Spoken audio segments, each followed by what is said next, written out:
Princess Mo Jiaojiao is revealed as a mermaid. Mo Jiaojiao recalls the tragic end of her family. Hand-drawn sketches depict the execution of her father. Jiaojiao enters the palace earlier than before. She finally meets Mo Yin-yuan, the tyrant emperor. Mo Yin-yuan orders her into seclusion at the Fairy Sea Palace to learn proper etiquette. The emperor offers his assistance to the young girl. The blue-haired child begins to weep. Her plan of reform appears to be failing. A long, wailing cry sounds as he holds her. She resolves to overcome every difficult task and try her hardest. Jiaojiao pleads for her father's affection, asking for hugs and kisses. She declares her sincere intent to protect her father. The emperor wonders what secret plans are hidden in her cute head. She unintentionally charms the enemy state's prince. Jiaojiao claps her hands together with joy. Mo Yin-yuan angrily warns the prince to stay away from his daughter. A portrait shows the emperor, the princess, and the prince. Tense voices call for the emperor to calm down during the royal audience. Emperor Mo Yin-yuan wipes blood from his blade while asking for his birthday presents. Envoy Nai Yan presents a special gift intended to make the emperor smile. The emperor opens the gifted box with a cold expression. A dirty Jiaojiao pops out of the box and asks if she is home. The small girl stares up at the tall emperor in confusion. She flies into his arms with a happy cry, celebrating their meeting. She hugs him tightly, enjoying how high up she is. The court officials react with total bewilderment at the sudden scene. Jiaojiao introduces herself as the estranged princess of Mo Yuan state. She explains her mission to save her father and the entire state. Her tiny feet dangle high above the floor as she is held up. The girl sways while being held by the back of her clothes. Mo Yin-yuan dismisses her as a dirty beggar while holding her out of reach. He demands to know if the child is the present prepared by the envoy. Nai Yan begs for mercy, claiming he does not recognize the child. Offended, Jiaojiao bites into the emperor's arm to prove she is no beggar. Mo Yin-yuan releases her with a shout of anger at her impudence. She grabs onto his clothes to stop herself from falling. Jiaojiao slides down the emperor's royal robes. She begs her father not to punish the envoy and offers silver as payment. Mo Yin-yuan scoffs at the idea of any random child claiming to be his. He orders the eunuch to take the girl out for a beating. Jiaojiao cries out that she possesses a royal token from her mother. She presents the jade talisman, claiming her father would surely recognize it. Mo Yin-yuan recognizes the talisman with great shock and curiosity. He notes her strong resemblance to the woman he once knew. Eunuch Lin offers to investigate the girl's claims if the emperor is doubtful. The child calls out to her father happily. The emperor responds with a stern, dismissive grunt. He orders her confined within the Fairy Sea Palace until the matter is clarified. Jiaojiao enjoys a warm bath within the Fairy Sea Palace.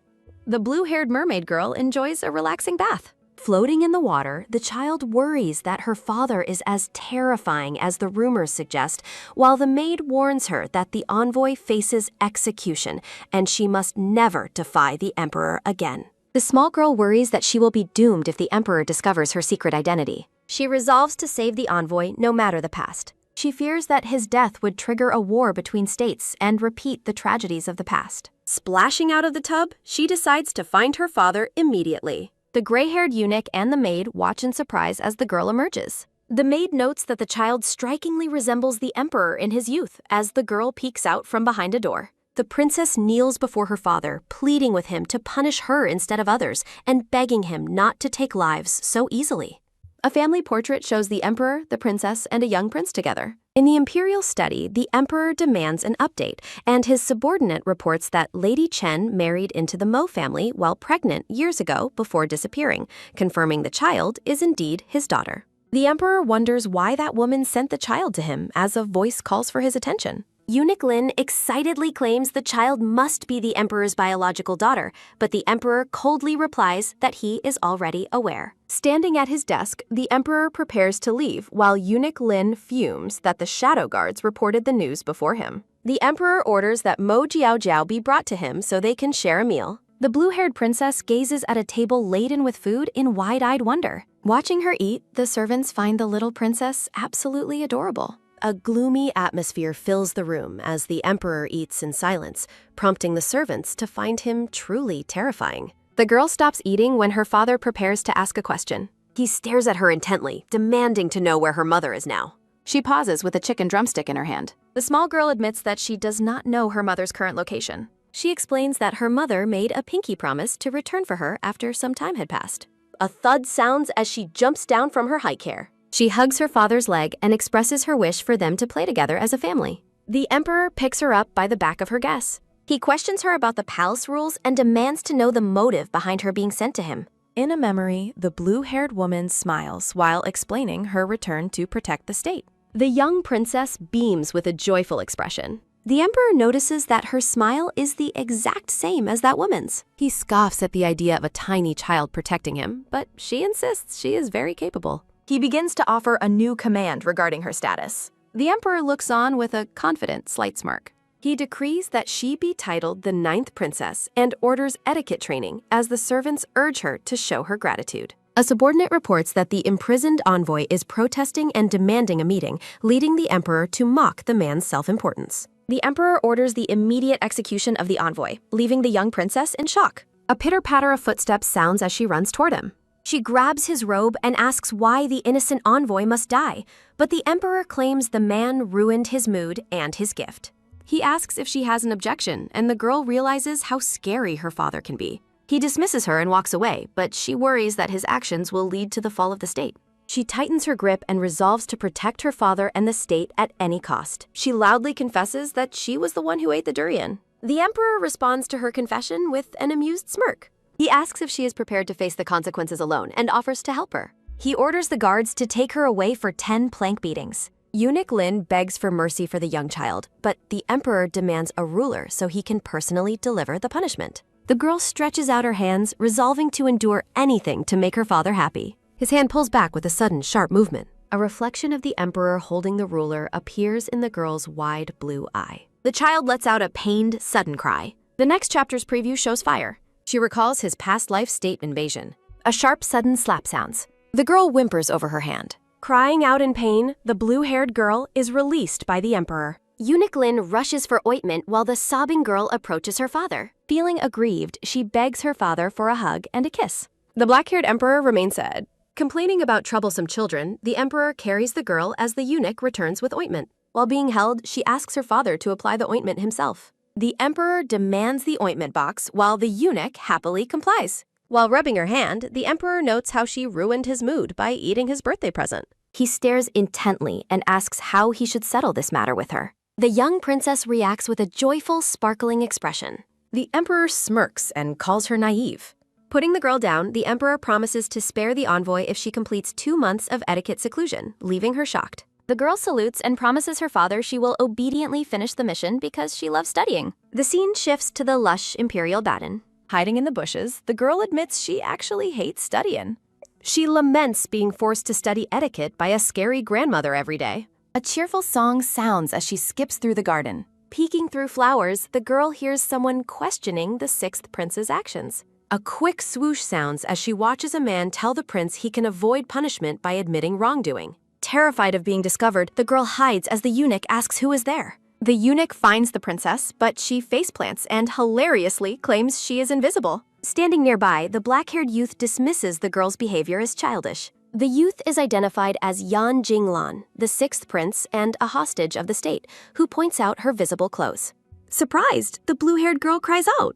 She stands up and indignantly shouts that she is not childish. She stares at the handsome youth in shock. Sunlight sparkles around the youth's handsome profile. She finds him familiar and touches her head while thinking. She remembers that in her previous life, this boy killed her father. Frozen by his strong aura, the girl resolves to be brave. A light pitter-patter sounds as she approaches the prince and asks what is wrong. Eunuch Lin explains the prince's status as a hostage being punished for defending the envoy. The girl encourages the prince to get up, explaining that her father already promised mercy for the envoy. Avoiding her touch, the prince stiffly thanks the princess for her good intentions. The girl is annoyed by the prince's continued indignation. She asks what it would take for him to finally stand up.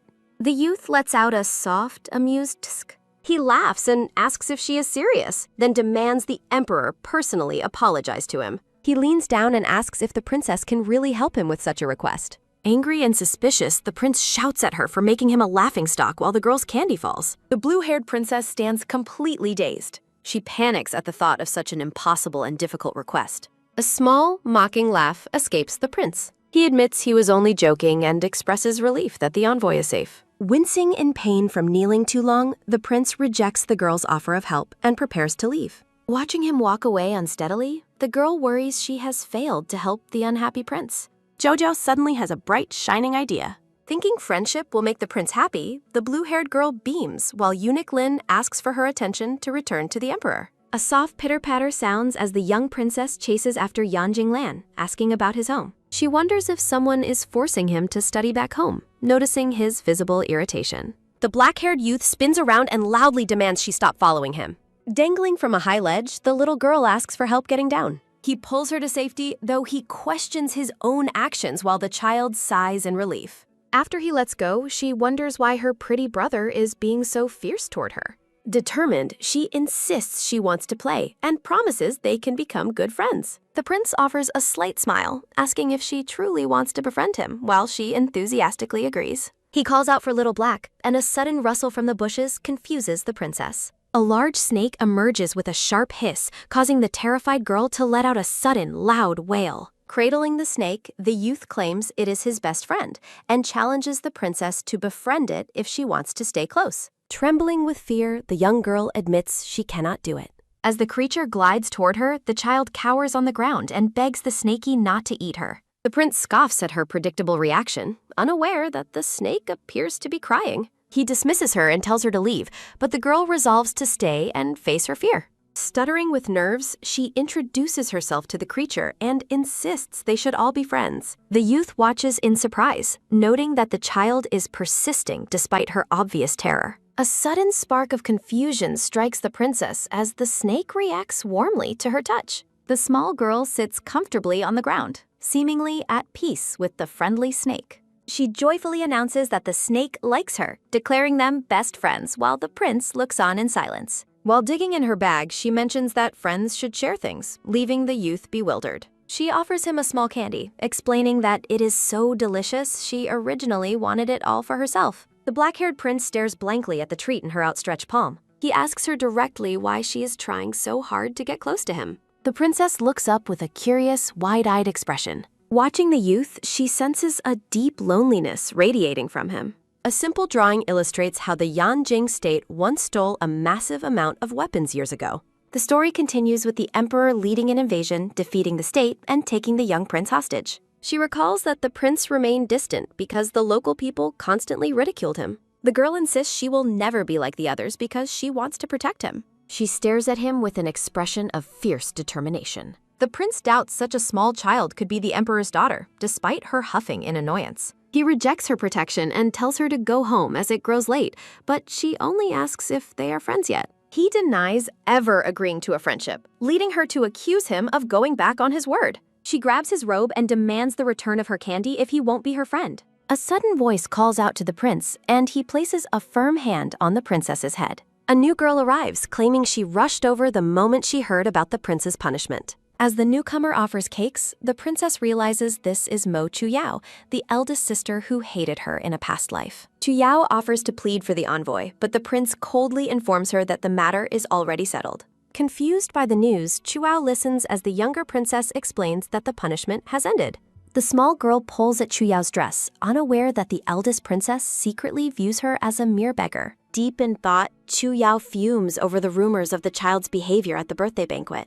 Chuyao addresses the blue-haired girl as the 9th imperial sister who recently arrived. Masking her anger with a fake smile, she tells the child they are now family. She leans in close, suspiciously asking why the princess is spending time with the hostage prince. A sharp thud sounds as the door closes, prompting Chuyao to call after the retreating prince. The younger princess suggests they leave him alone for now, which visibly irritates the eldest princess. The blue-haired girl beams, explaining that she already gave candy to her father and the prince, and now wants to give the last one to her eldest imperial sister. The older girl fumes internally, feeling that the younger child is snatching credit and flaunting the emperor's favor. A dark, calculating look flashes in the eyes of the eldest princess as she resolves to take action. Masking her malice, the black-haired princess calls the child good and asks if she can carry the cute baby bottle for a while. The blue-haired girl lets out a confused sound as she hands over the bottle to her older sister. She hesitantly agrees, but asks the eldest princess to be gentle since her mother bought the bottle for her. Smiling sweetly, the eldest princess thanks the child and suggests they return together. As they walk through the palace grounds, the little girl asks where the eldest princess stays so they can play together every day. Stopping by the edge of a pond, the older girl's gaze turns sharp as she focuses on the water. A sudden, sharp throw followed by a heavy splash sounds as the bottle sinks into the water, leaving the young princess in shock. The eldest princess feigns regret, claiming her hand slipped and asking the child not to blame her for the accident. Panicked, the blue-haired girl kicks off her shoes and insists she has to go get her bottle. A nearby maid calls out in alarm as the eldest princess prepares to enter the water herself. The black-haired princess gives the maid a warning look, silencing her as she maintains her scheme. A loud, sudden splash sounds as the eldest princess leaps into the pond, creating a massive wave. Splashing in the pond, the older girl warns the child to stay back while claiming she is still looking for the bottle. The little girl senses something is wrong just as a voice announces the arrival of the emperor. The emperor approaches with a stern expression, demanding to know what is happening at the pond. A light pitter-patter sounds as the young girl runs to her father, explaining that her sister is helping her retrieve her bottle from the water. The emperor looks toward the water with a questioning gaze as the child confirms the situation. A ragged, sudden cough sounds as the wet princess is pulled from the water, and the younger girl innocently thanks her for the help. The eldest princess looks up in absolute shock at the sight of her father standing over them. Trembling, she claims that the incident was entirely her own fault and had nothing to do with the younger girl. The blue-haired child is left bewildered by her sister's sudden and strange change in attitude. The maid suddenly points at the young princess and declares that she is the true culprit. The servant explains that the eldest princess cannot swim, yet the younger girl still forced her into the water to get the bottle. Looking toward the emperor, the maid describes the eldest princess as pitiful and begs for justice to be served. The black-haired emperor remains silent, casting a heavy, suspicious gaze on the scene. He addresses the eldest princess by name, Mo Tuyao, and demands she explain herself. Tuyao claims that the bottle simply fell into the pond for some reason while she was standing there. She begs her father not to blame the child, calling her ignorant, while the younger girl cries out that everyone is lying. The blue-haired girl realizes her sister's personality is as horrible as in her past life, mourning the loss of the candy she wasted on her. The emperor looks down and skeptically asks Tuyao if she is truly sure that such a wimpy child was able to push her. He asks how a child with such tiny strength could possibly push her, causing the girl to pout, while the eldest princess trembles. Chiao quickly changes her story, claiming she may have tripped herself, while the emperor notes she has many bad tricks. The emperor grounds Chu Yao for 5 days and orders her to copy the house rules 100 times, a punishment she accepts while bowing. He then turns his cold attention toward the maid who provided the false testimony. The servant screams for mercy as she is dragged away while the emperor remains unmoved. A sudden, small grab sounds as the blue-haired girl clutches her father's rope, calling out to him. She begs him not to kill anyone, insisting that killing is not the right thing to do. The emperor asks why she would want to spare a person who just tried to frame her. The black-haired emperor stares at the child in contemplative silence. He tells her that his decision will depend on her future performance, making the young princess cheer with joy. He tells the wimpy child to stop following him, unaware that Yan Jinglan is watching them from the shadows. From behind a rock, the hostage prince watches the retreating figures with an unreadable expression. The black-haired youth peeks from behind a pillar, remaining silent as he observes the palace drama. The scene shifts to the Fairy Sea Palace where the girl peeks inside, wondering if her strict teacher is still around. A sharp, sudden start sounds as a voice calls out to the little princess, catching her by surprise. Sister Ling, a brown-haired maid, checks on the blue-haired girl after hearing about her recent water incident. The small princess strikes a pose, full of earned confidence. Sister Ling offers to help the little girl with a bath before dinner. A sudden, wide-eyed realization hits the princess as she considers the bath. Stammering, the child rapidly retreats and insists she is grown up enough to bathe herself. Despite the maid's concern, the blue-haired girl waves goodbye and hurries away. She remembers her secret identity as a little mermaid and fears being exposed during a bath. She imagines a terrifying future where the emperor discovers her secret and treats her like a curiosity. Shouting in panic, she shakes the frightening thought from her head. The girl stops in her tracks, blinking in sudden confusion. She realizes she is lost because she fled without paying attention to her path. Peeking over a balcony, she is delighted to find several pretty fish in the water below. A sudden, small splash sounds as a fish leaps from the water. 2 elegant, blue-tinted fish swim gracefully through the clear water. The princess strikes a celebratory pose, suddenly knowing exactly what to give her father. A banner announces a preview of the next chapter, showing the emperor's mood shifting from a smirk to dark anger while holding a gift. Mo Chu Yao, the eldest sister, fumes as she struggles to copy the palace rules correctly. A sudden, cheerful song about fish interrupts her work, making her look up in annoyance. A light, quick tap sounds as Chu Yao leans out the window to investigate. The younger princess skips happily through the courtyard carrying a wooden bucket.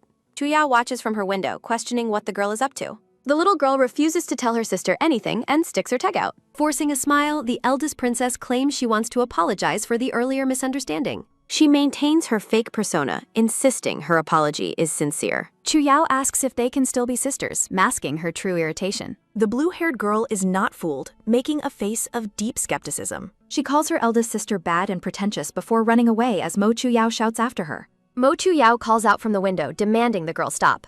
The child begins counting the fish she has captured for her gift. She continues her count, focusing on a particularly large blue fish. Reaching 4, she is interrupted by Chuyao, who arrives to question her actions. Mo Chuyao is horrified, realizing the girl has caught the emperor's prized blue carp. She calculates that the emperor will be furious when he learns his expensive treasures have been eaten. A sudden, sharp cough sounds as Chuyao masks her malicious delight. She mockingly warns that it would be a shame to eat the fish, while the child only fumes. Watching the scene shifts to the imperial study where the emperor sits at his massive desk. He looks up in surprise, asking why the princess is suddenly covered in ash. The emperor orders his attendant to let the girl inside. A small hand reaches up to the desk as the girl calls out for her father. The emperor looks down with a frown, demanding to know why she is in such a mess. Standing proudly, the princess is covered in soot and clutches a wooden gift box. Remembering her father's obsession with cleanliness, she frantically tries to wipe the dirt from her face. A soft, quick rub sounds as she only manages to smudge the soot further across her cheeks. Irritated, the emperor tells her to stop and state her business. She offers the box, excitedly announcing that she has prepared a delicious birthday present for him. The emperor detects a familiar scent and grows suspicious of the contents. He stares at the grilled fish inside, while the child joyfully asks if he likes his special gift. A sudden, sharp crack sounds as the emperor's fury boils over, breaking the wooden lid in his hand. The attendant begs for mercy, while the young girl remains blissfully unaware of the trouble she's in. Eunuch Lin explains the blue-haired girl's ignorance regarding the immense value and breeding difficulty of the emperor's rare blue carp. The attendant warns Jiao Jiao that she has caused a massive disaster, leaving the child visibly startled. Imagining her father roasting her over a fire like a fish, the blue-haired girl is overcome with terror. The emperor sternly commands his daughter to approach him. A small princess stands before her towering father. A loud, sudden cry sounds as a preview shows the emperor preparing to deliver punishment with a wooden paddle. The blue-haired child sobs in self-pity as she considers her situation. She laments being a wild child whom nobody wants. A title banner depicts the royal family. Jiao Jiao pleads for her father's forgiveness and asks him not to remain angry. She suggests her father taste the grilled carp first before deciding on her punishment. The emperor expresses his outrage that she killed his treasures and is now attempting to negotiate terms. He questions whether she truly believes he would hesitate to execute her. Panic fills the room as the emperor orders Eunuch Lin to bring a paddle for punishment. The black-haired ruler snaps at his attendant for questioning his orders. Remembering her father's past reputation as a violent tyrant, Jiao Jiao resolves to change his fate. With trembling resolve, she offers her hand for punishment.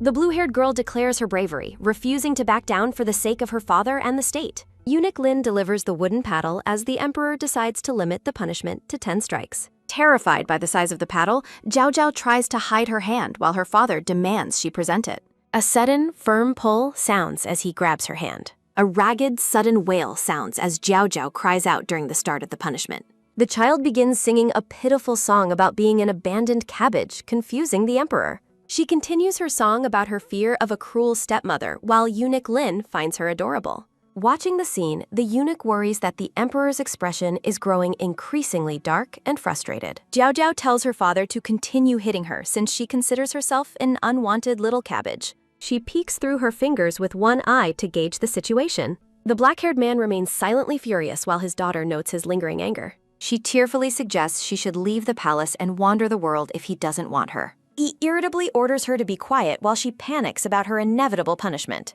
A sudden, heavy thump sounds as she reacts to the noise in shock. The emperor grants her a final chance, threatening to feed her to wolves if the fish is not delicious. A light, quick pick sounds as he finally tastes the grilled blue carp. He chews the food in thoughtful silence while his daughter watches. He privately admits that the fish is delectable and is impressed by the child's unexpected cooking skills. The blue-haired princess eagerly asks if he enjoys his gift. He lies by claiming the food is horrible, but the girl sees through his facade. Jiao Jiao looks up with a bright expression, knowing the truth. The emperor stares at her without a word. He declares his dislike for wimpy children and orders that she undergo strict etiquette training. Mo Chu-yao peeks from behind a pillar, maliciously hoping her sister has been severely punished. A sudden, creaking open sounds as a door swings wide. Jiao Jiao skips happily through the corridor, singing while the eunuch warns her to be careful. Mo Chu-yao watches in stunned disbelief as the child passes by. She stares at the retreating child who seems completely unbothered. The eldest princess fumes over the fact that her sister escaped punishment and is even singing. Mo Chu-yao remains hidden, unable to comprehend the situation. The emperor suddenly appears behind his eldest daughter, demanding to know why she is lurking. A heavy, sudden bam sounds as the running princess trips and falls flat on her face. A promotional banner announces the next chapter. The emperor asks Mo Chu-yao why she is standing in the courtyard. Mo Chu-yao bows while greeting her father, who remains silent before noting that he had grounded her for her past actions. Looking down at his daughter, the emperor asks if she finds her previous punishment too light, causing her to stammer in fear. The scene shifts to the blue-haired princess, who sits alone and looks quite content. Sister Ling offers to feed her dinner, but Jiao Jiao insists she is a big child now and can eat on her own. The little princess shares her food with the maid, who thanks her with a warm smile. A sudden, wet chewing sound follows as Jiao Jiao begins eating a large pig's trotter with great enthusiasm. The child asks the maid what is wrong, while Sister Ling finds her charge's eating habits incredibly cute. Sister Ling encourages Jiao Jiao to eat more to grow pretty and plump, leaving the child puzzled. A sudden loud creak sounds as a door swings wide open and light floods into the room. Eunuch Lin enters the room and offers a polite morning greeting to the young princess. Jiao Jiao excitedly invites Uncle Lin to eat with her, but the elderly man explains he has already had his meal. Looking at the newcomer, the child asks who she is while the eunuch prepares to make an introduction. Granny Li introduces herself and announces she is taking charge of Jiao Jiao's etiquette training, making the girl realize her father was serious. Jiao Jiao breaks into a frantic cry, imagining a life without trotters or her pretty brother as she rejects the training. The princess begs Uncle Lin to let her plead with her father, but he explains that a royal decree cannot be opposed. Eunuch Lin reassures her that the teacher won't be too harsh and says she can send reports through Lingyan if needed. He quickly leaves the room, running at high speed as the princess calls out for him to stay. Granny Li looms over the child, stating her instructions to teach every part of imperial etiquette without exception. The instructor commands the princess to follow her, and Jiao Jiao reluctantly agrees with a groan. Granny Li lectures on how a noble daughter must maintain dignified movements at all times. Jiao Jiao groans as she struggles to hold her posture while the instructor watches. The teacher explains proper eye contact while Jiao Jiao pulls at her sleeve to get her attention. Looking up with a sweet expression, Jiao Jiao asks for a rest so she can go find her father. Granny Li remains firm, ordering the princess to stand straight and stop pulling on others' clothes. A soft, disappointed sigh escapes the child as she yields to the teacher's command. Watching the child, Granny Li privately questions the rumors of her being malicious since she doesn't feel that way. Jiao Jiao goes through the mental steps of raising her head and crossing her hands to maintain a perfect pose. Losing her balance, the little princess falls to the ground while the maid cries out in alarm. Granny Li holds up a hand to stop the maid from intervening. She reminds Sister Ling that she is the one in charge and the girl does not need any help. The instructor scolds Jiao Jiao for showing an undignified side and calls her current state highly improper. A soft, quick wipe sounds as Jiao Jiao clears her eyes, remembering her mother's advice to always be a brave child and pick herself up. Sister Ling watches with deep concern as the little princess prepares to try again.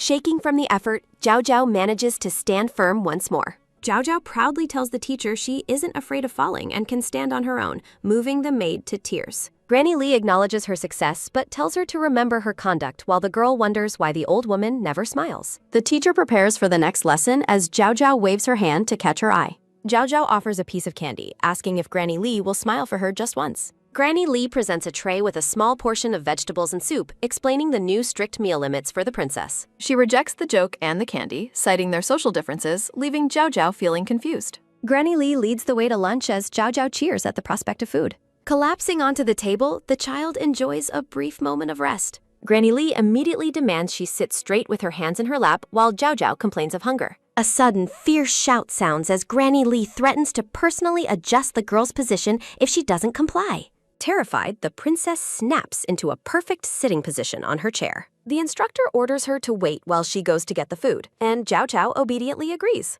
Sister Ling watches the dejected girl with a heavy heart. Sobbing, the maid suggests Jiao Jiao pretend to be ill so the teacher will stop forcing her to study. Jiao Jiao declares her commitment to honesty, remembering her mother's warning that lying makes children ugly and undesirable. The young princess grows quiet as she considers the consequences of failing to learn proper etiquette. Terrified for her teacher's life, she resolves to work hard to prevent her father from delivering a lethal punishment to the elderly woman. A soft, sudden sob sounds as Sister Ling pulls the child into a hug, moved by her selfless heart. Watching from the shadows, Granny Lee is stunned that the child is worrying about her, doubting the malicious rumors she had heard from the eldest princess. Deciding to set aside her doubts, the instructor presents a meal she personally prepared for the young girl. A loud, sudden growl sounds as Zhao Zhao prepares to eat, though she privately wonders how she will be satisfied with such a small portion. Looking at her attendants, the blue-haired girl asks why she is the only one eating. Sister Ling panics when Zhao Zhao invites both the maid and the strict teacher to join her for the meal. Granny Lee reflects on her status as a servant while questioning the girl's kind motives as Zhao Zhao asks if she is hungry.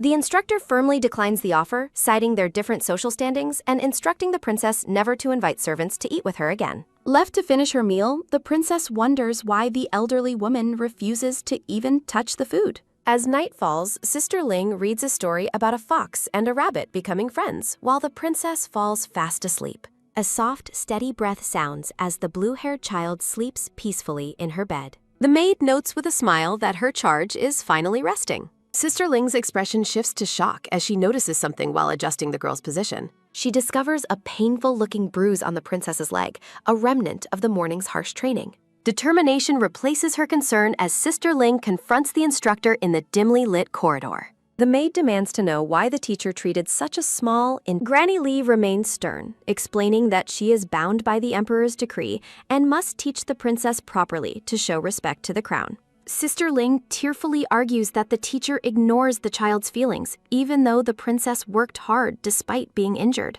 Tempers flare as the maid accuses the teacher of being heartless, prompting Granny Lee to snap at her for being insolent. The instructor orders her subordinate to leave and discipline herself as Sister Ling runs away in tears. Alone in the hallway, Granny Lee begins to doubt her own assumptions and decides to check if the child is truly hurt. A heavy, weary sigh escapes the elderly woman as she stands over the sleeping princess. A sudden, light click sounds as Granny Lee opens a jar of medicinal cream. She tenderly applies the ointment to the child's leg, comforting the sleeping girl and promising the pain will soon fade. A soft, quick snap sounds as she closes the jar, satisfied the injury will be healed by morning. Granny Lee prepares to leave for the night, but Zhao Zhao suddenly wakes and calls out to her. The princess reveals she saw her teacher's secret kindness while applying the medicine. A radiant, joyful smile lights up the child's face. In a comical vision, Sister Ling marvels at how the little princess successfully subdued the devil instructor.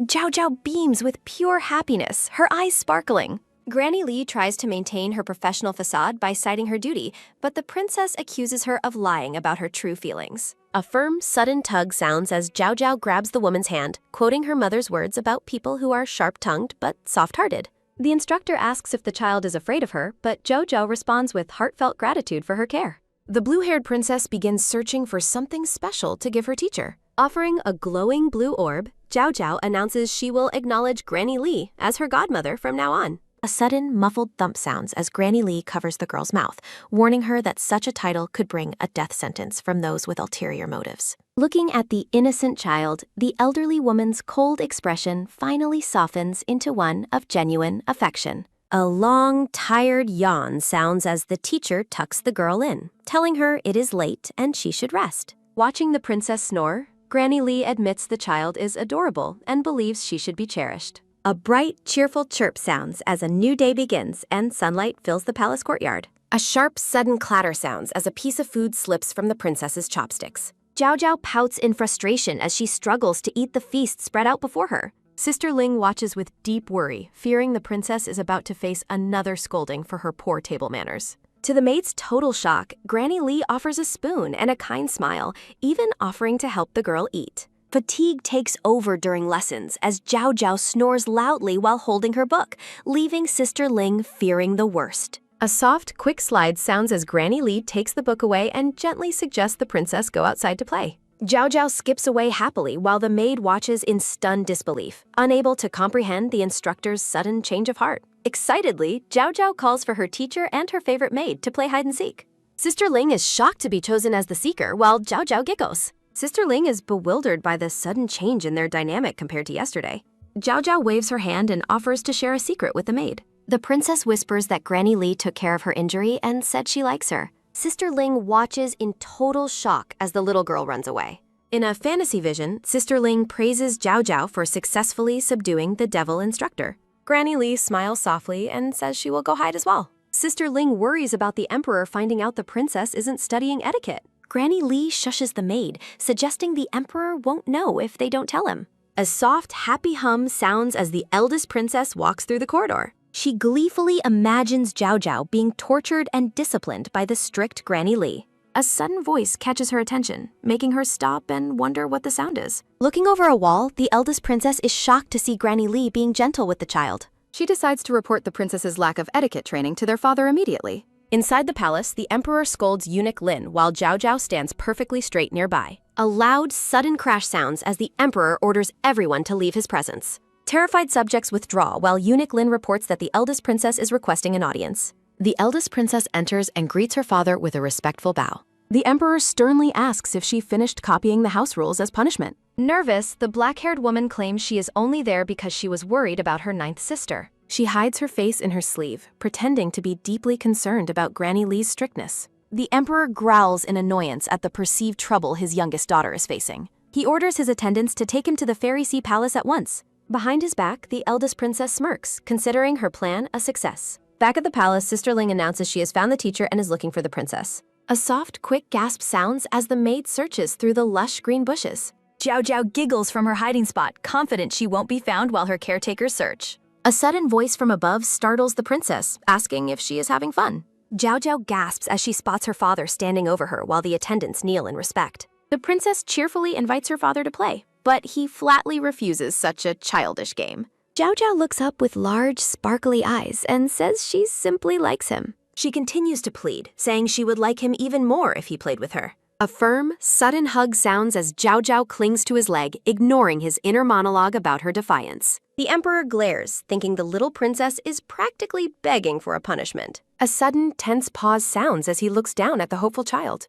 Retracted his hand, the emperor clears his throat and demands to know if Granny Li acknowledges her mistake. Zhao Zhao is shocked by the reminder of her father's tyrannical nature as the instructor begs for mercy. The emperor stares blankly as the princess calls out to him. Tears well up in Zhao Zhao's eyes as she takes the blame and asks to be punished instead. The father sternly tells her to stop crying, refusing to be swayed by her tricks. Angrily hugging his leg, Zhao Zhao warns that her mother will punish him for being mean. The emperor's face pales as he recalls a painful memory of being beaten with a bamboo pole. He clenches his fist, privately fuming that the daughter of that woman is truly trouble. Snapping back to reality, he orders eunuch Lin to bring the etiquette booklet immediately. A sudden, sharp flinch sounds as Zhao Zhao realizes her father is being serious about the lessons. The princess quickly promises to be good and learn etiquette if he spares her servants. Eunuch Lin notes that the princess is too thin to hold a stance, but the emperor scoffs. The emperor claims her round cheeks prove she is fat enough to handle the harsh training.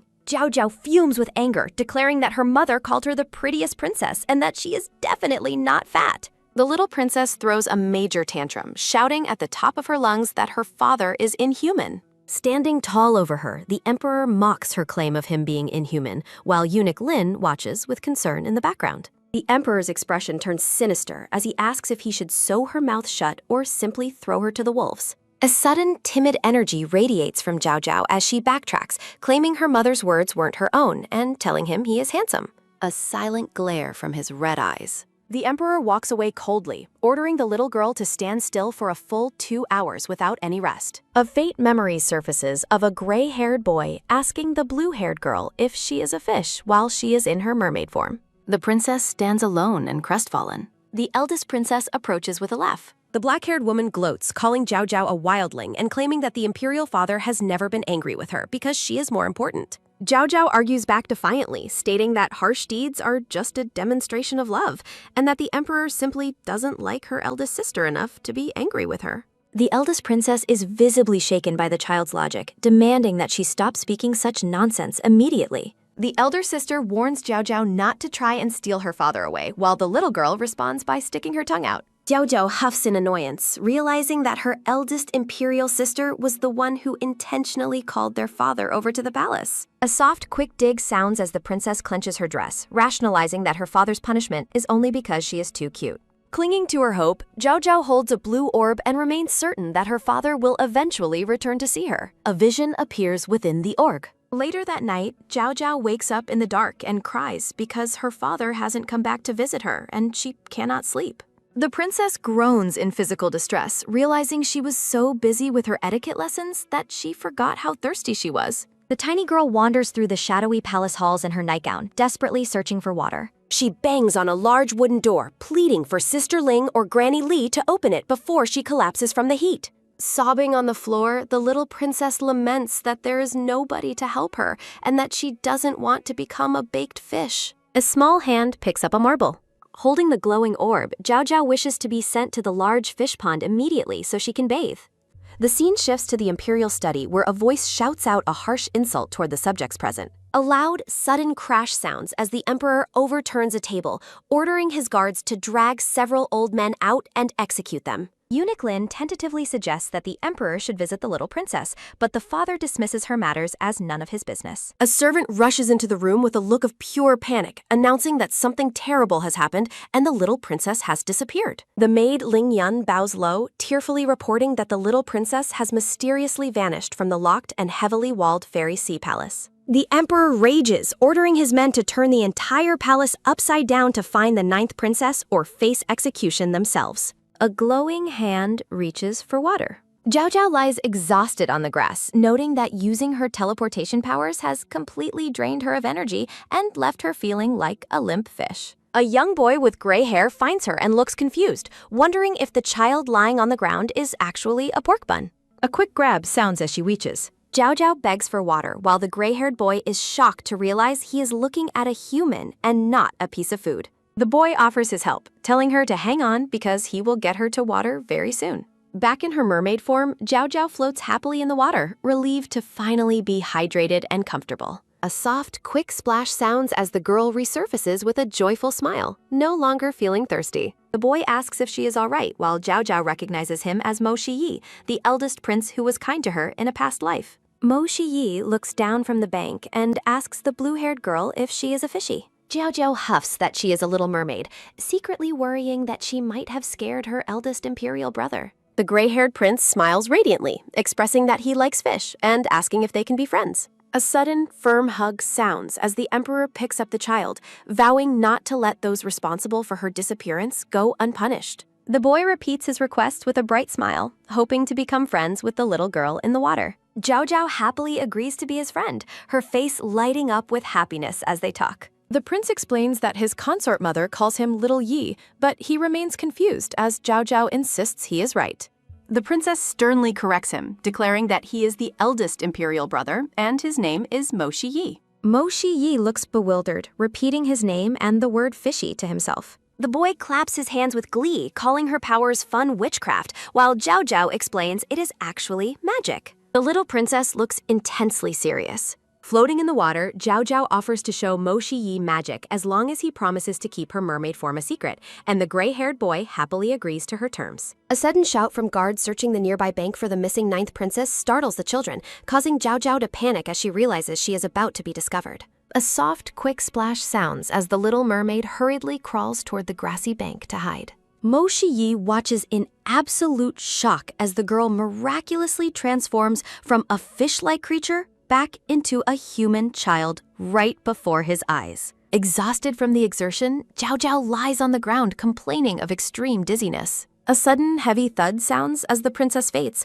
prompting the gray-haired boy to cry out in worry while approaching guards recognize the blue-haired child as the missing royal. One of the palace guards orders the other to immediately report to the emperor while the eldest prince holds the unconscious girl. A formal announcement rings out declaring the arrival of the emperor, catching the attention of the startled gray-haired boy. Mo Shiyi begins to greet his imperial father as the black-haired man arrives at the scene. The emperor looms over the group, looking down with a silent, cold expression. A firm, sudden grab sounds as the emperor reaches down. Holding the sleeping child, the emperor furiously demands that the imperial physician be summoned to the Hall of Mental Cultivation immediately. The emperor strides away with Zhao Zhao in his arms, while the gray-haired prince and an attendant watch from the bank. A soft, low whimper sounds as the boy remains behind. The scene shifts to the grand hall of mental cultivation, where the princess lies resting in a large bed. Looking down at the sleeping girl, the emperor notes that her small hand feels incredibly cold. A sudden, angry rustle sounds as he shoves the covers aside, fuming that she managed to get herself into such a state after being out of his sight for only half a day. Eunuch Lin arrives with physician Li, who is huffing and gasping for breath after running to the hall. The white-bearded physician carefully checks the unconscious girl's pulse. The doctor informs the emperor that the princess isn't actually sick, but has fainted from a combination of malnutrition and dehydration, advising that she will be fine with proper meals and water. Zhao Zhao begins to stir and mumbles for her father, while Eunuch Lin joyfully notes that she is finally awake. Sobbing as she wakes, the princess claims she was bullied by bad people who locked her away without any food or water. A sudden, desperate grab sounds as Zhao Zhao clings to her father, begging him to take revenge on the people who mistreated her. The emperor bluntly reveals that he was the one who ordered her confinement and mocks her for being so useless that she fainted from a little hunger. The little girl wails loudly, calling her imperial father a big baddie for being so mean. The emperor glares with glowing red eyes, visibly offended by the child's insult. He leans in menacingly, daring her to speak another word. A sudden, sharp hiccup sounds as Zhao Zhao recoils in fear from his intense gaze. The princess quickly backtracks and cries that she won't do it again, while the emperor scoffs at her for being a wimpy child who doesn't understand boundaries. The emperor coldly orders his guards to execute the staff of the Fairy Sea Palace, causing Zhao Zhao to gasp in horror at the thought of people being killed. Zhao Zhao pleads with her father to show mercy, arguing that being a wise ruler is better than being spurned by others for his cruelty. The emperor scoffs at her mention of him being a wise ruler. Zhao Zhao wonders how she can possibly handle such a fierce and stubborn father. The princess beckons him closer, asking him to lower his head so she can share a little secret with him. She smiles brightly and whispers that regardless of whether he is a wise ruler, she will always like him. Clinging to him, Zhao Zhao declares that he is her only father and that she likes him more than anyone else. Her expression quickly turns serious as she warns that she will stop liking him if he continues to kill people. The emperor is silenced by her ultimatum, looking completely stunned. He eventually snaps back, claiming he doesn't care for her affection and tells her to stop talking nonsense. The emperor changes his mind and orders the guards to be beaten and enslaved instead of executed, leaving Eunuch Lin shocked that his master spared their lives. The father growls at his servant to leave them immediately unless he wants to lose his own head. Eunuch Lin withdraws while Mo Shiyi is seen peeking tentatively from behind a large pillar in the hallway. The emperor demands to know what the eldest prince is doing at the hall. Mo Shiyi stutters nervously while his father looks on with growing impatience. The emperor orders the prince to be taken back and forbidden from leaving his quarters again. Zhao Zhao grabs her brother's hand and defends him, telling her father that he only came to play and shouldn't be sent away. The emperor asks her how she managed to reach the study if she truly never left her walled palace, causing the princess to recoil in shock. Looking away guiltily, Zhao Zhao lies and claims she escaped by climbing a tree and going over the palace wall. The blue-haired girl nervously changes the subject by offering to demonstrate her tree climbing skills. A sudden, firm grab sounding as the child is hoisted into the air. The emperor sternly forbids her from climbing again, while the little princess cheekily agrees with his assessment. Mo Shiyi watches the interaction from a distance with a silent, contemplative expression. Zhao Zhao is delighted by the massive dinner spread and enthusiastically praises her father. The emperor dismisses his care as mere medical compliance, while the girl requests some milk. A sudden, sharp realization sounding as the father urgently orders the servant to prepare the drink. The emperor impatiently takes over the task of preparing the milk himself. A sudden, quiet pouring sounding as the black-haired man carefully mixes the drink. He stares at the final product in his hand with a look of extreme suspicion.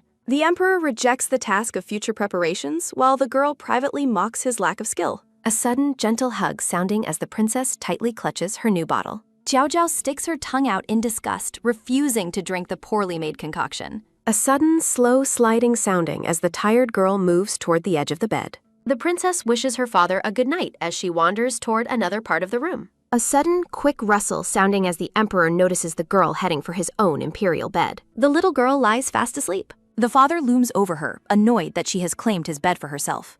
A sudden, sharp cough sounding as the emperor clears his throat while the servant nervously defends the child. He begrudgingly allows the girl to stay for the night, much to the servant's surprise. A sudden, quiet swish sounding as Eunuch Lin gratefully takes his leave. The emperor sits alone, looking down at the sleeping princess and muttering about her weakness. He acknowledges the child as his daughter and notes that she doesn't look too bad. A terrifying man in a dream threatens to eat the princess's eyeballs. A sudden, low groan sounding as the sleeping girl whimpers under her father's touch. A sudden, firm hug sounding as she clings to her bottle in her sleep.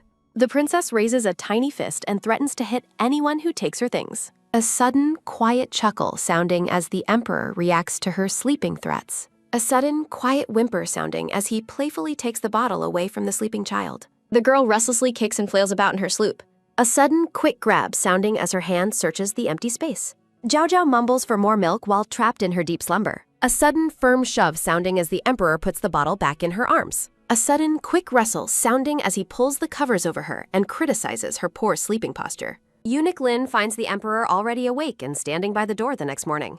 A sudden, sharp realization sounding as the father threatens his servant with beatings for asking too many questions. A sudden, heavy stomp sounding as the sleeping girl kicks the emperor in her dreams. The emperor looks completely exhausted, complaining that the child made it impossible to sleep all night. He coldly orders his servant to take the princess back and forbid her from returning. The black-haired girl Qiao reacts with intense shock to the news of the guest. She fuming over the fact that she was never allowed such a privilege and questions the other girl's worth. A sudden, sharp shout sounding as someone calls out to the young princess. A sudden, quiet rustle sounding as an elegant woman enters the room. A calm voice demands that the princess maintain her royal dignity at all times. Empress Wang appears and harshly criticizes Chu Yao for acting like a common woman. A sudden, quiet sigh sounding as the empress settles onto the sofa and warns of the uproar the girl could have caused. Chu Yao looks visibly terrified at the mention of violence. A sudden, sharp gaze sounding as the empress's eyes pierce through the air.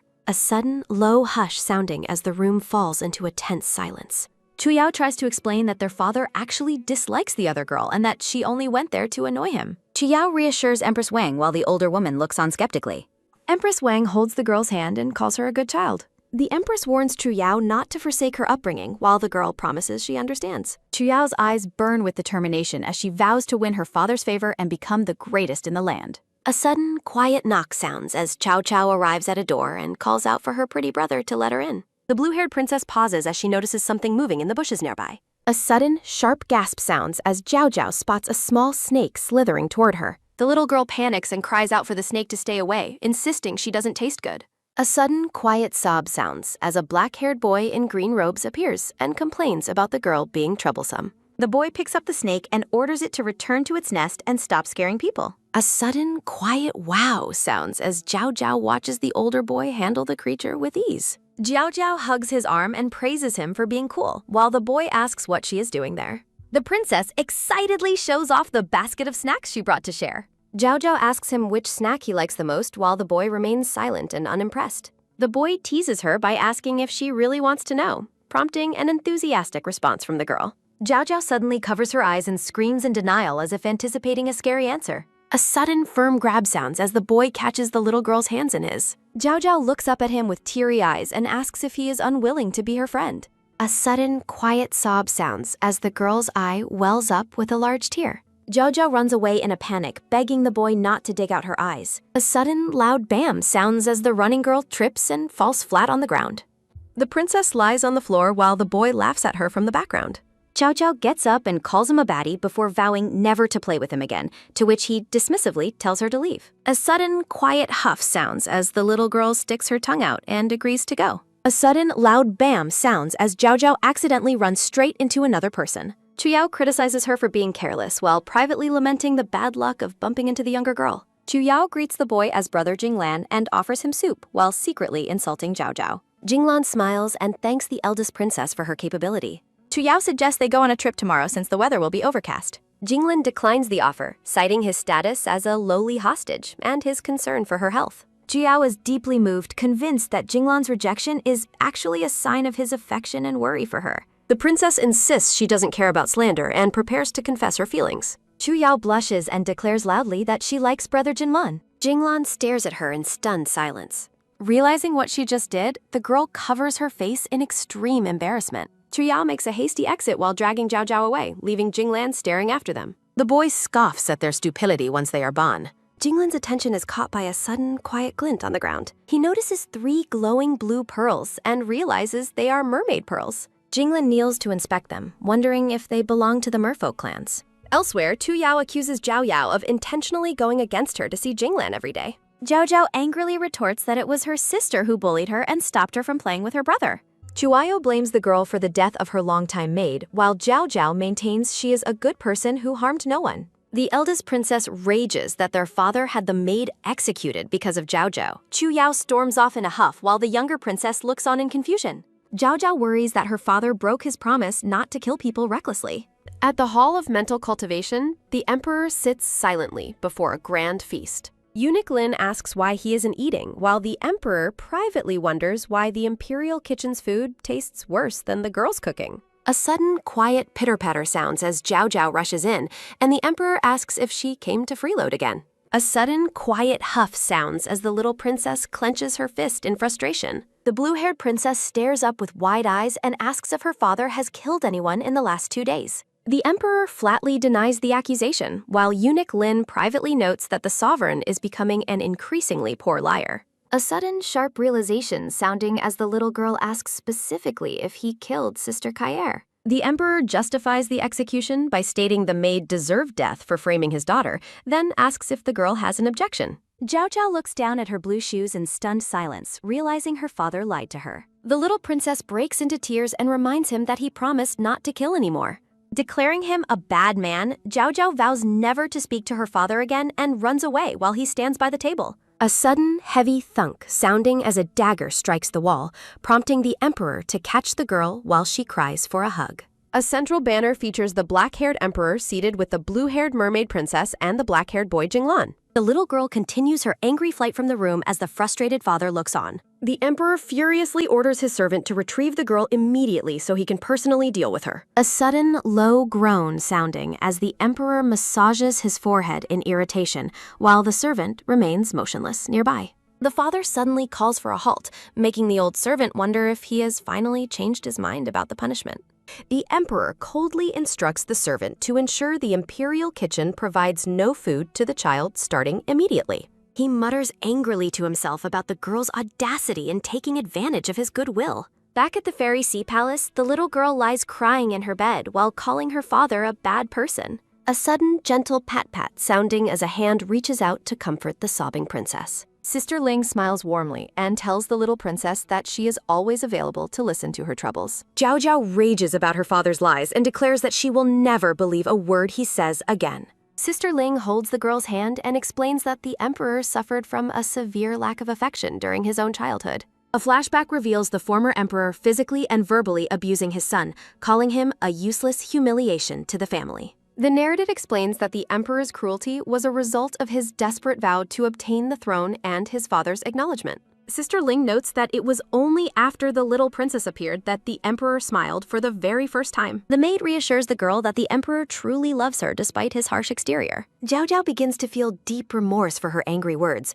realizing how alone her father must truly feel. Back at the Hall of Mental Cultivation, the emperor stands over prisoners and orders them to be brought forward for execution. A sudden, firm grip sounding as the emperor seizes a man by the throat while the victim begs for mercy. Zhao Zhao suddenly intervenes and warns her father that he will go to hell if he continues to kill people. A sudden, quiet whimper sounding as the girl warns him that she will stop liking him if he kills again. The emperor tosses the man aside and orders everyone to leave the room immediately. A sudden, quiet click sounding as the door closes, leaving the emperor standing alone in the empty hall. The father mutters to himself in confusion, wondering why he cannot stop thinking about his daughter. A sudden, quick rustle sounding as the emperor senses a hidden presence and notes that his daughter's mother makes her unworthy of care. The black-haired man demands that whoever is hiding show themselves as he throws a project toward the screen. A sudden, heavy thunk sounding as a dagger pins itself into the wood just above the little girl's head. Terrified by the near miss,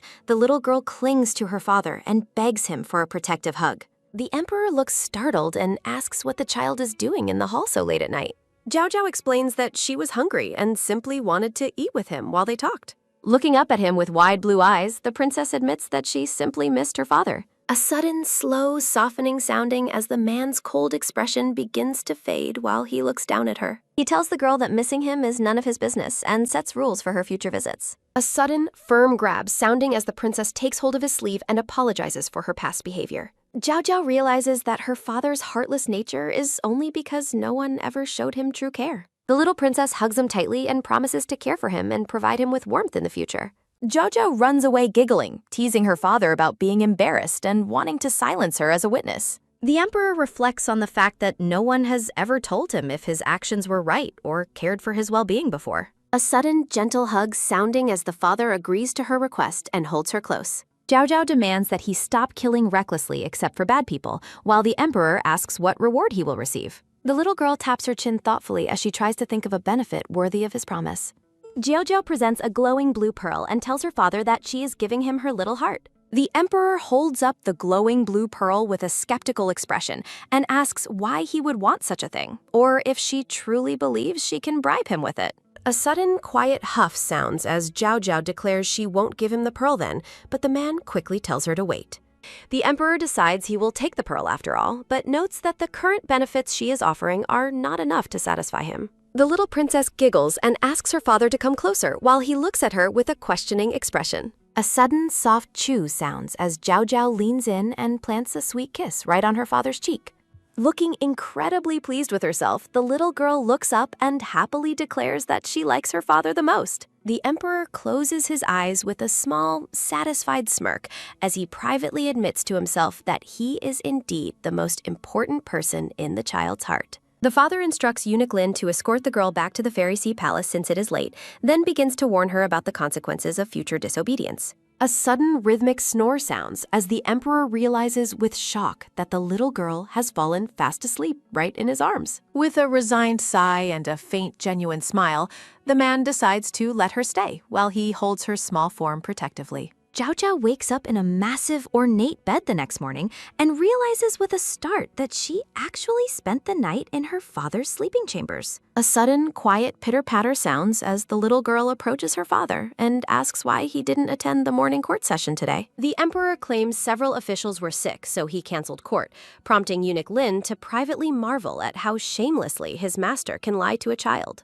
Ignoring the politics, Zhao Zhao looks up at him with wide eyes and mentions that she is hungry and wants to eat breakfast. The emperor looks toward his servant and asks why he hasn't gone to prepare the meal yet, causing the old man to hurry off immediately. The little princess is delighted as a feast of congee, water chestnut cake, and soup is laid out before her. Zhao Zhao asks her father why he isn't eating before reminding him that her mother always said health is wealth and one must never be lax with breakfast. The emperor looks at her with a sharp, questioning gaze and asks if her mother was the one who taught her such things. The girl happily lists her mother's many skills, including scolding and hitting her father, while Eunuch Lin begs her not to say such reckless things. A heavy silence falls as the emperor covers his mouth, while Zhao Zhao innocently asks if he is currently feeling angry. A sudden, quiet hee-hee sounds as the princess teases him by asking if he feels embarrassed about being beaten by her mother. The emperor calls out the girl's full name, Mo Zhao Zhao, and sternly tells her to shut her mouth before he loses his patience.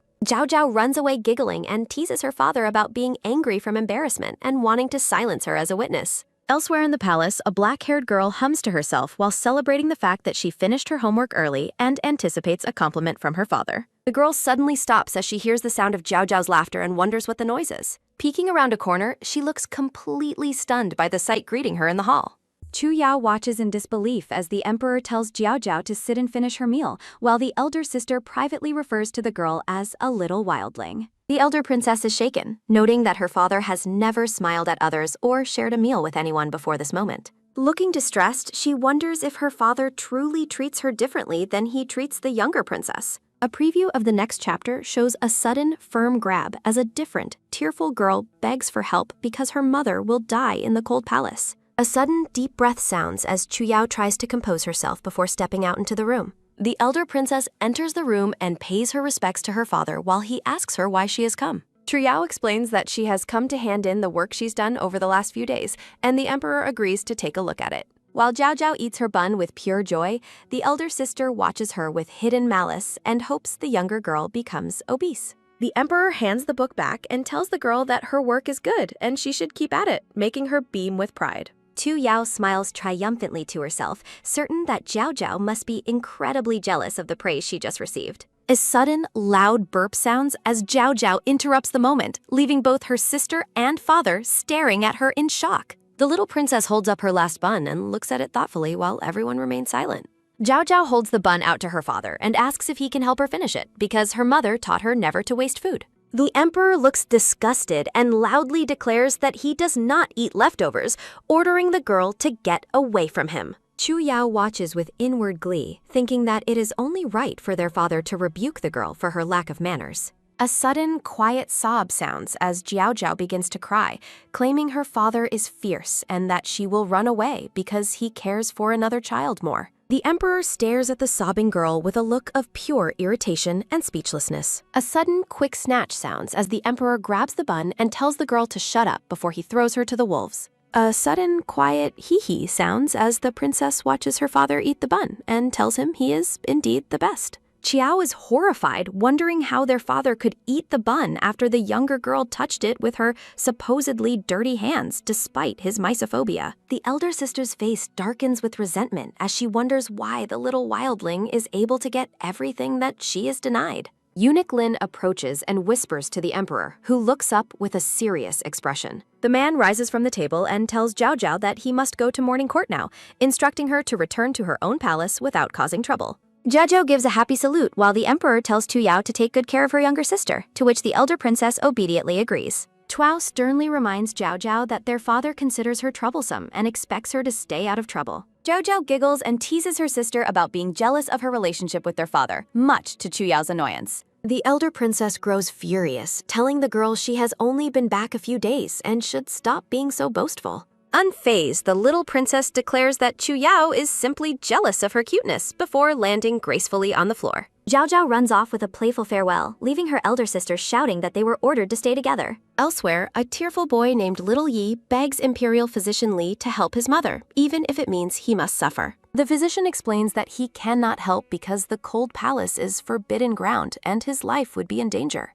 A sudden firm grab sounding as the old man tries to pull the kneeling boy to his feet while the prince continues to plead for his mother. Zhao Zhao suddenly appears and curiously asks what her eldest imperial brother and the physician are discussing. A sudden firm grab sounding as Zhao Zhao takes the prince's hand and learns that his mother is dying in the cold palace where no one will go. Chu Yao catches up and tries to pull Zhao Zhao away, insisting that she should not get involved with those the emperor hates. The elder sister warns Zhao Zhao that associating with the prince will only make their father hate her as well. Zhao Zhao looks down at her clenched fist, appearing deep in thought as she listens to her sister's warnings. The little princess firmly declares that she cannot ignore someone in danger and is determined to save Consort Ru. Zhao Zhao boldly tells the physician that the emperor has agreed to let him treat the prince's mother, though a caption notes it is a fake decree. The physician and prince are overjoyed, while Chu Yao watches from a distance, baffled by Zhao Zhao's desire to help.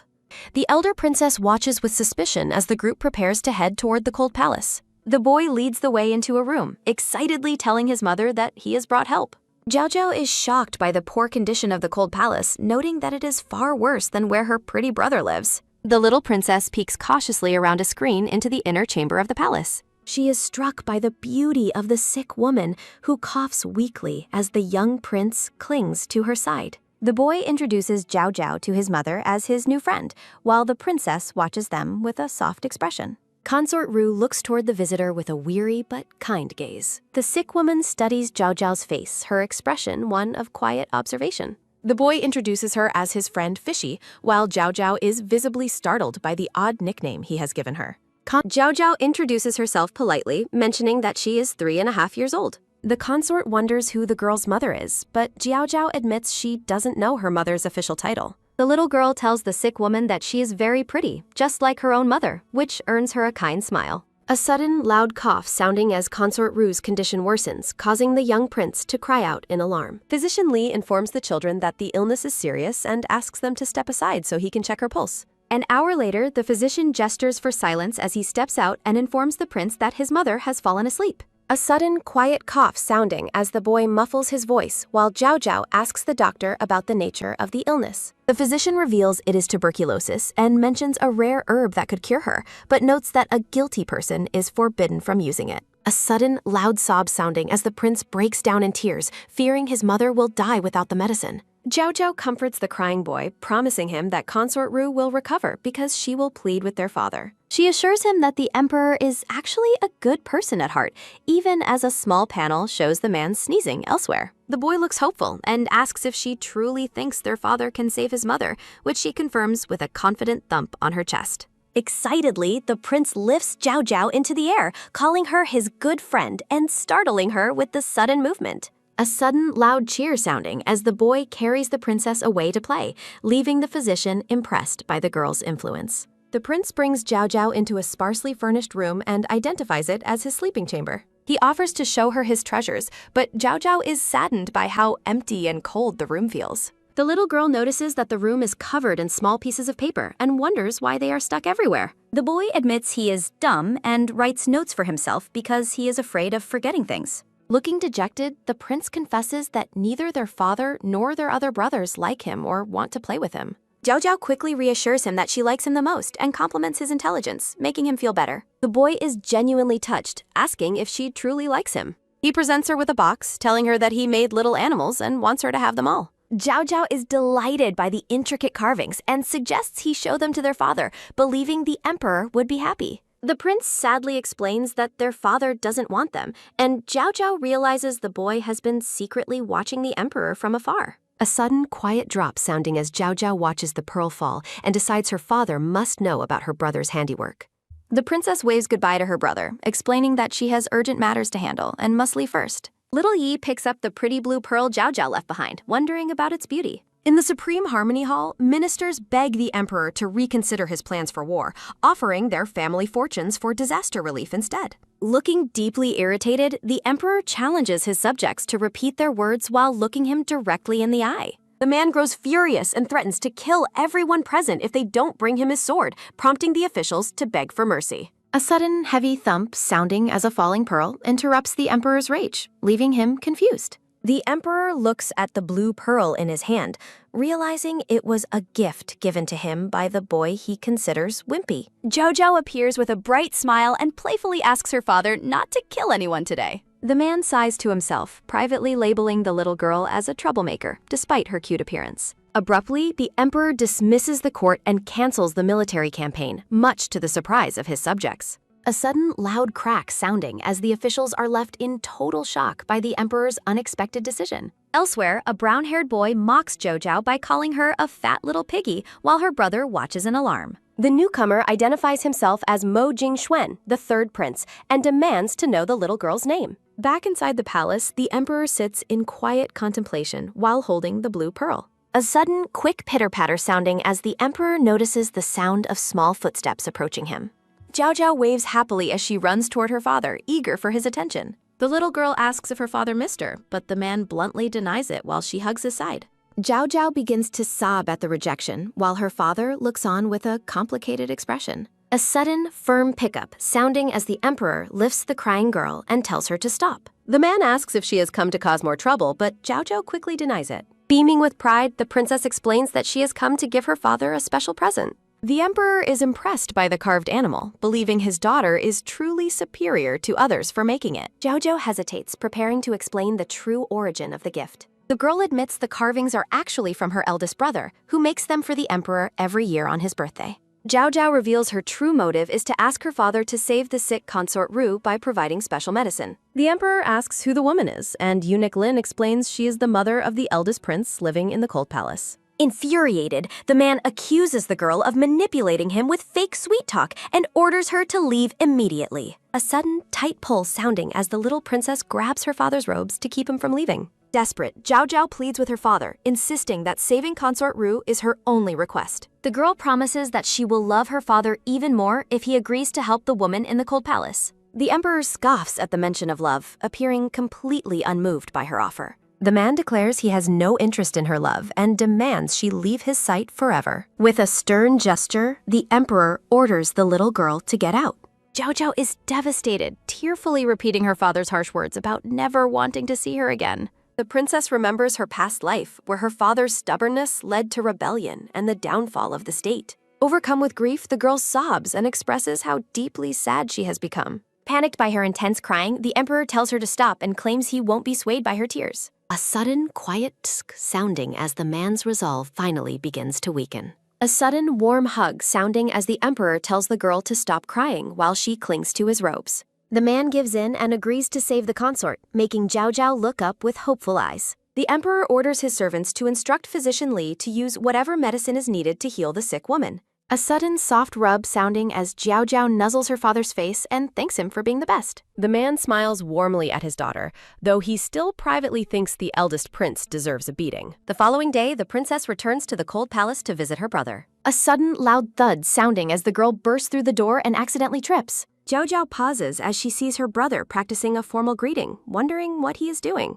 A sudden quick clap sounding as the girl praises her brother's practice while he calls out her nickname. The boy feels like a fool, confessing that he always becomes too nervous to follow formalities when he sees their father. Little Yi fears their father hates him for his clumsiness, but Zhao Zhao quickly tries to comfort him. Zhao Zhao encourages her brother, telling him that her mother taught her that how others think is their own business, and they only need to do their best. A sudden low grrr sounding as Zhao Zhao suggests he should just imagine their father as a little black rabbit wearing a tiger skin to stop being afraid. The little girl winks and points upward with a confident, cheerful expression. The boy looks at her in surprise, repeating the silly idea of a little black rabbit in his head. Beaming with joy, the prince claps his hands and declares that he likes the idea of the little black rabbit because it isn't scary. A boy with brown hair and a smug expression watches them from a distance, demanding to know the name of the girl he hasn't seen before. A title illustration shows the emperor sitting regally with the eldest prince and Zhao Zhao, who is depicted as a happy little mermaid. Sitting high on a rooftop, the brown-haired boy mocks the pair below, calling them dumb and demanding they say something. Frightened, the eldest prince grabs Zhao Zhao's hand and tells her to run, leaving the confused girl wondering where they are going. A sudden, heavy fall sounding as someone trips and lands hard on the stone path. The brown-haired prince asks his attendant, Mu Yi, about the girl, and the servant identifies her as the new little princess. Looking thoughtful and mischievous, the third prince decides that his new imperial sister is actually quite interesting. A sudden, tired huff sounding as the two children crouch on the ground, struggling to catch their breath after running away. Zhao Zhao looks back in confusion, asking her brother who that person was and why they had to run away. Looking terrified, the boy explains that the person was their third imperial brother, who is very bad and even bites. Zhao Zhao is struck by a terrifying memory of her past life, where the third prince threatened to dig out her heart after she accidentally entered his chambers. The boy warns her that their 4 younger imperial brothers aren't human and tells her she must never play with them. Zhao Zhao agrees, but secretly thinks that if she stays friends with her pretty brother, she can stop the others from revolting in this life. At the princess's palace, a maid's shadow appears at the door as she calls out that it is time for dinner. Entering the room, the maid is surprised to find the chamber completely empty and deserted. The emperor arrives suddenly, frightening the maid, who immediately bows and greets his majesty. Looking irritated, the man demands to know where the little troublemaker is, and the nervous maid admits she was just about to look for her. The emperor narrows his eyes in frustration, wondering if his daughter has managed to get herself into trouble again. Furious, the man issues an imperial decree that the 9th princess must be found before the sun goes down. Under the light of a crescent moon, a voice praises the little princess for her awesome work. Zhao Zhao holds a calligraphy brush and proudly shows off her work, asking her brother if he thinks it looks nice. A sudden, happy hee-hee sounding as a small hand points to a scroll featuring a simple, smiling stick figure drawing of their father. The boy feels dejected about his own skills, but Zhao Zhao promises to teach him until he can draw just as well as she can. Looking toward the window, the little girl is startled to realize that it has already become dark outside. Zhao Zhao waves goodbye, promising to return to the cold palace tomorrow, while her brother waves back cheerfully. A sudden, quiet, sneakily sounding as the princess tries to creep back into the fairy sea palace without being seen. Peeking around a door, the girl whispers to herself that it seems like no one is around to catch her. Zhao Zhao breathes a sigh of relief, glad she wasn't caught by the maid, but is shocked when a voice from the shadows asks if she has returned. The emperor looms over her with a dark expression, asking if she had a fun time playing all day. Nervous, the girl claimed she spent the day memorizing classics and learning to draw, though she can tell her father is unhappy. She excitedly offers to show him her drawing, but the emperor flatly calls her a liar before she can even unroll it. Looking stern and grave, the man demands that she tell him the truth about where she really went. Zhao Zhao finally admits that she went to play with her eldest brother and simply lost track of the time. The emperor is enraged that she visited the fool in the cold palace after he spent the entire day worrying about her safety. The little princess clings to his robe, apologizing and begging him not to be angry while trying to present her drawing as a gift. The man says her full name, Mo Jiao Jiao, in a cold tone, and she responds with a small, hopeful voice. He scolds her for being dishonest and tells her she is just like her mother, constantly pushing her luck. Taking his words literally, the little girl shouts an objection, claiming she didn't use a ruler to draw anything. The emperor scoffs and turns his back on her, prompting the girl to cry out and ask him to wait. A sudden, desperate stretch sounding as Jiao Jiao holds out the scroll, pleading with her father to accept her gift. A sudden loud bam sounding as the emperor violently knocks the scroll out of her hands, sending it tumbling to the floor. Looking down at her with cold, unforgiving eyes, the man tells her never to touch him again. Jiao Jiao is frozen in shock, her eyes filling with tears as she whispers a soft plea for her father. The emperor stands tall and distant, leaving the devastated girl standing alone over her discarded drawing. The man with long black hair scoffs. The blue-haired princess grabs her father's robes as he walks away. Jiao Jiao's eyes fill with tears as a sudden, pained sob sounding escapes her. Wailing loudly, the little girl says she will go find her mother because her father clearly dislikes her. Eunuch Lin explains that the emperor was only angry because he worried about her all day, then offers to help persuade him to forgive her. Sitting in the Hall of Mental Cultivation, the emperor reflects on how ungrateful his daughter is, before irritably deciding to stop caring about her altogether. A servant announces that the eldest princess has requested a meeting, catching the man's attention. A black-haired girl enters to greet her imperial father, secretly relieved to see that Jiao Jiao isn't there, and explains she brought herbal soup and her recent homework for review. Looking back at his book, the emperor coldly tells the princess to set the items down. The girl asks if someone at court has angered her father again, but he bluntly tells her it is none of her business. The man tells her to leave if she has nothing else, prompting her to call out to him in distress. Looking hurt, the girl recalls how they used to speak freely and expresses her confusion over his sudden cold attitude toward her. The princess reminds him of his promise to teach her to draw and asks if he can find time to visit her palace the next day. As the girl offers to dedicate a drawing to him, the emperor is haunted by the memory of Jiao Jiao trying to give him her own painting. The man agrees to visit if he has free time, and the girl politely excuses herself after wishing him well. While the eldest princess leaves with a smile, the emperor covers his face in frustration, wondering why he can't stop thinking about the little troublemaker. When Eunuch Lin tries to present the discarded drawing, the emperor loses his temper and orders him to get out.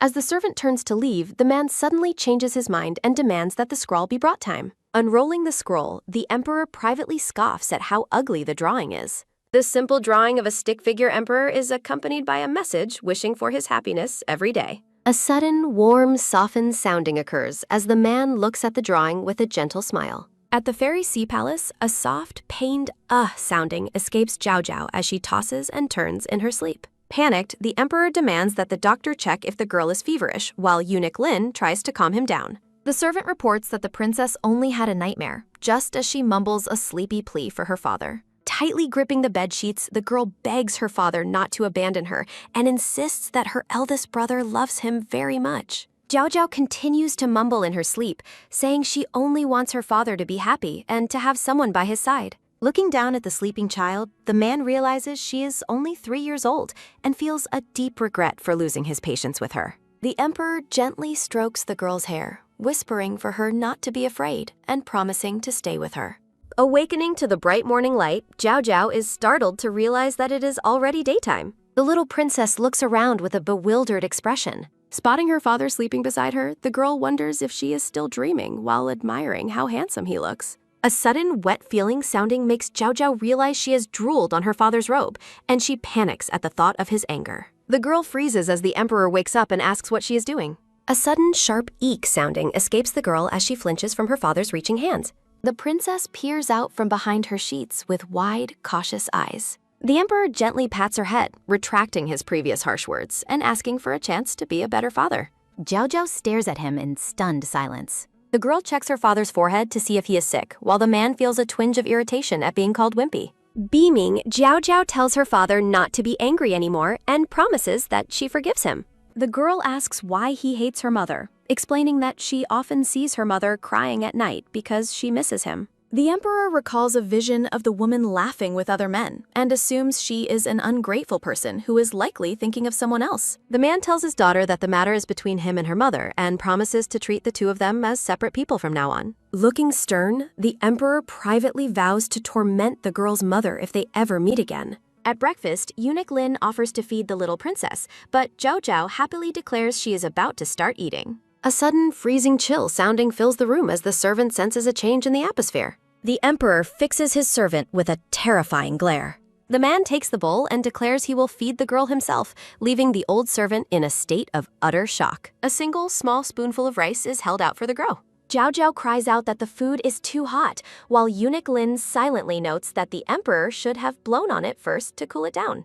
A sudden, dry cough sounding escapes the black-haired emperor as he asks his daughter if she was the one who drew the picture. Zhao Zhao confirms it, explaining that she helped her talented eldest brother complete the drawing together. The man scoffs at the poor quality of the art, while his daughter focuses entirely on her meal. The emperor announces that he has ordered the ministry to prepare a banquet in her honor in 2 days. The blue-haired princess's eyes widen as she wonders if this celebration will include a lot of food. Holding the girl close, the man declares his intent to show the whole world that she is his daughter. Zhao Zhao asks if she is allowed to invite her eldest brother to join them for playtime. Her father grants permission for her to bring other brothers provided she stays out of trouble, sparking a joyful cheer. A masked servant informs a black-haired boy that the emperor is throwing a banquet for the princess. Yang Jinglan is surprised the emperor is doing so much for the girl he previously worried might be bullied. A sudden, quick swoosh sounding occurs as the boy retracts his hand when Zhao Zhao arrives to see him.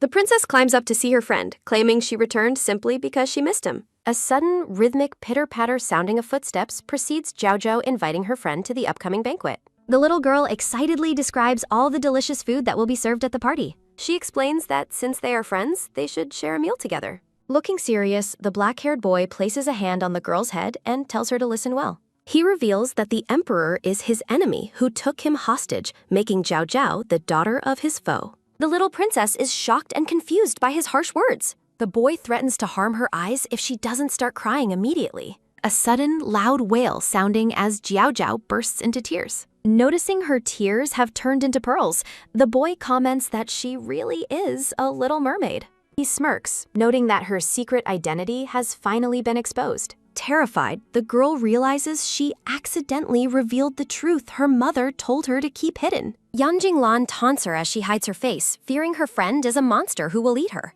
A sudden, frantic charge sounding as the princess runs away as fast as she can. A sudden quiet appears sounding as the shadow guard returns to ask about the banquet plans after the girl flees. Furious, the boy refuses to go and yells at his servant for appearing again. On the day of the banquet, the subjects gather at the palace to offer their well wishes to the emperor. The emperor looks out over the assembly and invites his subjects to take their seats. The gathered crowd responds with gratitude to His Majesty. Watching the princess enter, a woman wonders what she did to gain so much of the emperor's favor. Zhao Zhao is officially introduced to the court and feels overwhelmed by the massive crowd of people. The blue-haired princess introduces herself and her age to the gathered guests with a polite wave. A sudden collective shock sounding as the crowd is overwhelmed by the little girl's cuteness. The emperor calls for his daughter to come sit beside him, and she agrees with a nervous voice. A sudden, heavy bam sounding as the girl trips and falls flat on her face while running. Reaching up for a hug with watery eyes, she asks her father for comfort after her tumble. The emperor embraces her, causing the court ladies to marvel at how kindly he treats his daughter.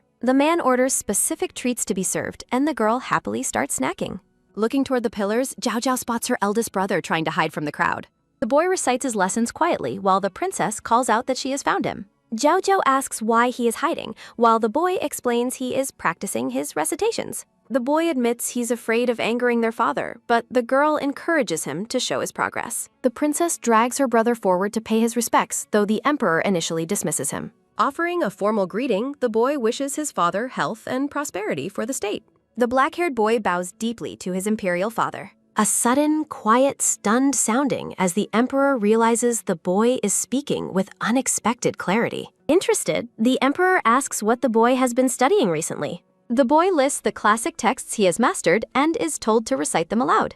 The court is amazed as the prince recites his lessons perfectly without a single stammer. The black-haired boy stammers as he recites, while Zhao Zhao wonders why her eldest imperial brother is reciting the little tricks she taught him. Correcting himself, the prince explains that if there is no teaching, nature will deteriorate, and that the right way to teach is with thoroughness. The emperor is impressed by the boy's massive improvement and credits his daughter for the positive change. Pleased with his progress, the man tells the prince that he has done well and will arrange for an imperial tutor to begin his lessons the next day. The prince stammers out his thanks to his imperial father, while Jiao Jiao beams and cheers that her papa is the best. A sudden, rhythmic pitter-patter sounding of footsteps occurs as the girl runs to the emperor's side and clings to his robe, declaring her love for him. The man gazes at his daughter, noting her beautiful features, and privately deciding that she truly is worthy of being his child. The emperor issues a formal decree conferring the title of delicate on Mo Jiao Jiao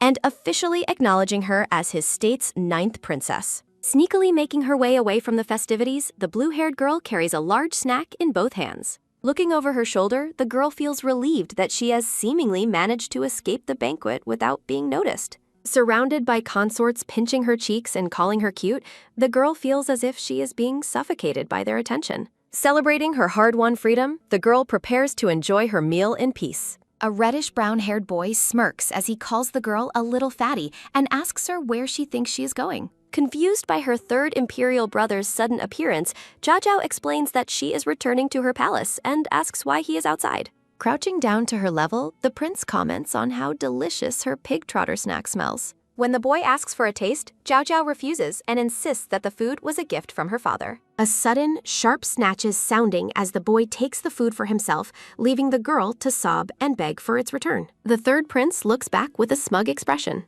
Yan Jinglan arrives and questions if it is appropriate to bully his sister, while Jiao Jiao calls out to her pretty brother with relief. The third prince asks if the boy has a hidden motive for meddling, while Yan Jinglan faces him with a severe frown. Looking stern, the black-haired boy in green tells the prince that it is none of his business and orders him to return what belongs to the girl.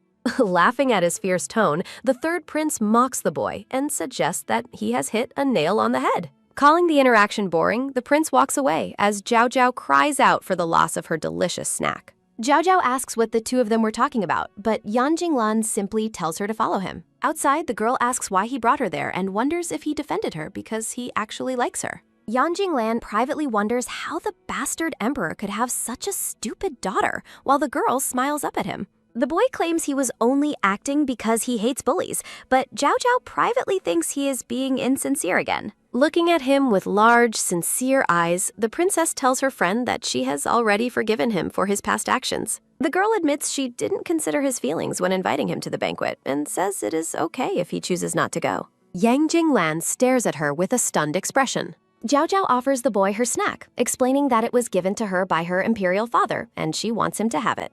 The boy asks if she still has her mermaid pearls, causing the princess to look up at him with a puzzled expression. Beaming with pride, the little girl confirms his question with a happy nod. A sudden quick picks-up occurs as the boy lifts the girl into the air. The boy holds the girl over the water and prepares to drop her.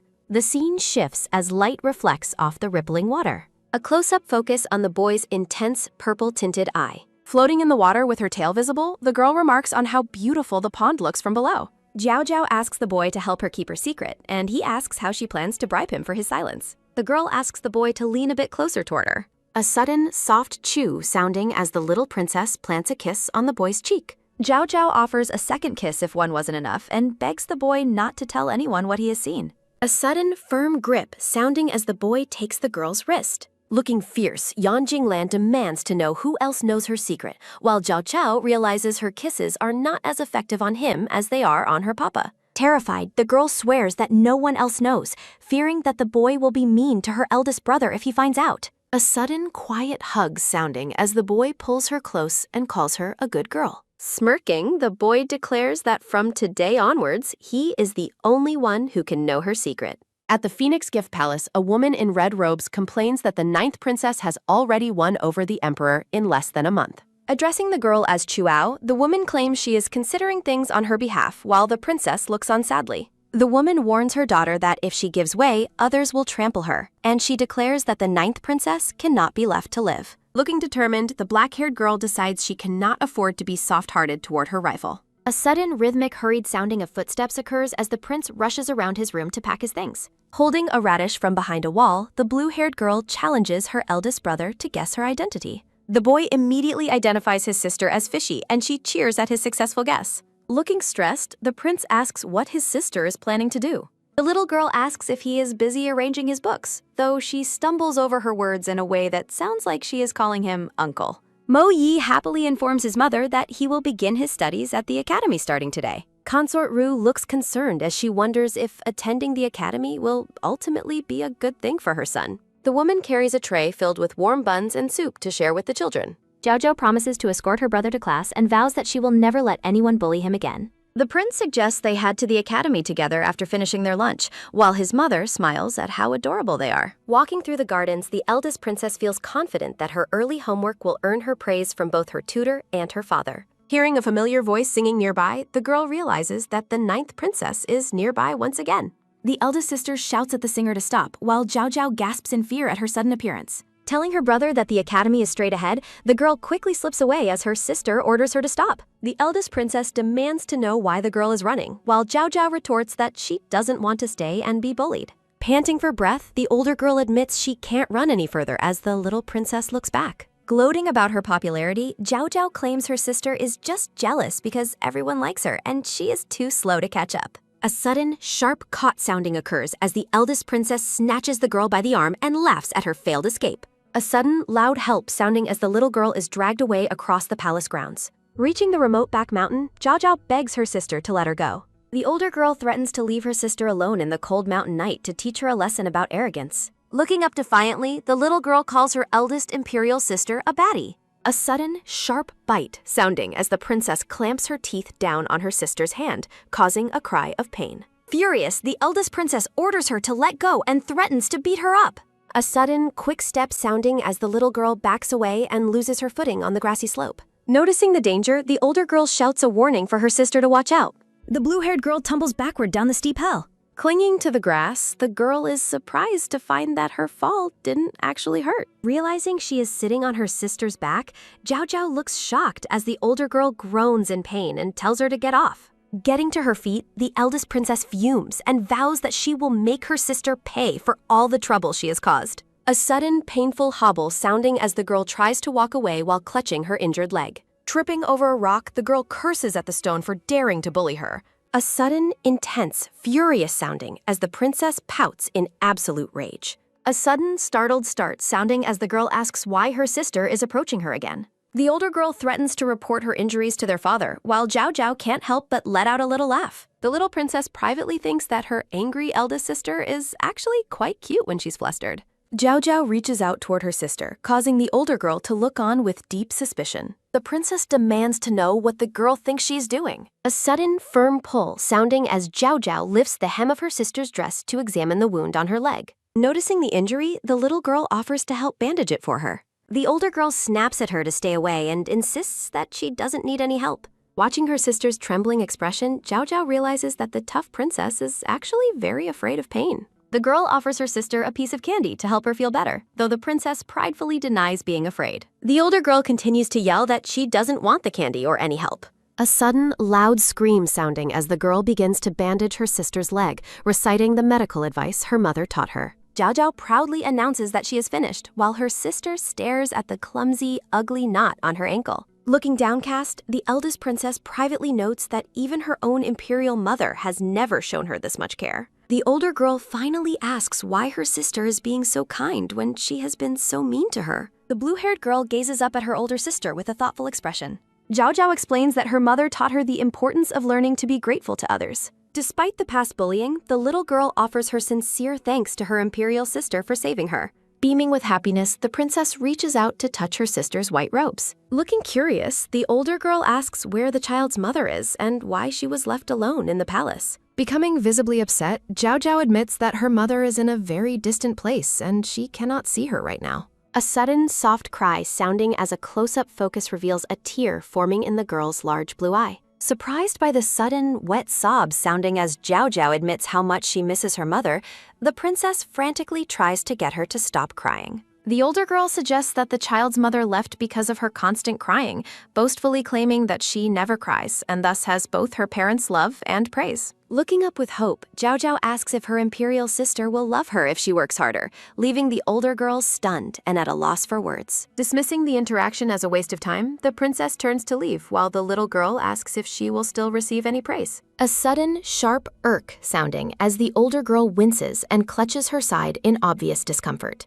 Admitting that her injury is too painful to stand on, the princess sits on the grass while Zhao Zhao attempts to diagnose her condition. The little princess excitedly identifies the injury as a cow, but her older sister angrily corrects her, stating that it is actually called a sprain. Looking worried, the eldest princess wonders what she should do since she will be forced to miss her upcoming lessons. Comforting her sister, Zhao Zhao promises that their father will find them, causing the older girl to privately marvel at the child's lack of a grudge. Reasserting her dignity, the princess claims she needs to rest and tells her sister not to bother her anymore. As night falls over the forest, the little girl passes the time by drawing cows in the dirt with a small stick. Jojo asks when their father will arrive to rescue them and mentions that she is starting to feel very hungry. A sudden, eerie howl sounding as the terrified girl clings to her sister, fearing that wolves are nearby. Rebuffing the girl, the princess explains that the imperial battle wolves are well-trained and will not harm anyone without their father's permission. A sudden, terrifying howl sounding as the princess flinches in fear, causing Zhao Zhao to shout about the presence of tigers. A sudden, gentle pat-pat sounding as the little girl comforts her trembling sister and tells her that everything is fine now. Looking at the woods with a smile, Zhao Zhao tells her sister to listen to the animals playing together.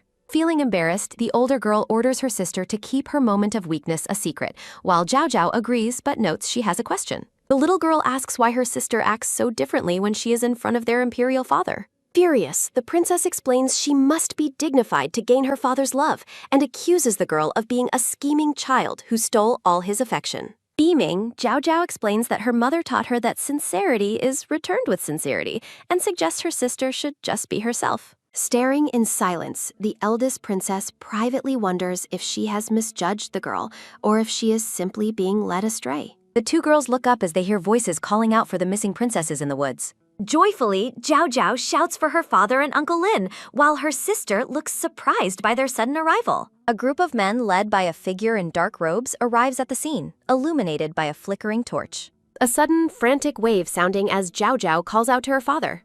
A sudden, warm lift sounding as the emperor picks up the crying girl and tells her that he is here to protect her. Watching the scene, the eldest princess feels frustrated that her sister managed to gain their father's attention yet again. Bowing low, the princess takes responsibility for the incident and asks to be punished for not looking after her sister properly. Looking stern, the emperor orders his eldest daughter to copy the house rules 20 times once they return to the palace. The princess accepts her punishment while the emperor prepares to lead the party back to the Hall of Mental Fortitude.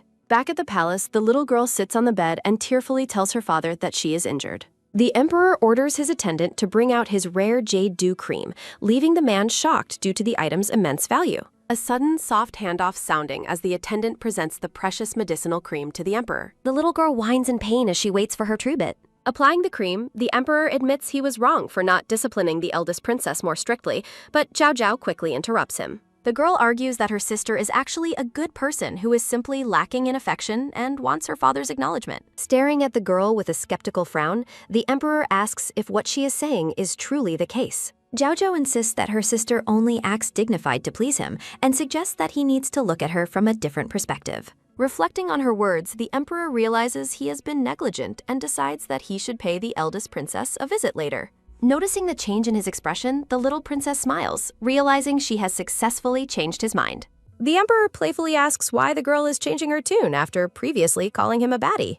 Elsewhere, the eldest princess sits alone by her bed, clutching a container and bitterly thinking that her father only cares for the little wilding. Eldest princess finishes bandaging her own leg and reflects that while she was starting to see her sister differently, it is safer to follow her mother's harsh advice. A sudden, loud announcement sounding as the girl is startled to hear that the emperor has arrived at her chambers. A sudden, quick arrange sounding as the princess fixes her hair and greets her father with a poised, dignified bow. Looking nervous, the girl listens as the emperor states he has something to discuss regarding the day's events. Thinking she is about to be scolded, the princess tries to apologize for framing her sister, but her father surprises her by asking how her injury is doing. The emperor admits that Zhao Zhao told him he wasn't showing her enough care and suggested he try to understand her from a different perspective. Looking stunned, the princess is speechless to learn that her sister actually spoke up in her defense. Clutching her robes in disbelief, the girl wonders why someone she treated so poorly would ever choose to protect her. Bowing low, the princess tearfully asks to be punished, insisting that her father is already very caring and that she was the one at fault. A sudden, heavy sigh sounding as the emperor looks down at his daughter with a conflicted expression. Reaching out, the emperor gently pats his daughter's head and calls her by her name, Chu Yao. The man explains that as a daughter of the imperial line, she does not always have to struggle to be a perfectly cultured and respectful girl. Looking up with shimmering eyes, the princess is overwhelmed by her father's rare show of physical affection. The emperor tells her that when she is with him, she only needs to be herself, which causes her to look on in silent shock. Bursting into tears, the girl hugs her father while he comforts her and tells her it is time to rest. The emperor informs her that the imperial physician is on his way, while Chu Yao thanks him with a heartfelt, relieved expression. Gazing up at her father as he keeps a comforting hand on her shoulder, the princess feels a warmth she has never known before. Privately reflecting, the girl realizes she deeply misunderstood her sister and vows to make things right the next time they meet. The scene shifts to the bright morning light over the palace gardens as a new day begins. Zhao Zhao watches her father with a curious stare as he sleeps soundly in his bed. A sudden, soft poke sounding as the little girl giggles and decides to take the chance to sneak away while her father is still asleep. A sudden, quick tiptoe sounding as Zhao Zhao gingerly slips out of bed and makes a break for it. Beaming with joy, the girl plans to surprise her eldest imperial brother at school and escort him back home. A sudden, sharp irk sounding as the girl is caught by her father's voice, asking where she thinks she is going. Looking flustered, the princess claims she is heading to the academy early, but the emperor points out that it's far too early for the doors to be open. The man suggests that since she loves reading so much, she should simply accompany the eldest prince to school from now on. A sudden, sharp slap sounding as Zhao Zhao imagines a fierce teacher with a paddle making her hands swell as punishment for mistakes. Looking terrified, the girl quickly changes her tune and insists that she actually doesn't like studying at all. The emperor looks on knowingly, mentioning that he is well aware she was the one who taught the prince his classic lessons. Stunned, the little princess can only manage a confused as her secret is revealed. A sudden, startled eek sounding as the emperor pats the girl's head and watches her squirm in embarrassment. A sudden, dramatic thump sounding as Zhao Zhao collapses onto the floor face down in a fit of despair. A sudden, soft snore sounding as the emperor realizes his daughter is simply pretending to sleep to avoid more talk about school. Looking stern, the man decides that he will arrange for an imperial tutor to teach her in the coming days so she stays out of trouble. The scene shifts to the grand entrance of the academy as classes begin. A sudden, angry kick sounding as the pouting girl calls her father a big baddie for making a 3-year-old go to school. A sudden, playful cover sounding as someone sneaks up and places their hands over the girl's eyes, asking her to guess who it is. Realizing it is her eldest imperial brother, whom she calls Fishy, Zhao Zhao cheers and tells him how awesome he is. Holding hands, the prince promises to teach her how to draw as they begin their walk back home together. The little girl curiously asks what kind of lessons her brother learned at the academy today. The boy lists activities like eating, playing, and reading, making Zhao Zhao realize that school might not be as scary as she thought. A sudden, firm hold sounding as the prince clutches his school bag and his sister's hand tightly. Beaming, the prince laughs and tells her that no one bullies him because she is the best. Joyfully, the two children run along the garden path, shouting about going home together.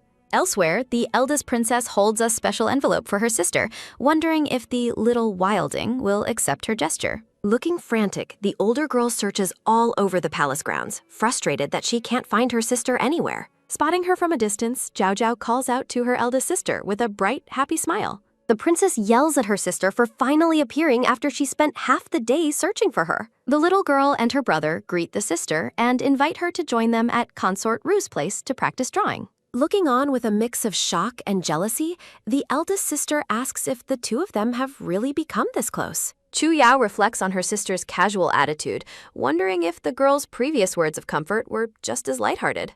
Refusing to join the others, the eldest princess calls them immature and stormily walks away as Zhao Zhao and the eldest prince watch in confusion. A sudden, firm rejection sounding as Zhao Zhao pulls her hand away and refuses to stay with her sister. A sudden, rhythmic pitter-patter sounding as the emperor pauses his reading in the Hall of Mental Cultivation. Calling out for her father, the little princess rushes into the room with her arms wide open. Noticing her soaked appearance, the emperor looks up in shock and asks why her clothes are so wet. Hurriedly, the emperor pulls the girl close and orders eunuch Lin to bring a towel immediately.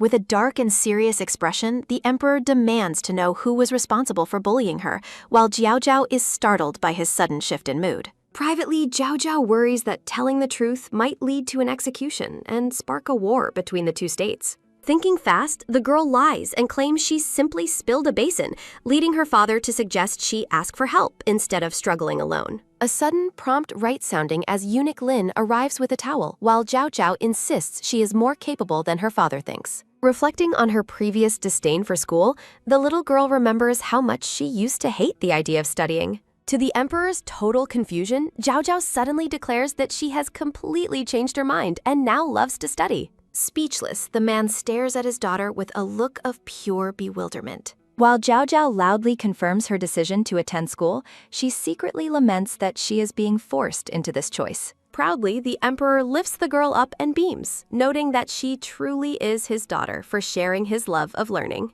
The emperor commands the staff to prepare her school supplies for tomorrow, leaving Jiao Jiao frozen in shock at the sudden deadline. Pointing to her bandaged leg, the princess begs for a delay, claiming that her previous injury hasn't fully healed yet. Looking slightly annoyed, the emperor considers her request with a skeptical frown. Softening slightly, the man promises that if she is still in pain by the morning, he will allow the start of school to be postponed.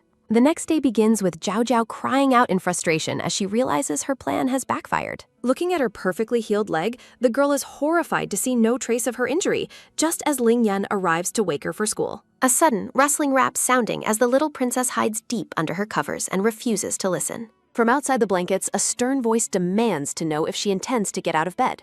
Looming over her, the emperor asks if she was lying the previous day about her desire to attend the academy. Comparing her father's scary tone to that of her pretty brother, Jiao Jiao quickly concedes and promises to get up. The emperor sighs and prepares to leave, causing the little girl to wonder if he is actually letting her stay home. Her hopes are dashed when the man announces he will personally escort her to school on his way to court. Collapsing into a heap of despair, Jiao Jiao realizes she was happy for no reason at all. Arriving at the academy, the girl is instructed to greet the class, while Chu Ya watches her with a grumpy expression. Clearly unhappy to be there, the little girl stands before her new classmates with a reluctant gaze. The classroom erupts with joy as the other children and the teacher find the new princess incredibly cute. Asking for silence, the elderly teacher kindly asks Jiao Jiao who she is searching for among the students. The little girl asks if the 6th prince of Yan State is absent today, hoping to find the boy she met previously. The teacher points her toward an empty seat next to the prince's desk, and Jiao Jiao celebrates the freedom of his absence. Time passes until the teacher dismisses the class and bids everyone farewell for the day. Cheering, the eldest prince greets his sister and expresses how excited he is to be classmates and walk home together. Hugging the boy tightly, Jiao Jiao proclaims that he is her favorite person in the imperial family. A new red-haired boy approaches and arrogantly asks Jiao Jiao if she likes him.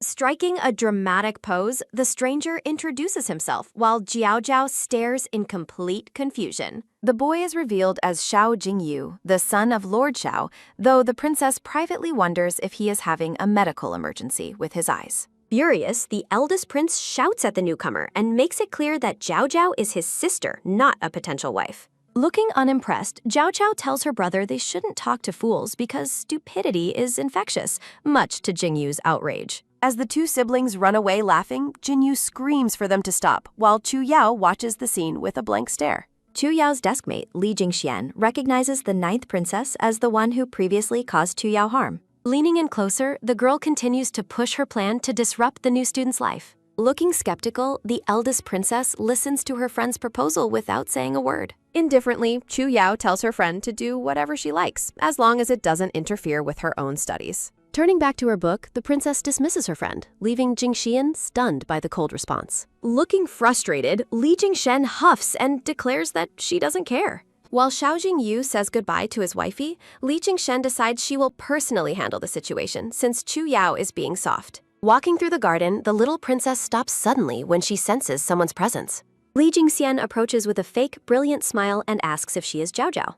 Ignoring the girl's question, the stranger claims she saw someone waiting for her by the door and tells her to hurry over. Jiao Jiao asks if the person looks pretty with a high ponytail, and the older girl confirms it with a nervous smile. The little princess worries that her pretty brother has caught her at school despite being on a leave of absence. As the little girl runs toward the door, Li Jingxian smirks at how easily she was fooled. Chu Yao watches from inside the classroom, wondering what her friend is up to now. Peeking around a corner, Zhao Zhao calls out for her pretty brother. Finding no one there, the girl is surprised when her eldest sister suddenly appears behind her. Scolding her sister for being stupid, the princess tells her to look at what is on the ground. Looking down at the stone path, the little girl is completely confused. Pointing out a banana peel, Chu Yao claims she saved her sister from falling and getting hurt. The eldest sister sternly warns her to watch where she is walking from now on. A sudden, loud swoosh sounding as a massive pile of white flour drops from the ceiling onto Chu Yao. Standing frozen and covered in white, the eldest princess remains silent while Zhao Zhao stares in shock at the little white person. Enraged, Chu Yao screams for whoever set the trap to show themselves immediately. Li Jingxian rushes over, admitting it was her but claiming she wasn't targeting her friend. Furious, the princess snaps at her friend to stay away and not touch her. Chu Yao warns her friend to keep herself in check and never pull such small tricks again. Outraged, Li Jingxian asks why she won't take revenge on the girl who previously hurt her. Looking cold and distant, the eldest princess dismisses the question entirely. Chu Yao declares that Jiao Zhao is her imperial sister and family, telling the outsider not to interfere. Walking away without another word, the princess leaves her friend stunned and Zhao Zhao calling out for her to wait. A sudden soft pitter-patter sounding as the rain falls over the garden flowers. Running up, the little girl grabs her sister's rope and begs her to wait. Beaming, Zhao Zhao explains that she hasn't had the chance to thank her sister for helping her yet. Caught off guard by the sincere gratitude, Chu Yao looks away with a blush. The princess huffs and claims she only helped to avoid reporting to their father, though Zhao Zhao privately thinks she is quite cute.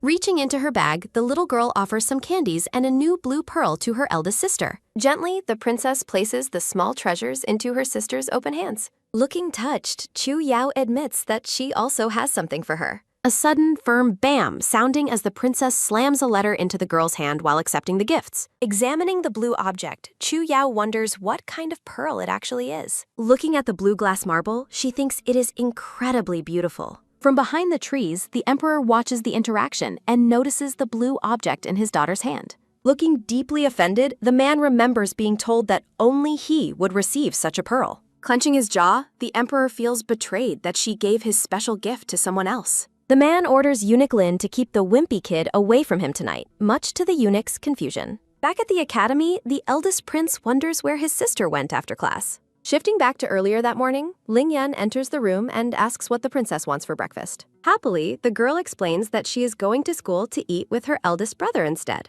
Elsewhere in the palace, the emperor smiles smugly, assuming his daughter will miss him after being ignored for a night. A sudden, fast swoosh sounding as Zhao Zhao zips past her father like a gust of wind without acknowledging him. Stunned, the emperor realizes she just left while eunuch Lin comments on how much she seems to love studying. Inside the academy walls, someone asks about the lunch menu for the day. Having finished morning court, the emperor arrives to fetch the girl for lunch, expecting her to cry tears of gratitude. Smiling as he spots her through the window, the man announces that it is time to eat.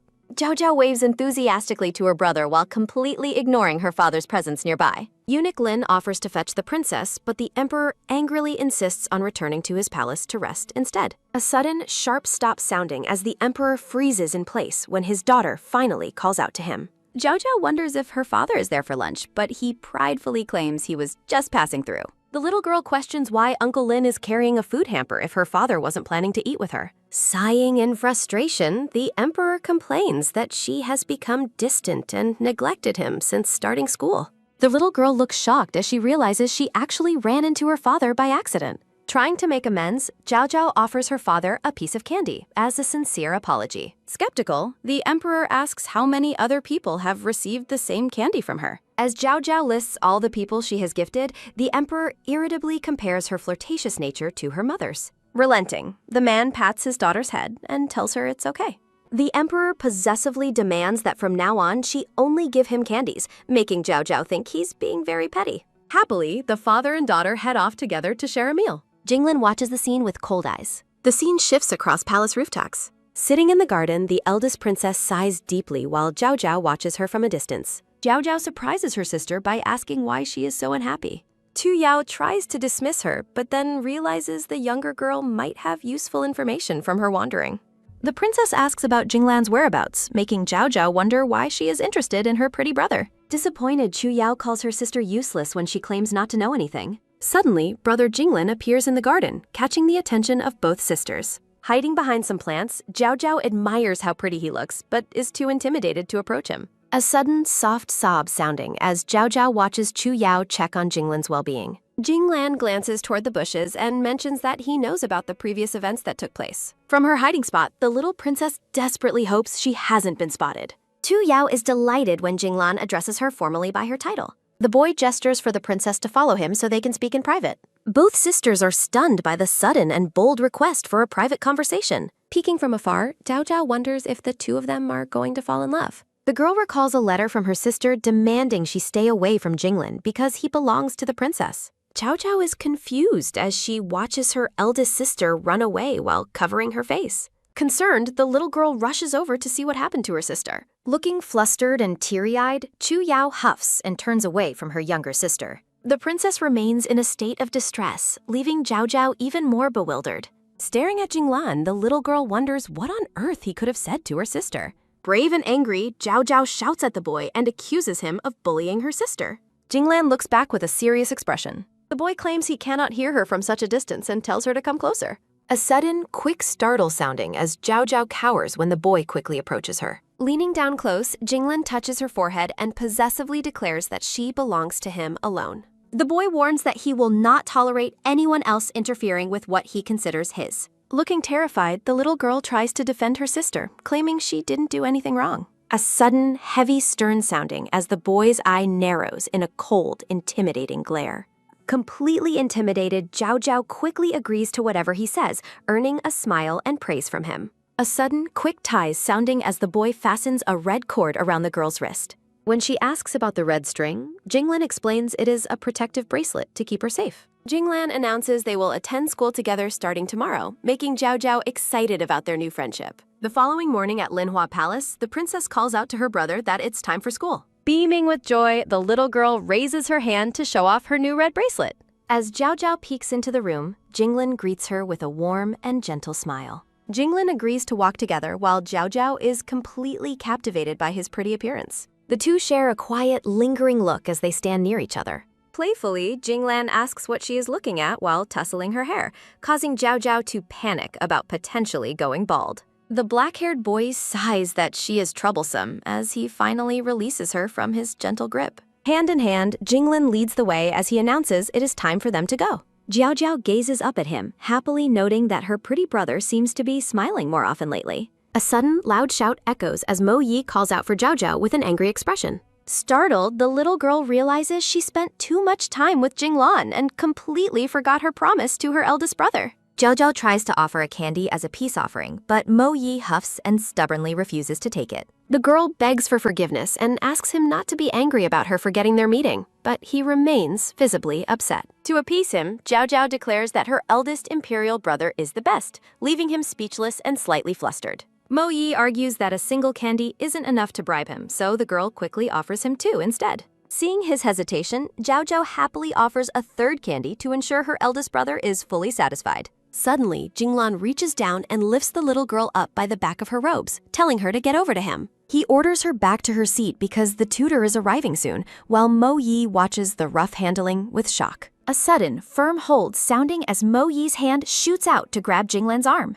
Mo Yi angrily demands that the boy stop treating the little girl in such a disrespectful manner. Jinglan notes the prince's surprisingly strong grip and wonders if the rumors about him being a fool are actually false. The boy asks if the prince has an issue with his possession, while Mo Yi furiously argues that the girl belongs to no one. Clenching his fist, the prince orders him to let her go immediately. Jinglan wears a cold smirk as he challenges the prince to see what he will do if he refuses to comply. A sudden, heavy, tense sounding as a chilling atmosphere settles between the two rivals, while Zhao Zhao looks on in confusion. The little girl is completely lost, wondering what on earth is happening between them. Later, Zhao Zhao tells her father that her eldest brother is incredibly smart and memorized his books even before the tutor taught them. Looking thoughtful, the emperor suspects the girl is trying to force a closer bond between him and the eldest prince. Students whisper among themselves about the earlier scene just as the imperial tutor finally enters the classroom. A sudden, soft sits sounding as Jinglin takes his place at a desk, leaving the confrontation behind for now.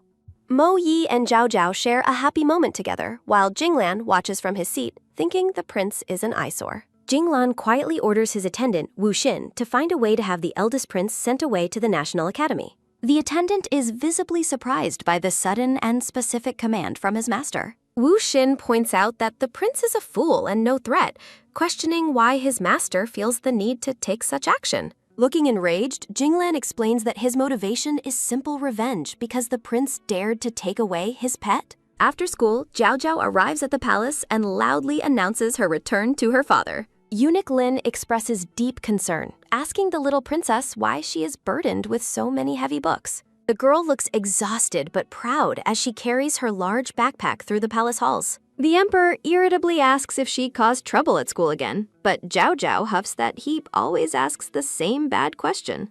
She claims to be a perfect student and insists that even the tutor gave her compliments during the day. Eunuch Lin excitedly presents some papers to the emperor, claiming the little princess has become exceptionally good at writing.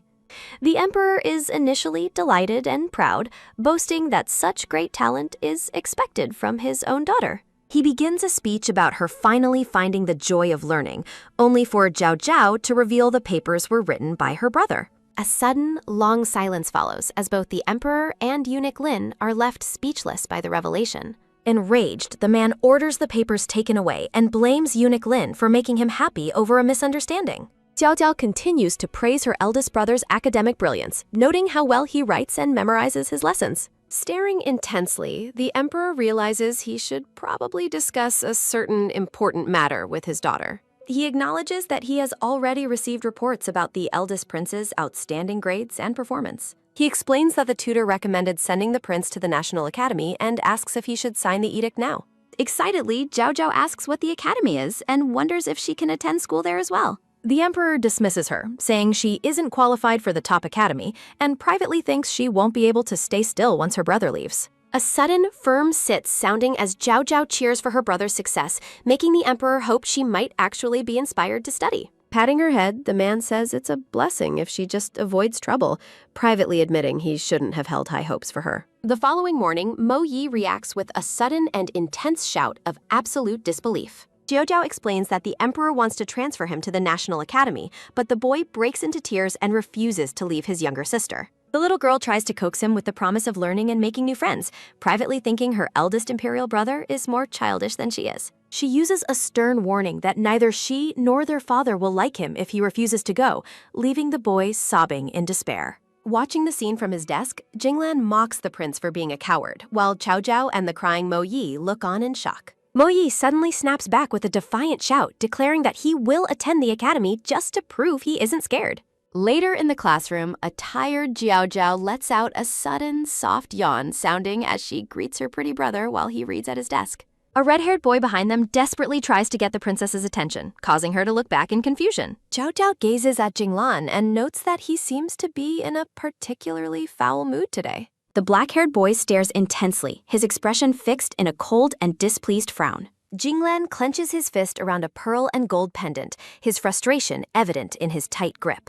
Jinglan asks if she thinks he can be bribed as easily as Mo Yi, but Zhao Zhao insists that she likes him the most out of everyone. The boy is left momentarily speechless by her sudden and honest declaration of affection. A sudden soft cough sounding as Jinglan clears his throat and finally agrees to accept her candy offer. He warns her that she is strictly forbidden from giving candy to anyone else in the future and demands her understanding. To his surprise, the boy realizes the little princess has already drifted off into a deep sleep at her desk. Jinglan watches her closely, his gaze softening slightly as he observes her peaceful face. Patting her head, the boy quietly mocks the emperor's daughter for being such a lovable fool. Suddenly, the red-haired boy approaches and calls out for his wifey to wake up immediately. Groggy and confused, Zhao Zhao looks up and mistakenly calls the red-haired boy her eldest imperial brother. The boy, shouting "you," laughs and mockingly clarifies that he is certainly not that fool of a prince. Enraged by the insult to her brother, Zhao Zhao declares she will no longer play with him because he isn't her friend.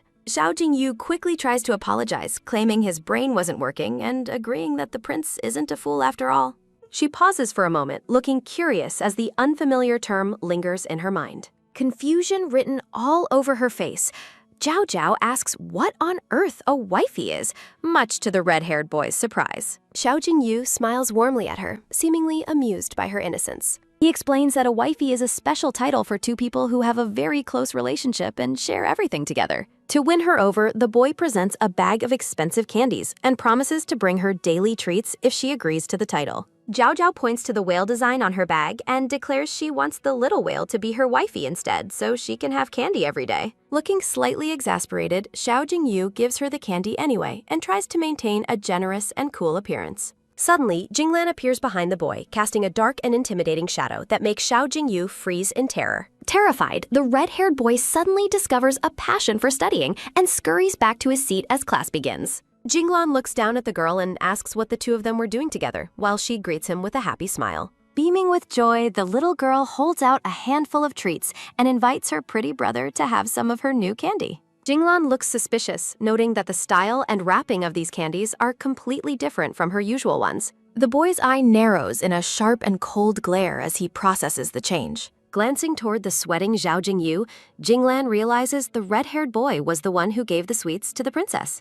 Unaware of the tension, the little girl looks up and wonders why her brother is just staring at her. A sudden, firm take sounding as Jinglan seizes the entire bag, declaring she is limited to 5 candies and has already reached her quota. Stunned and devastated, Jiao Jiao stares at her empty hands as she tries to process the sudden loss of her treats. Jinglan warns her that her teeth will rot if she eats too much, while the girl cries out that she is just a small child. He pats her head and promises more candy tomorrow if she behaves, though the little girl remains visibly upset. Jiao Jiao begins to sob, mourning the loss of her delicious candy bag. Jinglan reaches out a hand and announces that class is over, telling the little girl it is time for them to go home. Looking at her empty hands, Jiao Jiao realizes that her pretty brother is simply using the excuse of protecting her to bully her instead.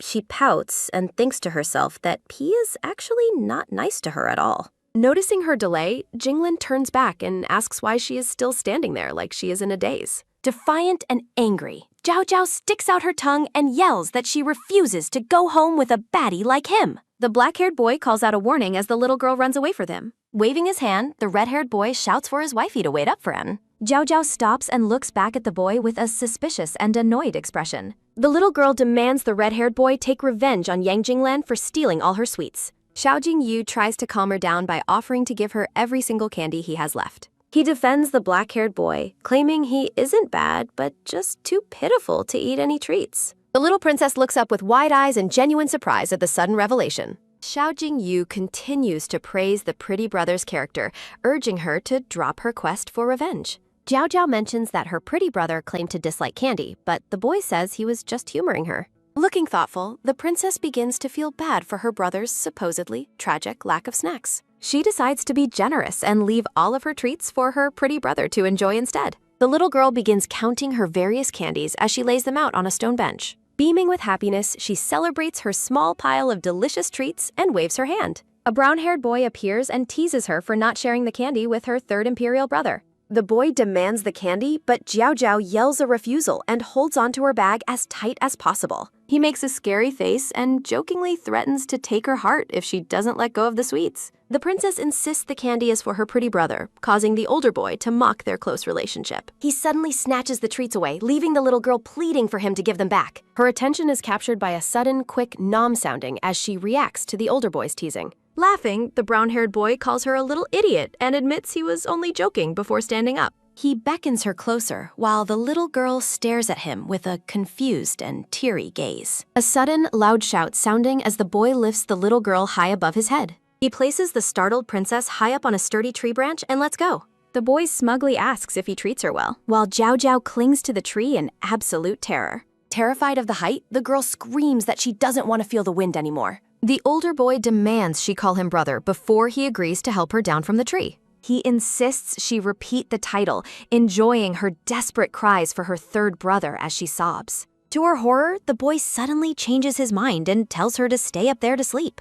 Enraged by his betrayal, the little girl yells that her third brother is a big liar. The boy nonchalantly remarks that deceiving others is a habit as a black-haired girl walks by them.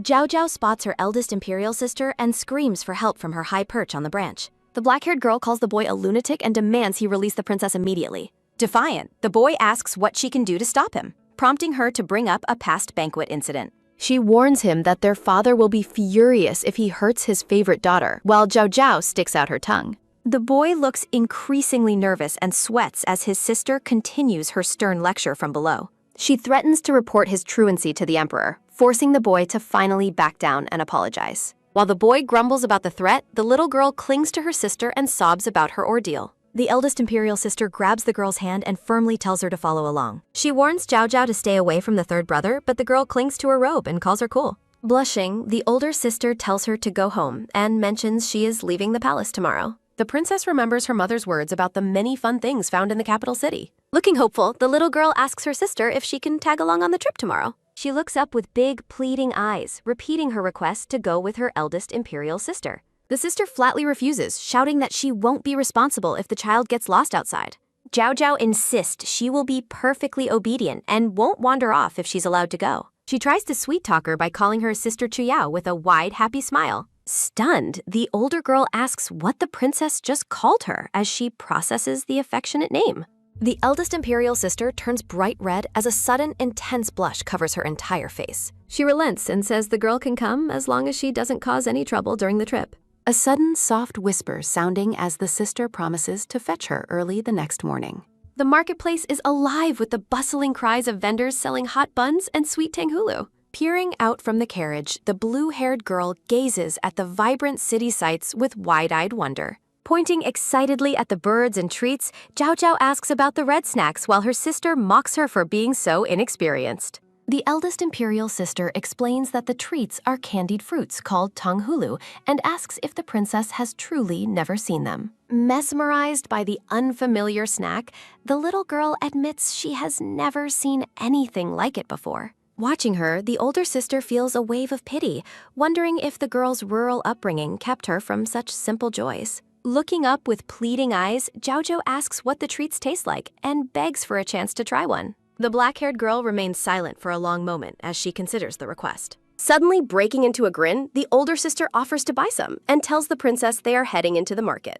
She tells the girl to wait by the carriage while she goes to make the purchase as vendors call out nearby. A sudden, loud swish sounding as the older girl is yanked backward with a terrified expression. Zhao Zhao is suddenly lifted into the air and pulled away by thin, invisible strings. A sudden, low rumble sounding as the gray-haired vendor watches the scene unfold. He leans in close and remarks on how delicious the sweet treats smell. The vendor asks the little princess how many sticks she wants, noting that each one costs 5 copper coins. Looking downcast, Zhao Zhao nervously admits that she doesn't have any money to pay for them. She holds out her hands and asks the man if she can trade all her other candy to buy 2 sticks of tanghulu. Touched by her innocence, the vendor calls her a good child and offers her the treats for free. Passers-by watch the interaction and remark on how beautiful and well-mannered the little child appears to be. As the crowd praises her obedience, Zhao Zhao stands holding her new treats with a dazed and blank expression. A sudden, loud shout sounding as the eldest imperial sister demands everyone get out of her way. Rushing forward, the black-haired girl scoops the princess into a protective hug and declares no one is allowed to touch her sister. She sternly scolds the princess for running off and threatens to never bring her out again, prompting a tearful apology. Zhao Zhao happily offers a stick of tanghulu to her sister, leaving the older girl stunned that the child actually bought it for her. The older sister looks irritated and thinks to herself that it would be a shame if such a cute child learned bad habits. Taking the girl's hand firmly, she announces that they are leaving the area immediately. The scene shifts to a quiet, empty alleyway between the tall city buildings. While they walk, the older girl asks where the princess lived before she turned 3 years old.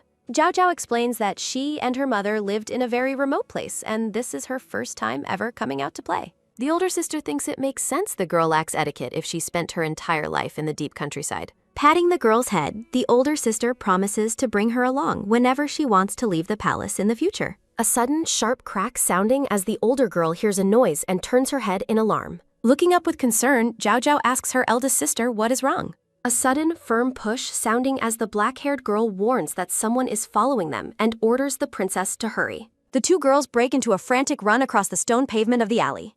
The older sister urges Zhao Zhao to hide in the nearby alley while she promises to stay and protect her. Screaming at the girl to move out of her daze, the sister realizes they are being cornered. A masked man in black appears and mockingly asks where they are running, offering to escort the princess himself. Terrified, the black-haired girl screams for the princess to run as the kidnapper looms over them. A sudden, muffled irk sounding as the masked man grabs the girl and covers her mouth with a cloth. Horrified, Zhao Zhao screams out for her eldest imperial sister as the man captures her. As she begins to lose consciousness, the older girl thinks only of the princess and begs her to run away. The scene fades into the pitch-black darkness of a starry night sky. A sudden, low sounding as the black-haired girl groggily begins to wake up. She realizes she has been tied up inside a carriage and wonders if their kidnapper has already left them alone. Her panic grows as she thinks about how anxious their father will be if anything happens to the princess. Looking over, she sees Zhao Zhao lying face down and groggily mumbling about being too full. A sudden, sharp wakes sounding as the sister kicks the girl and shouts for her to stop sleeping. The older sister notes that the girl woke up before she could even land a kick, while Zhao Zhao asks why she looks so messy. Zhao Zhao asks if they have been kidnapped, and the older sister confirms it while telling her to get up and stop laying around. The older girl asks how she managed it, and the princess claims she did it randomly while secretly culminating her mermaid powers. The girl asks if her sister knows their kidnapper's identity, but the older girl admits she is just as clueless. While the sister ponders who would dare offend them, Zhao Zhao peeks outside and notices the coast is clear. The sister suspects their mother's involvement until they realize they have been taken outside the city to the back mountain. The older girl tells the princess to follow her lead and run later, though Zhao Zhao suspects her harsh words hide genuine concern. Determined, the little girl vows to protect her eldest imperial sister from now on. The sister is left speechless by the child's sudden and bold declaration. A sudden, loud rustle sounding as the sister hears footsteps and fears their captors have returned. A hand reaches out and begins to pull back the heavy curtain of the carriage. A masked man peeks inside and notes with interest that both princesses are now awake. The sister haughtily demands their release, warning of their father's wrath, while the kidnapper mocks her arrogance. The man scoffs and declares they do not fear the emperor, whom he refers to with deep disrespect. He abruptly drops the curtain, plunging the girls back into the dim interior of the carriage. Zhao Zhao panics about the returning villains, but her sister sternly tells her there must be a way to survive. Outside, the men discuss trading the two girls for someone called the Sixth Highness, which the sister overhears. The sister reacts to the mention of the Sixth Prince, while Zhao Zhao wonders if they mean her pretty brother. Zhao Zhao realizes the kidnappers are indeed talking about her pretty brother and feels a wave of worry. The princess defends her brother's character, but the sister scolds her and calls the boy an ingrate. When asked why her attitude changed, the older girl claims her past feelings were just childish ignorance. Zhao Zhao insists she still likes him, but her sister fiercely forbids her from having any such feelings. The kidnapper shouts a threat to stitch their mouths shut if they don't stop their loud arguing. The sister despairs over their lack of escape options as the princess quietly begins to form a plan. The older girl scoffs at the idea of a small child helping, but Zhao Zhao remains confident. The princess winks and insists that even little children can come up with brilliant ideas. Zhao Zhao begins her plan by repeatedly calling out to the masked man outside. Despite the man's angry threats, the little girl persistently demands some water to drink. She cleverly warns that if she dies from dehydration, they will lose their leverage against her father. Looking at the girl's pale face, the sister starts to believe the child actually needs water. The sister joins in, threatening the man with death if anything happens to her father's most beloved daughter. A sudden, wet gulp sounding as the masked man relents and gives the princess a flask of water. Zhao Zhao finishes the entire bottle and thanks her captor with a sweet, innocent smile. The man orders them to sit quietly before closing the curtain once more. The princess tells her sister to be good and close her eyes for a moment. A sudden, soft shut sounding as the sister obeys, wondering what tricks the little girl is about to perform.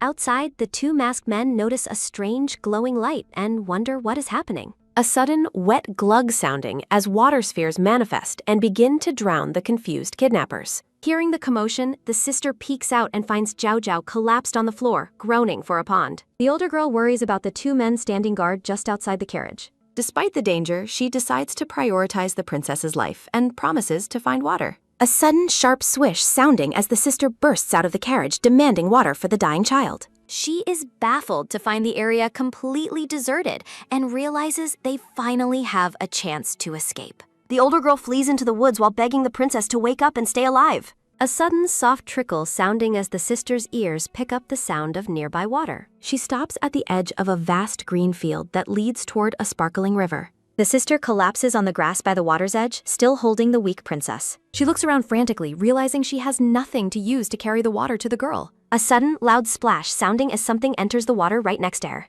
The older girl stares in shock at the ripples where the princess has suddenly disappeared into the depths. Terrified, she screams out for the girl as she gazes at the empty surface of the water. The black-haired girl screams for Mo Jaja as the child splashes into the water. She stares in horror at the bubbles where the girl vanished. Fear consumes the girl's gaze.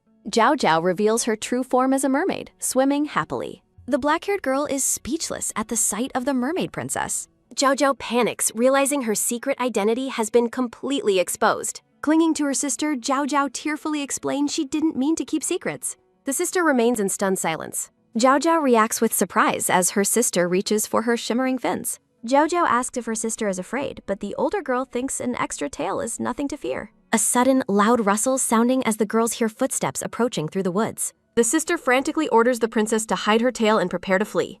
The girl senses imminent danger. Standing protectively, the sister shouts at the approaching figures to stay back. She freezes in absolute shock. The girl is stunned to find her imperial father standing before them. Mo Yinyuan demands to know exactly where Mo Jiao is hiding. The sister is baffled to see a human, drenched Jiao crying for her papa. Mo Yinyuan's expression darkens with cold, silent rage. He commands the imperial physician to be summoned for their immediate return to the palace. Back home, the emperor demands an honest explanation for their sudden appearance outside the city. The older sister lies, claiming they were drugged and kidnapped without their knowledge. Jiao Jiao interrupts the interrogation with a loud, distracting shout. The little girl begs for a hug, complaining that everything hurts. Jiao Jiao claims her throat is sore because the kidnappers refuse to give them water. Mo Yinyuan promises to find the culprits as he personally gives the princess a drink. A sudden, loud thump sounding as an attendant requests an audience with the emperor. The man reports that the kidnappers were attendants of the 6th prince seeking a trade for Yan Jinglan. Jiao Jiao fiercely defends her pretty brother, insisting he would never do such a thing.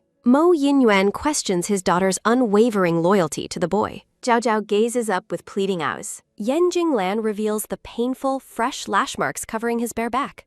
A masked attendant offers to help treat the prince's severe wounds. While being bandaged, the prince reflects on being framed for the princess's abduction. He is enraged that someone touched his property and pinned the blame on him. The subordinate offers to clear his name, but the prince declines the help. Yan Jinglan believes the emperor will eventually deduce his innocence without outside interference. The weary prince dismisses his attendant to rest alone. He stands in silent contemplation.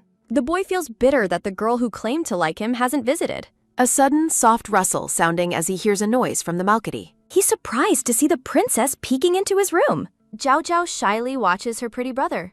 Jiao Jiao announces her arrival, and the prince helps the little girl climb inside. Concerned, the princess asks about his wounds and offers to help him heal. Jiao Jiao presents a jar of special cream, promising it will take the pain away. The prince is stunned to see the emperor's private medicine and wonders how she got it. Looking down, the boy notices a large, painful bruise on the little girl's exposed knee. The prince realizes Jiao Jiao knelt for a long time to beg her father for his medicine. Jiao Jiao reassures her brother that she no longer feels any pain and demonstrates how quickly she has recovered. The boy reaches out and takes hold of the princess's wrist while she grips the medicine jar. A sudden, soft touch sounding as the boy takes the silver container from the girl's hands. The boy scolds the princess for her recklessness, claiming he never asked for her to worry about him. When questioned about her captors, Jiao Jiao describes 2 masked men and suggests they were not local to their state.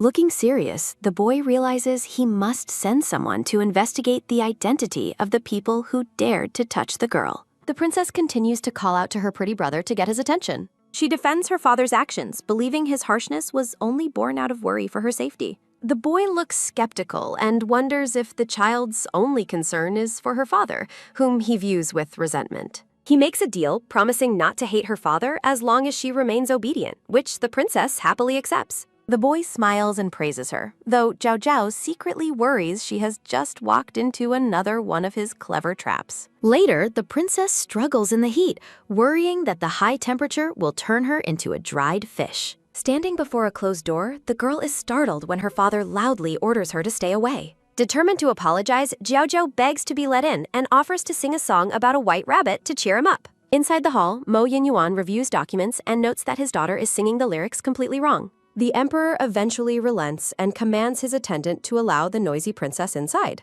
The elderly servant greets the little princess warmly as she thanks him and slips through the door. Jiao Jiao rushes to her father's side with a bright greeting, but he remains aloof and dismissive. The princess claims she has come to atone for her behavior from the previous day, though the emperor seems unimpressed. He tells the girl that he is too busy checking the second imperial brother's schoolwork to entertain her. The mention of her other brother catches the little girl's curiosity. Zhao Zhao suddenly feels the weight of an unfriendly gaze staring at her from across the room. She turns and finds a gray-haired boy sitting in a wheelchair, identified as Mo Zisu, the Mo state's second prince. The princess recalls a dark memory from her past life, where this brother led a rebellion that resulted in her father's death. Mo Zisu formally requests to leave, and the emperor dismisses him with a cold acknowledgement. As the prince rolls away, Zhao Zhao feels an ominous chill from the way he looked at her, despite them being strangers. The emperor asks about her plan for atonement, and the princess excitedly offers to cook a special meal for him. She reminds him how much he enjoyed the fish she prepared for him in the past. Mo Yinyuan mocks her skills, suggesting the royal kitchen did most of the work, but Zhao Zhao credits her mother's recipes. Intrigued by the mention of her mother, the emperor decides to give the girl one final chance to prove herself. A short time later, Mo Zisu sits alone in his wheelchair outside the Hall of Mental Cultivation. A reddish-haired boy peeks out from behind a pillar and asks the prince if he just met the new little sister. The older boy pushes the wheelchair while noting that everyone in the palace seems to adore the ninth imperial sister. The boy tells his brother not to take his observations the wrong way. He claims he only wants to ensure there is no hatred between them, but the prince insists the girl is an irrelevant outsider. Mo Zisu demands to be let go, and the other boy laughs as he releases his hold on the wheelchair. The reddish-haired boy watches the prince leave, finding his claim of having no connection to the girl quite amusing. He suspects that his brother was actually the one responsible for the princess's recent kidnapping. Elsewhere, the eldest imperial sister stares in confusion at a bowl of golden fried sticks. The sister worries that the strange food might be poisonous, but Zhao Zhao insists it is perfectly safe for their father.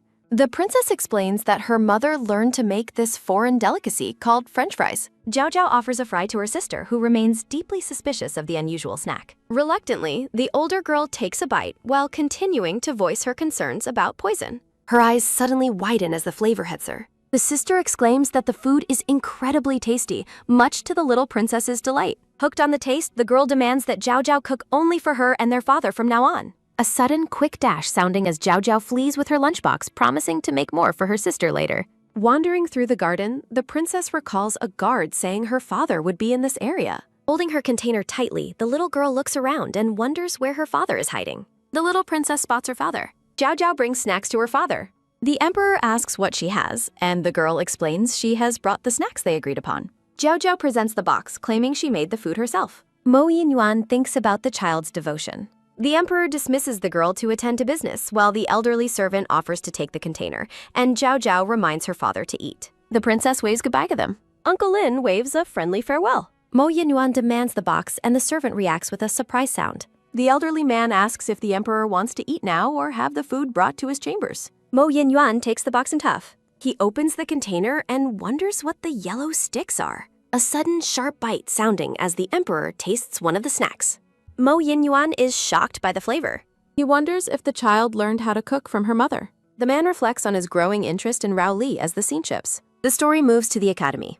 Zhao Zhao slumps over a huge pile of books, complaining about the return to school and the burden of homework. She wonders about the prince's recovery. The girl gazes out in silence. Other students ask the princess if it is true that her brother was beaten and seriously injured. A brown-haired girl notes that the boy was even bleeding, which worries the little princess. The other children begin offering gifts for her to bring to the wounded prince. Zhao Zhao is surprised by the boy's popularity. Someone shouts for a boy to stop. A reddish-haired boy tells a girl named Li Jingxian that he does not like her, and they exchange demands to stop running and chasing. The girl continues her angry pursuit, a sudden quick swoosh sounding as the two students dash through the classroom. Xiao Jingyu places a hand on the princess's head and loudly announces that Mo Zhao Zhao is the one he likes, which stuns the little girl. The boy runs off and invites his wifey to play house while Li Jingxian screams in rage. Holding the boy's hand, Zhao Zhao asks why he does not like the other girl. The reddish-haired boy describes her as a nasty person who spreads lies about him and his family. The princess suggests it is only because of his good looks, which catches the boy off guard. They share a laugh together. Watching from behind a wall, Li Jingxian fumes that the princess is a thief and insists the boy belongs only to her. Zhao Zhao walks home feeling exhausted. A hand reaches out to stop her. Li Jingxian blocks the princess's path. The girl challenges the princess and refuses to let her go home. Li Jingxian asks what the girl's mother taught her about stealing men and expresses confusion at the princess's reaction. She repeats her taunt about the mother. The girl claims the emperor abandoned her mother because they are both the same, causing Zhao Zhao to tremble with fury. Zhao Zhao pushes the girl and shouts for her to stop insulting her mother. An elderly man arrives to investigate the commotion, and Li Jingxian begins to sob. The girl lies to Tutor Chen, claiming the princess blocked her path and attacked her, which Zhao Zhao fiercely denies. While Zhao Zhao tries to explain the insult, Li Jingxian plays the victim and suggests she can only be wronged because of the emperor's protection. The girl fakes a generous attitude while the princess struggles to get the truth out. Other students begin whispering that the princess is a bully who should be punished. Zhao Zhao clenches her fists and decides to have her father judge the situation since everyone is being mean. A sudden, soft t sounding as someone nearby comments on the noise. The reddish-brown-haired boy complains about someone interrupting his peace and causing him to fall from a tree. Wide-eyed, the blue-haired girl gasps and calls out to her third brother. The older boy notes that he coincidentally saw exactly what happened just now. Looking nervous, Li Jingshan stares ahead as the boy asks if she would like to listen. The gray-haired girl points a finger and begs Tutor Chen not to listen to the boy's nonsense, claiming he cannot be trusted. The third brother warns the girl not to point at him and offers to help her remember what she said. He reveals that the girl spoke arrogantly and insulted the little princess's mother to provoke her into pushing. The boy explains that Li Jingxian purposely fell on the ground the moment she saw Tutor Chen coming, making the gray-haired girl panic. He adds that the girl even claimed the imperial father purposely abandoned the princess's mother. Trembling with rage, the girl tries to defend herself by claiming she only wanted to scare the princess and didn't say it on purpose. A hand reaches out as the boy tells her not to start with apologies. The third brother asks the tutor what the punishment is for slandering the princess and dishonoring the imperial family, while the girl looks on in horror. Tutor Chen sighs and acknowledges the situation, promising to punish those who break the rules and provide justice for the little one. The elderly man commands Li Jingshan to follow him, leaving the girl looking distraught. Other students walk away, deciding there is nothing more to see, while Zhao Zhao watches them go. A sudden, quick flick sounding as a hand hits the princess's forehead, causing her to cry out in pain. The boy asks his 9th imperial sister if her anger has finally diffused. Looking surprised, the princess realizes that her brother has a special side she didn't expect. Zhao Zhao smiles brightly and calls the boy a good person as he looks down at her. The princess hugs her brother's leg, asking if he only realized how good he is now. Zhao Zhao declares that she likes her brother and that they will be friends from now on. The boy pats her head and agrees that his sister is a good girl, admitting that he likes her too. Later, Mo Yin-yan reacts with shock to news of the fight and asks what the other girl said to his daughter. Uncle Lin explains that the girl claimed the emperor purposely abandoned the princess's mother. The servant adds that the girl compared the princess to her mother regarding her treatment of men, prompting the emperor to slam the table in fury over the audacity. Mo Yin-yuan reflects on the Li family's arrogance and decides they'd crossed a line by mentioning that woman. The emperor orders his servant to find out the crimes of the Li family, while the elderly man acknowledges the command. Back at home, the princess picks at her food and wonders why it doesn't taste good today. She jumps up as a servant announces her father's arrival, wondering why he is there. Zhao Zhao greets her father excitedly, claiming she was focused on her books and was not being picky with her food. The emperor asks if it is true that she was bullied at school. The princess tries to downplay the situation, worrying that her father might kill her schoolmate. The emperor sighs in silence. He picks up the girl and tells her she is his baby, insisting she should never be wronged and must tell him immediately if it happens again. Zhao Zhao realizes that what her classmate said was completely wrong. She hugs her father, claiming her mother is the best and misses him a lot. Mo Yin-yuan asks how the girl can stay in contact with her mother if she is in a faraway place. The princess points to a large conch shell on the table. Zhao Zhao explains that her mother gave her the shell so they can talk whenever they want. As the emperor examines the shell, the little girl suddenly feels that something is not right. She laughs nervously and claims that sometimes she cannot get in contact with her mother. Zhao Zhao panics about exposing her mermaid identity, while Mo Yin-yun assumes the strange item is typical of his wife's ramblings. The emperor whispers into the shell, asking if Ru Li is there. A voice from the conch asks who dares to disrupt its slumber, much to the curiosity of the emperor and his daughter. Under the water, a blue-haired mermaid holding the shell realizes that her daughter has gone to find Mo Yin-yuan. Mo Yin-yuan yells into the conch, accusing Shenro Li of playing him for a fool and threatening her with no mercy. A sudden, loud bang sounding as the startled woman falls off her bed.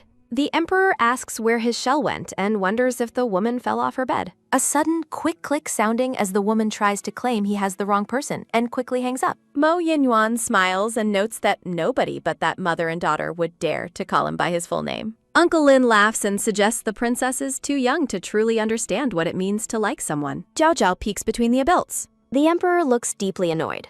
Mo Yinyuan demands the girl explain what she likes about the Xiao family boy compared to himself. Zhao Zhao explains that she cherishes her father more because she only has one of him, prompting a satisfied, soft humph sounding. The emperor dismisses his daughter to school, and she skips off happily while thanking him. Mo Yanwan notes that she likes anyone with candy and wonders about the unfortunate man who will marry her. The third brother drinks tea until a sudden, heavy thump sounding disrupts his peace. Zhao Zhao falls on the floor and cries out in pain while her brother watches her in silence. Helping her up, the boy advises her to use the main door next time so she does not fall. Zhao Zhao presents her blue bundle and explains that she brought something special just for her brother. The prince is surprised by the gesture. The princess explains that the bundle contains gifts from the sisters at school and asks him to keep them well. The boy rejects the gifts and tells her to take them away since he does not want things from others. Zhao Zhao walks away feeling dejected, noting that she came there specifically to see him. A sudden, loud ah sounding as the prince stops the girl by grabbing her hair bun.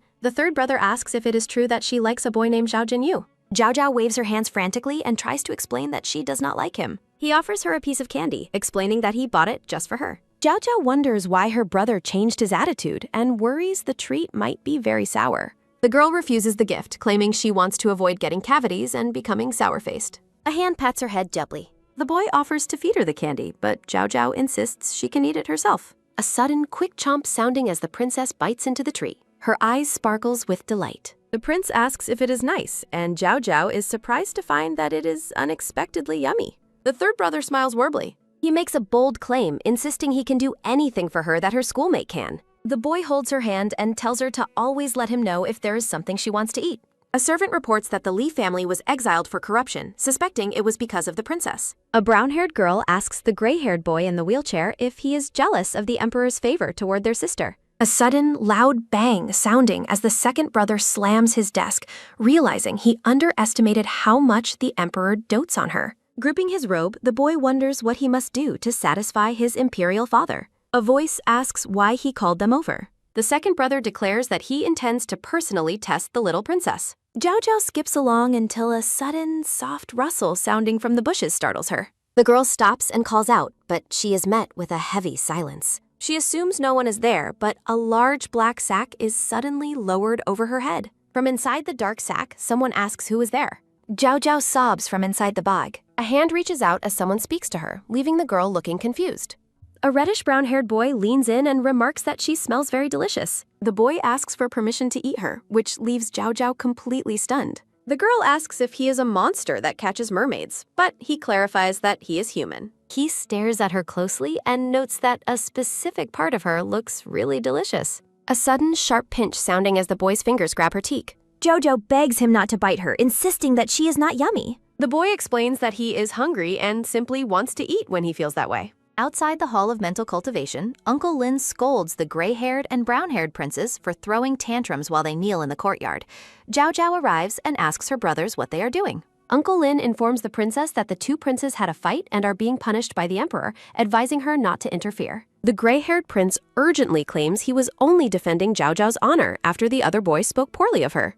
Tearing up, the brown-haired prince begs for her attention, insisting his injuries are far worse than those of his older brother. Distraught by their pain, Zhao Zhao decides to seek mercy from her father and rushes away despite the servants' protests. Her approach is marked by a sudden, rhythmic pitter-patter sounding as the princess calls for her father. The emperor asks his daughter why she has come so suddenly and if she has eaten dinner yet as she continues to call out to him. A sudden, tight hug sounding as Zhao Zhao clings to her father's robes and begs him to release her brothers from their punishment. Mo Yinyuan remains silent in response to her plea. The girl is lifted by a sudden, steady carry sounding as the emperor picks her up from the ground. He tells the girl to accompany him for dinner, ignoring her protests about her brother's condition. Mo Yinyuan reflects on how the princes never fought before and concludes the dispute must be about Zhao Zhao, deciding they need to be taught a thorough lesson. Zhao Zhao looks down with a somber and thoughtful expression. Looking up at her father, the princess asks if he finds her to be useless.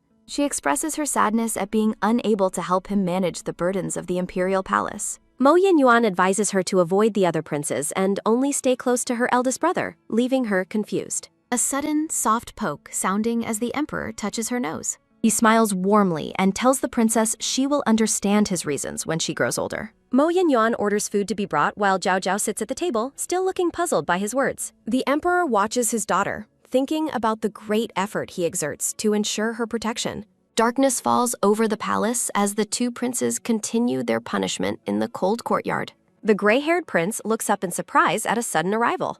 Zhao Zhao appears and offers a bun to her eldest brother, urging him to eat it quickly while no one is looking. The eldest brother is delighted and thanks her, while the brown-haired boy watches them with a frustrated pout. The third brother sighs and complains about the unfairness of his sister being biased toward the eldest. The princess reveals another hidden treat. Zhao Zhao beams as she presents a second bun specifically for her third brother. She tells them they are allowed to stand up because their father has finally forgiven them. The girl strictly warns them not to fight again and reveals she knows the eldest brother was the one who started the conflict. She commands the gray-haired boy to apologize to his brother, much to his shock. The eldest prince erupts in anger, accusing the other of being a bad person who uses Zhao Zhao for amusement and warning her not to be fooled. The brown-haired prince laughs and mocks his brother for being overbearing, which the eldest fiercely denies. Zhao Zhao looks between them, feeling overwhelmed and unsure of who is actually at fault. Trembling with rage, the eldest brother grips his robe tightly and mutters in frustration. He storms away in a huff, declaring he will no longer care for either of them, while Zhao Zhao watches him go. The princess runs after him into the night, begging him to wait for her. Remaining behind, the brown-haired prince smirks and decides the situation has become far more interesting. He winces in pain as he realizes his knees are incredibly sore from the long hours of kneeling. The next morning, Zhao Zhao reflects on how her brother ignored her the previous night and wonders if he is truly angry. She reassures herself that they must surely still be friends. The princess spots her eldest brother walking toward the National Academy. She waves cheerfully and offers him a morning greeting. He responds with a cold and walks right past her, leaving her stunned. Zhao Zhao watches him walk away, realizing that her brother truly intends to ignore her. Deeply saddened, she rests her head on her arms and wonders if she misjudged his character. A black-haired boy approaches and offers her a piece of candy to cheer her up.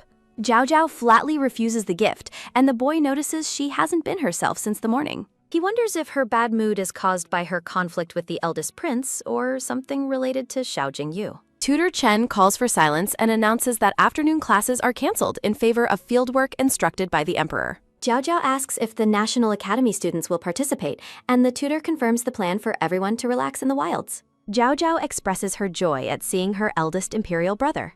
The black-haired prince in dark robes notes he must keep a close eye on the little girl. Tutor Chen instructs everyone to group up as Zhao Zhao clings to her sister and asks to be together. The silver-haired prince refuses the invitation to join the group with a dismissive humph. A sudden, quick climb sounding as the boy ignores her and enters the carriage alone. The eldest sister tells the girl not to mind him and offers to carry her inside. Xiao Jingyu runs toward them and loudly calls for his wifey to wait for him. The little princess asks her sister to let Little Whale join their group. Once inside, Xiao Jingyu presents a variety of yummy treats to his wifey. The princess notes the assortment of fruit candy, malt candy, and pastries before her. Xiao Jingyu claims he memorized all her favorites, which makes the girl very happy. Jojo offers the treats to her silver-haired brother and sister, but they both flatly refuse. The princess wonders why the interior of the carriage has suddenly become so cold. Xiao Jingyu nervously offers an apple to the silver-haired prince as a peace offering. The prince fiercely tells him to watch his words and questions if he is worthy of the girl. Xiao Jingyu argues that she must marry eventually, while the prince insists she never needs to. Looming over him, the sister states the girl will never like someone like him. She threatens to kick the boy out if he continues to speak any more nonsense. Xiao Jingyu promises to shut up while the silver-haired prince watches him intently. Zhao Zhao enjoys her yummy snack and finds the argument between the others quite interesting. After 2 hours, they arrive at a beautiful garden filled with rows of colorful flowers. A brown-haired student points out the pretty lotus flowers in a pond nearby. The princess stops the boy as he reaches for a flower, warning him not to do that. She lectures him about stealing and explains the importance of asking for permission first. Zhao Zhao asks Tutor Chen for permission to pick the lotus flowers for her group. The girl realizes they are only allowed one each and wonders which blossom to choose. Looking closely at the pond, the little princess realizes she has found the perfect one. Zhao Zhao spots her silver-haired brother sitting alone by the edge of the water. She presents him with the flower and begs him not to be angry with her anymore. She whispers that she saved this special flower only for him and no one else. The princess admits she likes her imperial brother much more than she likes Little Whale. A sudden, sharp high five sounding as the prince high-fives her and agrees to forgive her. They walk away together as the black-haired prince watches them from a distance. He notes with frustration that the little princess has not looked at him once since they arrived. Looking closely at her, the prince concludes that she does not have him in her heart. Tutor Chen announces a corn collecting competition and mentions a secret reward for the winners. Zhao Zhao is excited for the game and asks the tutor if the prize is candy. A sudden firm picks up, sounding as the siblings lift the princess by her arms. They set her down safely on a stone bench away from the cornfield. The siblings explain she is too small and would likely get lost among the tall stalks. They argue about who will collect more as the princess watches them in silence. Sitting alone, the girl feels sad because she is too small to help her siblings. She wonders where the pretty brother went and looks around the field for him. A sudden, soft ah sounding as she finally spots him in the distance. The princess points him out and identifies his location among the green plants. The scene shifts to the black-haired prince sitting alone by a small fire. Jojo thinks he looks very lonely roasting corn all by himself in the field. She runs toward him and offers to help with the task. Jojo feigns sadness, telling Yan Jinglan she'll leave since he clearly doesn't want her company. The boy quickly calls out for her to wait. He tells the girl to sit down and help him count the corn instead of leaving. Giggling happily, the princess agrees as a corn cob is tossed toward her. Zhao Zhao begins her counting task while the black-haired prince silently calls her a fool. He asks if this is her first countryside visit, which she cheerfully confirms. The girl praises the beautiful scenery and promises to tell her mother all about it. The black-haired boy remains silent. Zhao Zhao reacts with surprise as she is suddenly lifted into the air. The boy picks her up and tells her to look at what is ahead of them. He holds the girl up to reveal a stunning field, and she marvels at the beauty. Clinging to him, she recalls how her mother often took her to the countryside back home in Yan State.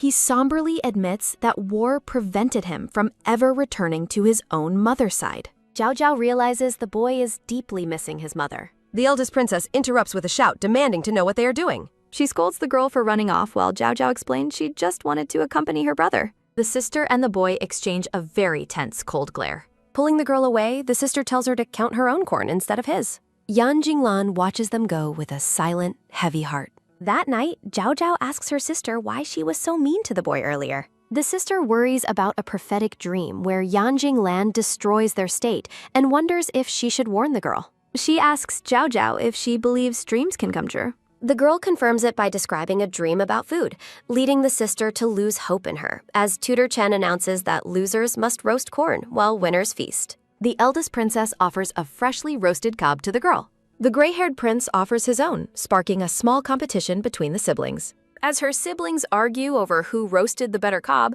Zhao Zhao happily enjoys her snack. The princess takes a big, satisfying bite of the corn. Nearby, the black-haired boy continues to roast his corn all by himself. Zhao Zhao notices how lonely he looks doing everything on his own. A sudden, clever idea strikes the little princess. She calls out to her pretty brother to get his attention. The girl gives him a bright, cheerful smile. She tells him she only wants to eat the corn that he roasts himself. Yang Jinglan is visibly taken aback by her request. He lets out a small cough to hide his surprise. He hands her a corn cob and tells her to take it. A sudden, loud crunch sounding as the princess takes a bite. Watching from the shadows, the eldest princess fumes over the boy constantly luring her sister away. She decides she must find a way to teach him a lesson and protect the girl from his influence. A sudden rhythmic chirp sounded echoed through the trees as Xiao Jingyu wonders why the princess called him out while he is so tired. A sudden startled shock awake sounding as the princess asks if he wants to help her teach Yan Jinglan a lesson. The boy tries to dismiss her, but she angrily insists she is being serious. Xiao Jingyu brings up her past feelings for the hostage, but she claims she was just young and ignorant. She pressures him for an answer while he tries to avoid getting into trouble. After a terrifying glare from the princess, he quickly swears he wants to help more than anything. He claims Yan Jinglan has always been an eyesore, much to the sister's satisfaction. The princess shares her plan while the boy asks for more specific details. She outlines a scheme to lure the boy to a mountaintop, distract him, and then ambush him from behind with a sack. The sister asks for his thoughts, but Xiao Jingyu worries about being caught by Tutor Ken. The eldest princess aggressively grabs Xiao Jingyu by his collar, demanding to know if he is brave enough to follow through with her plan. Wu Xin suggests that Yan Jinglan should return and rest early after his tiring day, which the prince acknowledges. Yan Jinglan is caught off guard as a girl in white robes lunges at him from behind with a wooden stick. A sudden, clumsy trip sounding as the girl loses her footing and falls face first onto the ground. The eldest princess declares her intent for revenge, while Yan Jinglan silently judges her failed attempt at a sneak attack. Yan Jinglan dismisses Wu Xin's concerns, insisting that the girl is too harmless to cause him any real injury. A sudden, sharp woof woof sounding as the girl growls like a fox, while the servant bows and departs. Wu Xin watches his master walk away, noting that the prince's formerly cold and merciless personality seems to be shifting. Yan Jinglan playfully challenges the eldest princess to a battle of wits, which she confidently believes she can win. A sudden, heavy thump sounding as the princess's heart races while she gazes up at the prince's face. The prince calls her a fool before continuing on his way, leaving her momentarily stunned. Yan Jinglan notices a small, mysterious slip of paper that has been slid beneath the doorway of his quarters. He looks down at the white envelope resting on the cold stone floor. Shivering in the moonlit forest, Zhao Jingyu and the princess regret choosing the middle of the night for their ambush. A sudden, soft rustle sounding from the undergrowth forces the two conspirators to quickly hide behind the trees. Yang Jinglan arrives at the designated location in the dark woods, appearing alert and cautious. He turns in surprise as a hand suddenly reaches out from behind him and grabs his long hair. Pointing a finger at him, the veiled princess boldly tells him that he has always been an eyesore to her. Yan Jinglan instantly recognizes her as the eldest princess, causing her to reel back in shock at her blown cover. He moves in close and dares her to remove her veil if she is truly brave enough to face him. The princess bristles with intense anger at his condescending challenge. She orders Zhao Jingyu to seize him, and the boy lunges forward with a large black cloth sack. A sudden, agile twist sounding as Yan Jinglan effortlessly pivots out of the path of the incoming attacker. Zhao Jingyu, wearing a blue mask, realizes too late that he has grabbed the wrong person in his haste. The princess cries out in protest as she finds herself being shoved into the very sack intended for the prince. A sudden fast swish sounding as Yan Jinglan leaps away to a safe distance from the pair. A sudden pained ah sounding as the boy and the princess crash onto the grassy forest floor together. The eldest princess asks if he is all right, while the prince remarks that he has no time for their childish games. Yan Jinglan instructs the pair to return home, but they stubbornly continue to deny their obvious identities. The prince expresses his annoyance at how troublesome they have become. Yan Jinglan's gaze sharpens as he detects a hidden threat lurking nearby in the shadows. A sudden, crisp rustle sounding echoes through the forest as something moves within the dense foliage. The two masked figures stare intently into the woods, sensing that they are no longer alone. A sudden, bright glint sounding from the darkness catches the prince's eye. An arrow flies through the air, narrowly missing the princess and embedding itself in the ground. Yang Jinglan shouts for everyone to be careful as more arrows begin to rain down upon them. Xiao Jingyu anxiously asks the princess if she has been injured by the sudden attack. The girl's eyes widen as she realizes the severity of the situation through her veil. She looks over at Yan Jinglan and concludes that he is the primary target of these mysterious assassins. A masked man wielding a sword emerges, laughing as he credits the princess for making the prince an easy catch. The assassin lunges with a lethal strike, commanding the prince to die as he attacks. Yang Jinglan winces as he realizes his arm has been slashed during the brief but violent confrontation. He decides to flee, knowing he cannot remain in his current vulnerable position. As he runs, the prince questions who is so determined to kill him that they would risk harming the princess. The chase reaches its climax as the prince's boots skid to a halt at the edge of a sheer cliff. The assassin corners Yan Jinglan at the precipice, declaring that this day will be his last. A sudden, loud stop sounding as a small, glowing figure intervenes in the deadly standoff. The assassin is bewildered as he is suddenly engulfed by strange, glowing bubbles of water. Mo Jiao runs toward the prince with open arms, promising that she has come to save her pretty brother. Yan Jinglan urgently orders the little girl to turn back, fearing for her safety on the dangerous cliffside. The prince's reflection shimmers in her eye. Falling through a sea of bubbles, the blue-haired girl calls out to her pretty brother, while the black-haired prince looks up in shock. Standing at the edge of the clearing, Zhao Jingyu and the princess stare down into the darkness with horror. Peering over the rocky precipice, the eldest princess screams for Zhao Zhao. She watches the silent abyss in despair. Collapsed on the ground, the eldest princess weeps and apologizes to Zhao Zhao, blaming herself for luring Yan Jinglan out and causing the girl to go missing. Xiao Jingyu tells the princess to stop crying and suggests they report the situation to Teacher Chen in hopes that the pair can still be saved. The emperor sits alone with his thoughts. An attendant bursts into the room to inform the emperor that the 9th princess is missing, causing him to react with sudden shock. Bowing deeply, the servant explains that, according to Teacher Chen, the princess was attacked in the woods and a search is currently underway. The emperor clenches his jaw in fury. The emperor furiously orders his men to find his daughter immediately, threatening to behead everyone if she is not found by the end of the day. Jiao Jiao weakly calls out for water. Cradled in the prince's arms, the girl asks if he is all right, and Yan Jinglan admits his back is painful, despite being otherwise fine. Looking out from a tiny ledge, the girl asks about their location, and the boy confirms they are trapped somewhere on a cliffside. A sudden, pained ouch sounding escapes the prince as the little girl cries out to her pretty brother. The little princess panics as she realizes she cannot find the medicine she intended to use for the prince's injuries. Her blue eyes shimmer with unshed tears. Hugging her tightly, Yan Jinglan thanks the girl for saving him and offers a sincere apology while she asks what is happening. The prince recalls his past, remembering how he was always ignored in the palace during his youth. He remembers how his state offended the Mo Yuan state when he was only 5, leading his father to send him away as a hostage. In his memories, shadows of other children mock him for being a hostage and demand to know why he remains so quiet. He remembers finding warmth and light. The memory of their first meeting returns, showing a young Jiao Jiao introducing herself and asking how he is doing. She offers a wide, toothy grin. The young prince stares back with sadness. He smiles gently at the girl. The little girl tells her pretty brother not to be afraid because she will protect him. Looking at her with surprise, the prince asks if she is serious, and she cheerfully confirms her intent to keep him safe. The girl smiles brightly, explaining that her mother taught her that best friends should always help each other.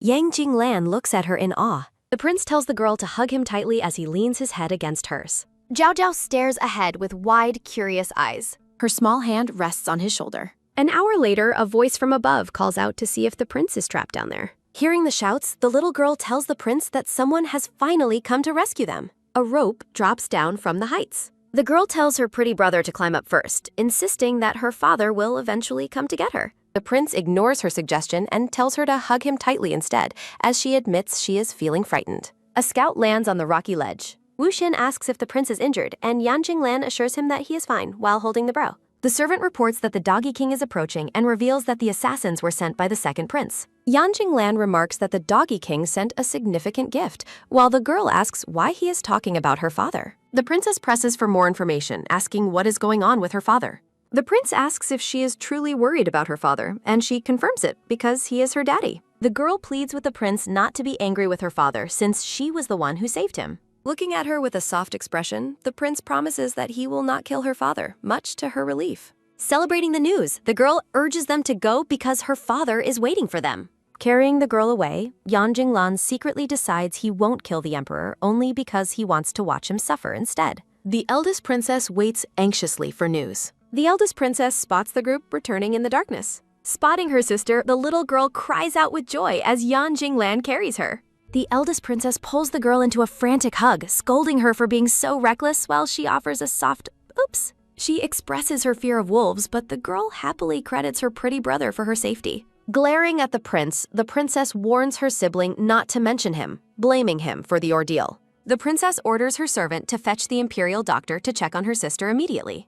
A voice announces the king's arrival as the group stands together in the night. The little girl is surprised and delighted to hear that her father has come. Crying out for him, the girl runs toward her father with her arms outstretched. The emperor lifts the little girl into a warm embrace, comforting her. She notices that her father's clothing is messy, realizing he must have rushed through the night for her. The girl apologizes for making him worry, but her father blames his own lack of guards for the incident. The emperor is consumed by fury, swearing to kill Mo Zishu if any harm comes to his daughter. Gazing at him, the girl reflects on her father's intense devotion as her pretty brother looks on. She asks her father directly if he was the one who tried to kill her pretty brother. A sudden, heavy silence sounding hangs in the air as they lock eyes. The emperor denies the accusation, prompting the girl to wonder who could have sent the assassins that injured her sister. He instructs the girls to return to the palace and rest, promising to investigate the situation. As she leaves, her father watches her and thinks about how vital she is to his life. The next day, the royal carriages prepared to depart from the estate. The girl stops at the carriage door, noticing something small and curious on the ground. She finds a tiny gray puppy and declares it incredibly cute. The little princess asks the puppy if it would like to follow her home. Her elder sister calls out from the carriage window, ordering her to get inside. The girl pleads to bring the puppy along, but her sister rejects the dirty stray.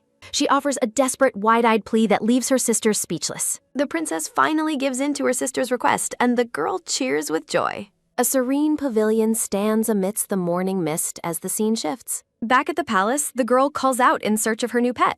She huffs in anger as she realizes the puppy has gone off wandering. A voice from above asks if she is looking for the animal. The purple-haired boy holds the tiny gray puppy in his arms. The girl beams with joy and thanks her fourth brother for finding him. He holds the puppy out to her by the scruff of its neck. The boy reminds her that she broke her promise to bring him food, and she is shocked he still remembers. She offers a sheepish apology for her forgetfulness. The girl promises to cook a variety of delicious dishes for him later that day. The boy reacts with concern when she mentions visiting his palace. He warns her not to come because their father is currently scolding their second brother. The boy reveals that the second brother was the one who tried to kill the prince, much to her surprise. He explains that the prince had secret reasons for his actions that they do not know. The girl thinks back to her past life, recalling how the second brother betrayed and killed their father. The boy walks away as the girl calls out to ask where he is going. The emperor confronts Mo Zishu in a tense meeting within his study. The prince in the wheelchair denies any knowledge of the attack, but the emperor reveals that the assassins were traced to him. He demands a full explanation for the attempt on the hostage's life as the prince remains silent. The prince breaks into a nervous sweat, realizing his secret has been discovered. He bows his head and admits to his grave mistake. The prince acknowledges that there is nothing more to say and begs for forgiveness while accepting any punishment. The black-haired emperor furiously scolds the prince for recklessly endangering himself and the princesses. Looking downcast, the gray-haired prince sardonically remarks on the emperor's sudden concern for his royal status. The prince vents his bitterness, claiming he felt spiritually buried when his mother died 5 years prior. Enraged, the emperor orders his guards to seize the prince and administer 20 lashes as punishment. Small feet run across the floor as a quick pitter-patter sounding echoes through the hall. The blue-haired girl rushes into the room, prompting her surprised father to ask why she is there. Clinging to her father's robe, the little girl tearfully begs him not to punish her second brother. The emperor remains unmoved, declaring that the prince failed to appreciate the previous chances he was given. Turning to leave, the emperor orders the prince to be removed from his sight immediately. Looking back at the prince, the girl promises to keep trying to persuade their father to forgive him. The gray-haired prince glares at her and harshly rejects her offer of help.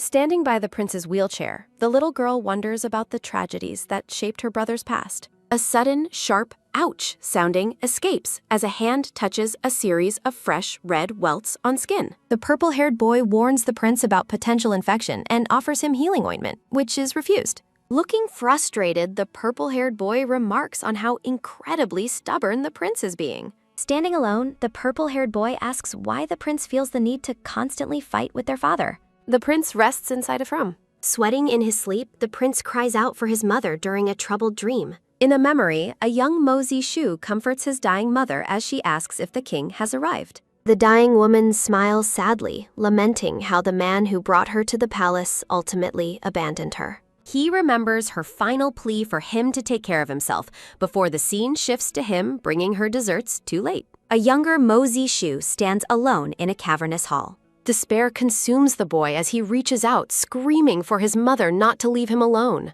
A tiny hand touches a larger one. Waking from his nightmare, the prince softly whispers that he misses his mother. The blue-haired girl gazes at her brother with deep sympathy and concern. She reflects on the maid's stories about how the prince's mother died young and how the king neglected him afterward. Holding his hand, the girl realizes that these past hurts are the reason for her brother's hatred toward their father. Tucking him in, the little princess softly whispers a goodnight wish to her sleeping brother. The prince's eyes snap open funnily. Sitting up in bed, the gray-haired prince wonders aloud how long he has been asleep. He stares out with confusion.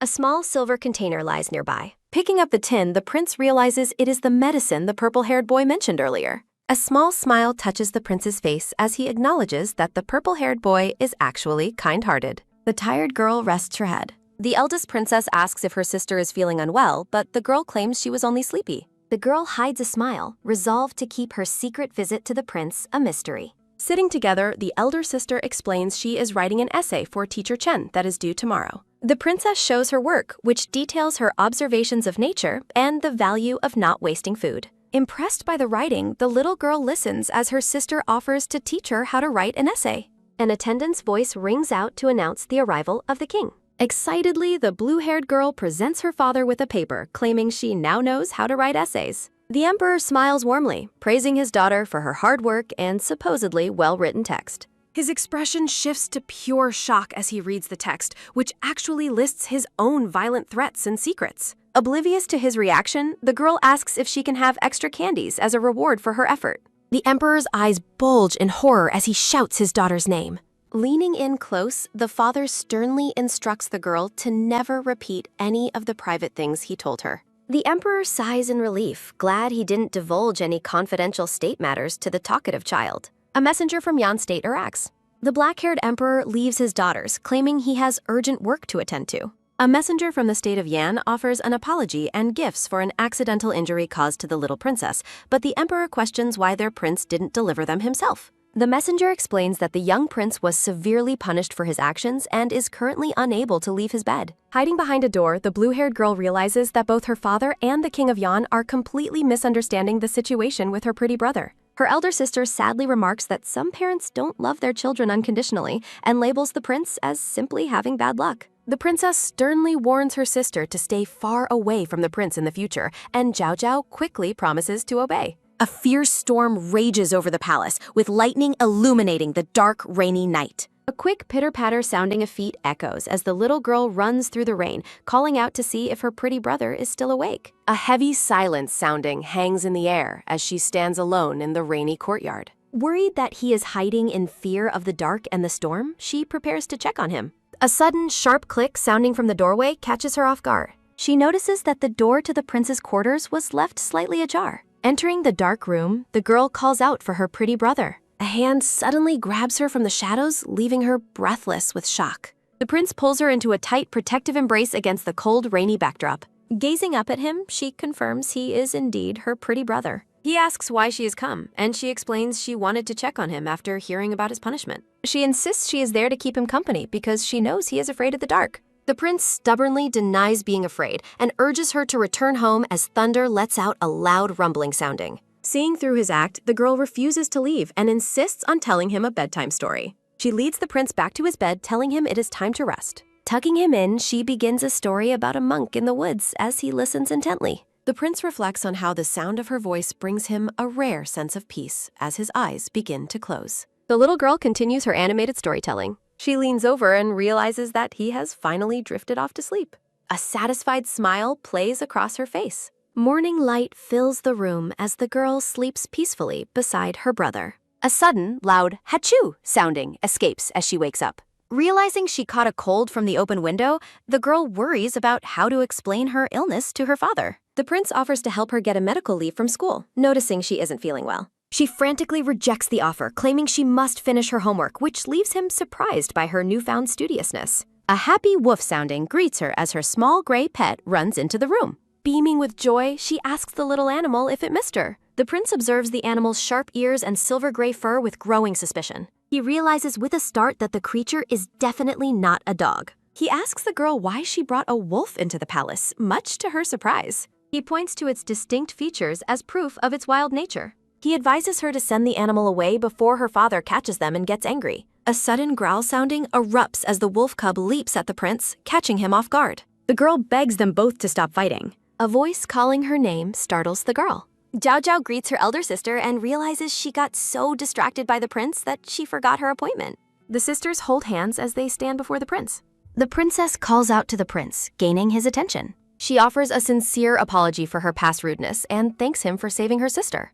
The princess invites him to a royal birthday celebration, while the prince privately wonders about Mo Chu Yao's hidden motives. He accepts the invitation with a polite smile, acknowledging he cannot refuse her. The little girl is delighted to see her siblings finally getting along. She happily suggests they all go to school together as they walk through the palace gardens. The princess and the prince share a final competitive glance over who truly has the girl's favor. A promotional graphic requests reader support for their hard work. The blue-haired girl considers various birthday presents for her third brother. Looking quite distressed, the little girl expresses her intense frustration. She softly calls out for her elder sister while looking around. The blue-haired girl happily greets her big brother as he arrives to take her home. Vibrant purple and yellow flowers bloom under a warm sunlight. Her big brother reminds her of Jing Xuan's upcoming birthday, making her realize it's time to prepare. The prince struggles to recall his younger brother's interests, remembering only his playful antics. He suggests they create a drawing together since their father previously enjoyed her artwork.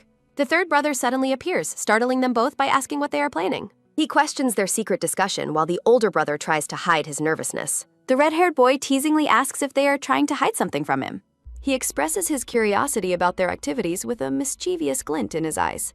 The little princess marvels at the breathtaking beauty of the grand Zhaohua Palace. She asks if he lives here now, and he confirms their father allowed them to leave the cold palace. Concubine Ru warmly welcomes the little princess and inquires about her health. Feeling much better, the gray-haired woman graciously invites the children into her home. The little blue-haired girl is taken aback by a sudden realization. Concubine Li, the mother of the fourth princess, stands before them with a worried expression. Concubine Ru explains that this woman cared for her when her son was away. The purple-haired princess excitedly offers the little girl food, telling her not to be afraid. Recalling warnings about strangers using food to kidnap children, the girl becomes extremely suspicious. Declaring her desire to draw with her brother instead, she pulls him away and leaves. The purple-haired princess bursts into tears as her offer is rejected. She asks her mother why the little princess fled when they only wanted to be friends. With a proud smile, the eldest prince celebrates completing their drawing project. The girl praises his talent, though he responds with a humble but satisfied huff. She asks why he seemed so afraid earlier when they encountered their third brother. Looking distressed, the orange-haired prince declares that Jing Xuan is actually a very bad person. He reveals how the third brother used to prank him and then pretend to be innocent. He laments having to endure the bullying in silence simply because he is the eldest son. He fiercely warns her to stay away from the third brother and promises to protect her. Having overheard their conversation, the third brother anticipates that tonight's birthday party will be very interesting. Readers are urged to support the original creators on their official website. At Jingshuan Palace, the girl admires the flowers while her attendant urges caution. A sudden, sharp ouch sounding rings out as the little girl trips and falls onto the stone path. The concerned attendant checks on the girl, who offers a brave smile and thanks her. A finely dressed woman watches the interaction from a distance. Concubine Shu asks her servant to confirm the identity of the little girl who recently arrived. Furious that the king has neglected her because of the child, she labels the girl a manipulator. After playing among the flowers, the blue-haired girl realizes she is feeling very thirsty. Approaching the grand lady, the little girl politely asks if she has any water to share. The lady's servant shouts in outrage, demanding to know how the child could be so disrespectful. The little princess apologizes and explains that she is still learning palace etiquette. Concubine Shu harshly criticizes the child for her lack of manners despite her age. As the servant raises her hand, the girl screams for help as she fears being hit. A sudden hand reaches out and firmly stops the servant's strike in midair. Concubine Li stops the servant's hand and asks Concubine Shu why she would shamefully bully a little girl. Concubine Shu warns her to mind her own business and leave, but Concubine Li defiantly refuses to go. Concubine Shu looks intensely frustrated. Letting out a cold humph sounding, the lady walks away with her servant as the sisters watch. Sparkles fill the air as Zhao Zhao looks up with immense admiration. Beaming with joy, Zhao Zhao thanks Concubine Li and declares her a good person. The little princess promises to bring a gift next time and asks the woman what she would like. The purple-haired woman suddenly pulls the girl into a hug, gushing about how cute she is. Laughing heartily, the woman tells Zhao Zhao not to worry because she isn't a bad person. A voice calling out Mo Zhao Zhao's name suddenly interrupts the scene. The princess greets Concubine Li and apologizes for her sister's rudeness before taking her away. The princess leads the girl away through the palace courtyard. Concubine Li watches them leave, thinking about how cute the child is. The elder princess scolds Zhao Zhao, asking if she is stupid and reminding her not to associate with those concubines. Zhao Zhao argues that Concubine Li is good because she just protected her from Concubine Shu's servant. The princess warns her that the woman is simply pretending to be kind. She reveals that the woman is actually the mother of the fourth prince. She explains that the fourth prince looks like a girl because of how his mother treated him. The little girl looks confused. The princess relays rumors about the concubine mistreating her son since birth and sternly tells the girl to be careful. Zhao Zhao recalls the woman's kind words and affection from moments ago. Her sister warns her that they cannot know what is truly hiding behind the woman's mask. The scene shifts to a grand, brightly lit banquet hall filled with guests. At the party, the little princess is delighted by the abundance of delicious food. The blue-haired girl notices a cup of tea being offered. The princess offers a drink to Yan Jinglan as an apology, while secretly hoping the chili water inside will make him look foolish. A sudden, loud drink sounding follows as the prince takes a sip. A sudden cough sounding echoes through the hall as the prince reacts to the spicy liquid. Worried, Zhao Zhao asks her pretty brother if he is okay and offers him some candies to help. Wiping his mouth, the prince claims he simply choked on some water to hide his discomfort. The little girl offers to get him fresh water later and assures him he will be fine. The princess is visibly annoyed that her prank didn't have the desired effect. The emperor asks the children if they have all prepared birthday gifts for the third prince. Zhao Zhao cheers with excitement, ready to present her gift.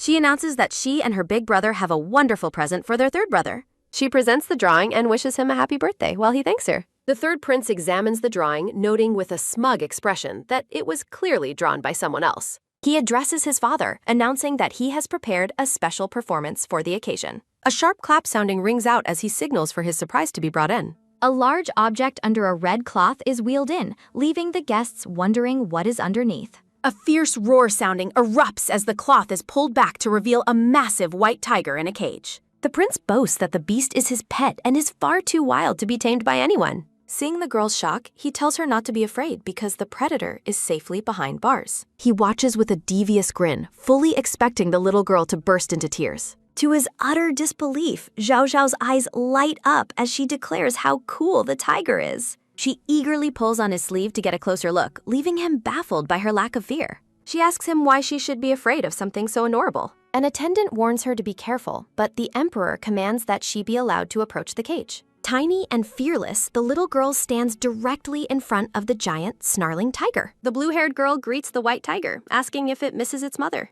A sudden, loud roar sounding is followed by a sharp O sounding as the tiger snaps. Zhao Zhao gently pets the giant cat, promising it will return home eventually. The red-haired prince is stunned to see Zhao Zhao conversing with the beast. He watches in disbelief, marveling at the little girl's absolute lack of fear. The purple-haired boy asks his third brother to stop antagonizing the little princess. The third prince wears a devious, satisfied grin. Attempting to provoke the predator, the third brother dangles food before the cage. A thunderous, angry roar sounding follows as the white tiger strikes at the bars. The cage's lock snaps with a sudden, sharp, broken sounding. Seeing the danger, the fourth brother desperately screams for his sister to be careful. He lunges forward to shield her, suffering a bloody scratch as she cries out. Zhao Zhao screams for her brother, horrified by the injury he took for her. The emperor's intimidating presence looms over Jingzwen as the boy tries to explain. The third prince trembles with fear before his father's gaze. Cradling his wounded son, the emperor demands that the imperial doctor be called immediately. The scene shifts to the tranquil exterior of the Zonghua Palace. The fourth prince rests peacefully in his bed while recovering. A doctor informs the emperor that the prince passed out but is now stable. The emperor dismisses the doctor, who politely bows before departing. Overwhelmed with guilt, Zhao Zhao tearfully blames herself for her brother's injury. Her father comforts her, reminding her that the fierce tiger was responsible, not her. The little princess pleads with her father not to kill the misunderstood white tiger. He reassures her that he released it into nature and banned tigers as pets. He carries Zhao Zhao home, telling her it is time to rest for the night. The emperor carries her through the dark palace grounds. The little girl notices someone watching from the shadows. She wonders if the woman standing in the distance is concubine Li. Zhao Zhao jumps down, telling her father she must speak with her brother alone. Inside the room, the prince asks the purple-haired woman why she has come here. He rejects her touch, but she begs for a chance to make up for her past mistakes. The boy coldly claims he isn't angry but demands she leave because it is late. A quiet evening passes within the palace walls. Watching from the window, Zhao Zhao wonders what history lies between the two. Concubine Li walks away into the night, visibly heartbroken. Zhao Zhao greets the woman, who asks why the little princess is still awake. The woman confesses that she selfishly forced her son to dress like a girl from birth. She laments how the teasing he faced at school caused him to distance himself. Concubine Li regrets her selfishness, and Zhao Zhao promises to help them reconcile. The girl vows to do her best to help her new friend. Zhao Zhao questions why a boy shouldn't be allowed to wear whatever he likes. She expresses her admiration for the pretty brother's cool and smart appearance. From the shadows, the fourth prince watches the interaction with a conflicted expression. Ziran remains silent as he watches them from a distance. A few days later at Shanyu Palace, Zhao Zhao lets out a long, heavy sigh sounding. Her sister asks why she is so upset, and Zhao Zhao explains her deep distress. The older girl enthusiastically encourages her sister to share what is bothering her. Jojo worries that her fourth brother is ignoring her because she spoke with concubine Wayne. Furious and jealous, the princess yells that Zhao Zhao only cares about other boys. Zhao Zhao clarifies that Mo Ziran is her brother, but her black-haired sister remains stubbornly jealous. Clinging to her sister, Zhao Zhao begs for her assistance just one time. The older girl suggests trying something the person enjoys to win them over. Zhao Zhao beams as she recalls that her fourth brother loves to eat. Thanking her sister, the little girl runs off while the princess feels neglected. Arriving at Zhanghua Palace, a loud knock-knock sounding follows as Zhao Zhao offers food. The hallway remains quiet with no response from the room. Zhao Zhao decides to leave the basket at the doorstep as she heads home. A pitter-patter sounding of footsteps catches the attention of the purple-haired boy. Mosey Rand peeks through the door and spots the basket left behind. He gasps with excitement upon seeing a large drumstick inside. The boy reaches out his hand to pull the gift inside. Zhao Zhao suddenly jumps out and surprises him, shouting that she called in. He asks why she is here, and she reveals she wants to chat. The prince warns her not to waste time if she is acting for his mother. Claiming illness, he asks her to leave, but Zhao Zhao insists she has news. The little princess asks him to visit a place with her as a final veal. Seeing a carriage, the purple-haired boy asks if they are leaving the palace. Letting out a standing up sounding, he agrees to see what her plan is. The two children walk together as the prince accepts the deal. Zhao Zhao excitedly announces their arrival at the bustling Jing city. The prince's hand trembles slightly as they prepare to exit. Zhao Zhao notices his hesitation and asks what is wrong. He worries people will recognize them and suggests staying inside the carriage. The boy's eye is visible through a thin, white veil. Zhao Zhao places a veiled hat on him and asks if he feels safe now. The blue-haired girl cheers with joy at her success. The boy reflects on Zhao Zhao's irresistible charm and hidden depths. Zhao Zhao asks for help because the carriage step is too high for her. He carries her down and she points out a nearby commotion. Zhao Zhao leads the way into the city to see the show.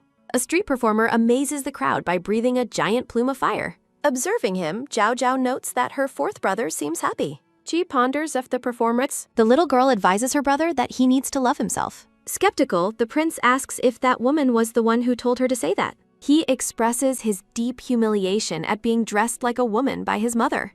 Refusing to listen to excuses, he tells Zhao Zhao she should leave. A shopkeeper invites them into a newly opened clothing shop. The boy dismisses the offer and states they are going home. A sudden grab sounding follows as Zhao Zhao stops him. She pleads to stay because she wants to see the pretty dresses. Zhao Zhao looks up tearfully, asking him to accompany her just this once. He softens, wondering why he would ever be truly angry at a 3-year-old. Zhao Zhao puts on a blue boy's outfit and admires her reflection. The lady laughs and tells the girl she looks wonderful in the new clothes. Zhao Zhao turns around and asks her brother for his opinion. He tells her to buy it if she likes it and reminds her it's late. The boy suddenly gasps as he feels his hat moving. A look of shock crosses his face as he screams about his hat falling off. A hat lies discarded on the ground. Looking up at him, the blue-haired girl tells her fourth brother that he is very pretty. A sudden grab sounding occurs as he takes hold of her wrist. She points out that his eyes and nose are as beautiful as her own. The purple-haired boy stares in wide-eyed shock. He remains still, taken aback by her unexpected compliments. He reflects on how the teasing made him avoid mirrors and wonders if he should follow her advice to accept himself. The moon hangs over the quiet grounds of Xianyu Palace. Zhao Zhao asks him if he feels better, and he simply confirms that he does. The little girl wonders to herself if her plan to cheer him up is actually working. He tells her to go back to her palace while he continues on. Noticing his path, Zhao Zhao asks where he is going since he isn't heading toward his own room. The prince explains that he wants to check on their third brother, who has been kneeling in punishment all day. Zhao Zhao excitedly begs to be brought along to visit him. She expresses her sincere hope that their brother hasn't been injured. Watching her, the boy smiles and thinks she is quite a little troublemaker. They arrive at the silent entrance of Jingshuan Palace. Resting on his bed, the red-haired prince is surprised by Zhao Zhao's sudden appearance. He admits he thought she had forgotten him while he was being punished for the incident at the party. Zhao Zhao insists the tiger was at fault, but he reminds her that their father is the one who decided his fate. He lets out a pained groan as he complains that his entire body is aching. The purple-haired boy watches his brother with a steady, quiet gaze. The third prince winces as he tries to shift his position. Noticing her basket, he asks if she brought food, and she offers him fried yogurt and guihua cake. He eats happily and tells his ninth sister that she is the best. He chews the treat thoughtfully, noting a change in the flavor. The boy asks who made the desserts because they taste different, and Zhao Zhao praises his intelligence. She cheerfully explains that she and her fourth brother bought the treats together at the city market. A sharp gasp sounding escapes him as the news hits him.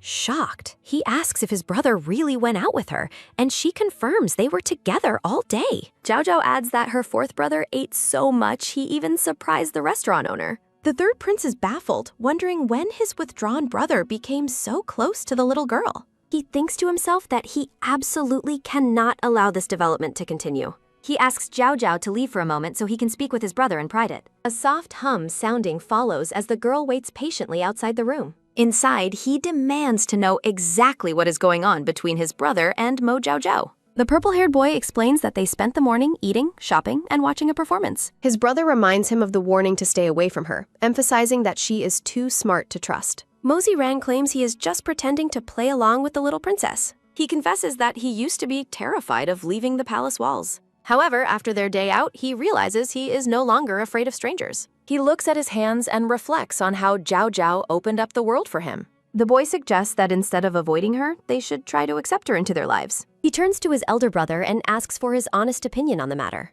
The third prince looks away, his expression troubled and unsure. He tells his brother to do as he likes, but warns him to avoid mentioning her in front of their second brother. Outside, Zhao Zhao is relieved to find her brother didn't speak ill of her behind her back. She feels happy thinking that her fourth brother is finally starting a new life. A cheerful la la la sounding follows as the little girl skips away. Her sister asks why she is so excited, and Zhao Xiao explains she is happy because she can finally go to school. As the blue-haired girl skips away, her older sister watches with a skeptical expression. Zhao Zhao catches up to Mosey Ran and asks if he is returning to school. The purple-haired boy confirms he promised their father to study harder from now on. He admits that their day at the market changed his perspective on attending school. Zhao Zhao cheers with pure, unbridled joy. The prince offers to answer any questions she might have as they walk together. Watching from a distance, the older sister is baffled by their sudden closeness. She begrudgingly admires her younger sister's talent for winning people over. A peaceful morning in the imperial garden is interrupted by a rebellious thought. Zhao Zhao skips through the garden, admitting that she skipped class because it was boring. She hides behind some tall grass, giggling to herself. The little girl's eyes widen as she spots someone nearby. She discovers the black-haired prince resting quietly in the greenery. He hushes her, asking why she is being so loud. The boy looks at her curiously and asks why she is there. Zhao Zhao asks where he has been since he wasn't at school. Claiming illness, he urges her to leave the area immediately. The boy looks increasingly flustered as Zhao Zhao continues to stare at him. Zhao Zhao points her finger excitedly as she realizes they share a secret. The boy begs her not to tell anyone that she saw him here. Zhao Zhao laughs at their shared habit of skipping school, while he privately calls her an idiot. She takes his hand and promises to keep his secret safe. The girl joyfully declares they are now best friends who must help each other. He teases her by asking to see her tail, leaving Zhao Zhao thoroughly confused. Shifting his tone, the boy asks if she will fulfill a wish for her new friend. Zhao Zhao agrees hesitantly, sensing that she might be walking into a trap. A gentle touch sounding follows as he reaches out to her head. The black-haired boy smiles and says he was only joking. He suggests they head back before they are caught, but a sudden sound startles him. Guards storm the area, searching for the escaped hostage from Yan State. Zhao Zhao asks why the guards are looking for him with such urgency. He pulls her down to hide as the search party approaches their location. A guard reports their failure to find the prince and decides to notify the king. Zhao Zhao worries about her father finding out, while the boy realizes he is out of time. He tells her to reveal his location, and Zhao Zhao agrees to help. A guard lets out a pew sounding while a sharp whistle echoes. Zhao Zhao stands up and loudly announces that Yan Jinglan is with her. The guard turns around in shock at the sudden revelation. He warns the princess that this is a serious matter regarding the sixth prince. A sudden grab sounding occurs as Zhao Zhao seizes the boy's sleeve. She claims she is punishing Yan Jinglan for losing her perfume satchel. The girl's eyes burn with a feigned, intense fury. Yang Jinglan watches her performance with a stunned, silent expression. Zhao Zhao pretends to beat him while he plays along by begging for forgiveness. The guard is terrified by the little girl's surprisingly cruel behavior. Convinced by the act, the guards apologize and leave the two children alone. The atmosphere settles as the children remain together in the garden. Zhao Zhao immediately apologizing, explaining that the hitting was just a ruse to save him. Yan Jinglan smiles warmly and assures her that he is perfectly fine.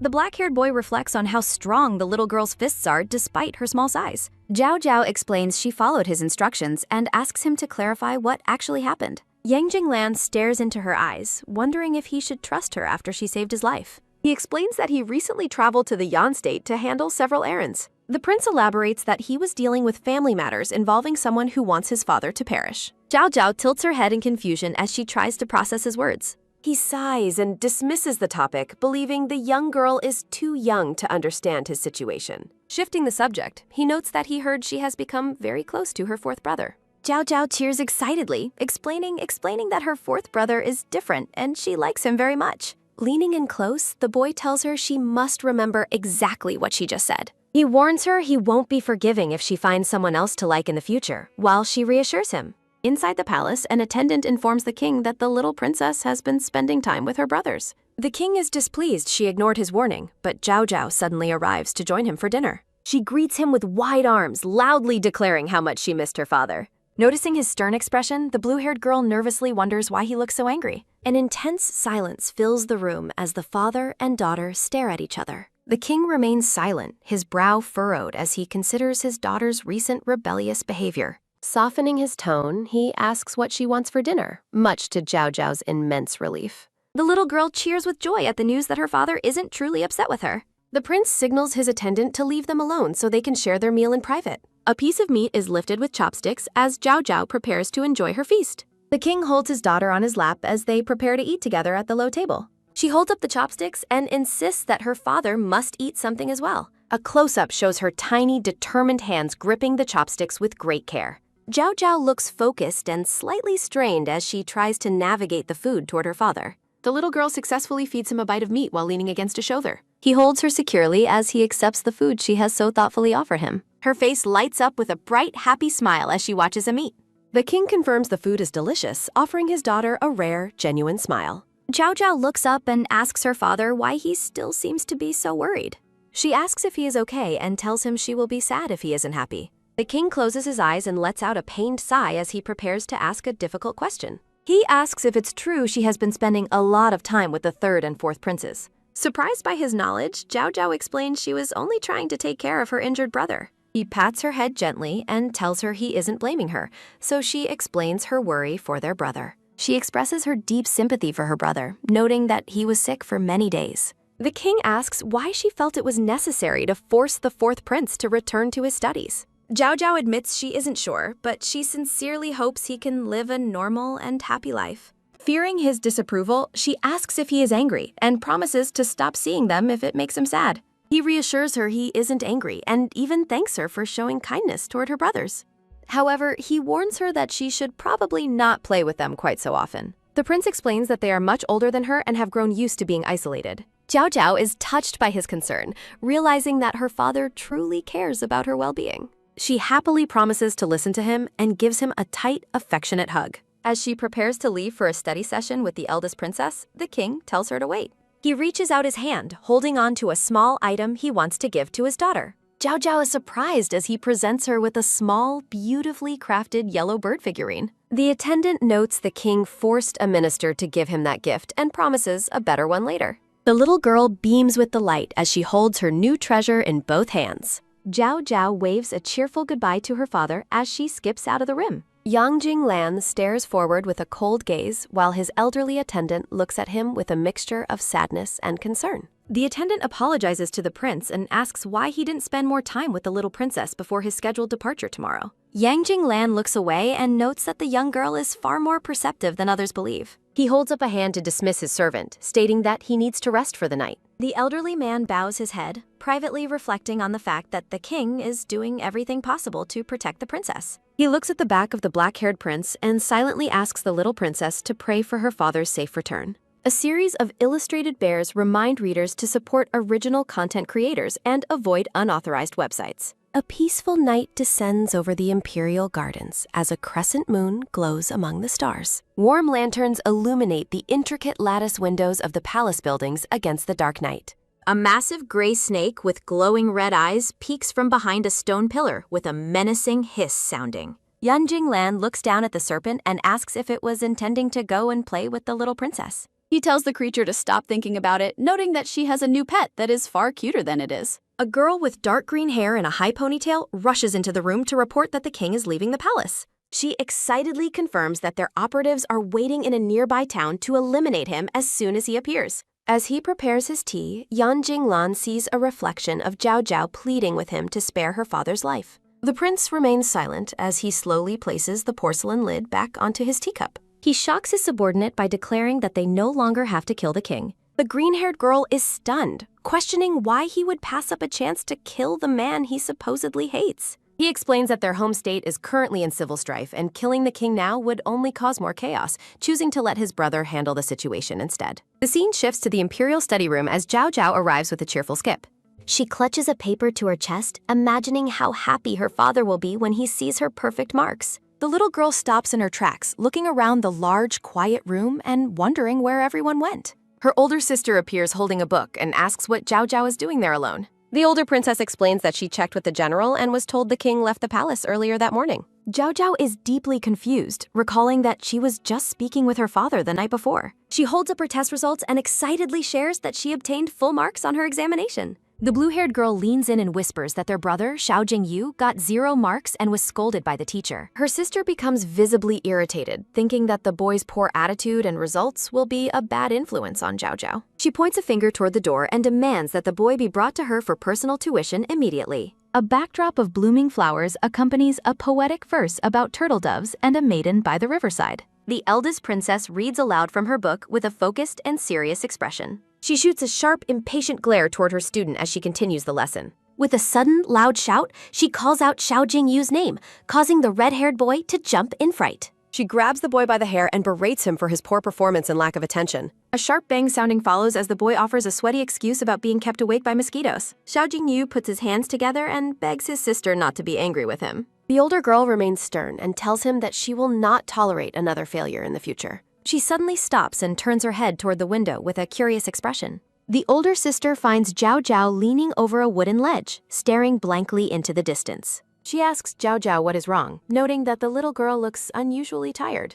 Zhao Zhao looks away and admits she has a bad feeling that something terrible is about to happen. She looks up at her sister and asks if she thinks their father will really be okay. A view of the grand Yangshin Hall is shown as the morning sun casts bright rays over the palace. Zhao Zhao is on the verge of tears as she prays for her father's safety after hearing a general screams. A maid in a green robe walks quickly past the girls toward the inner chambers.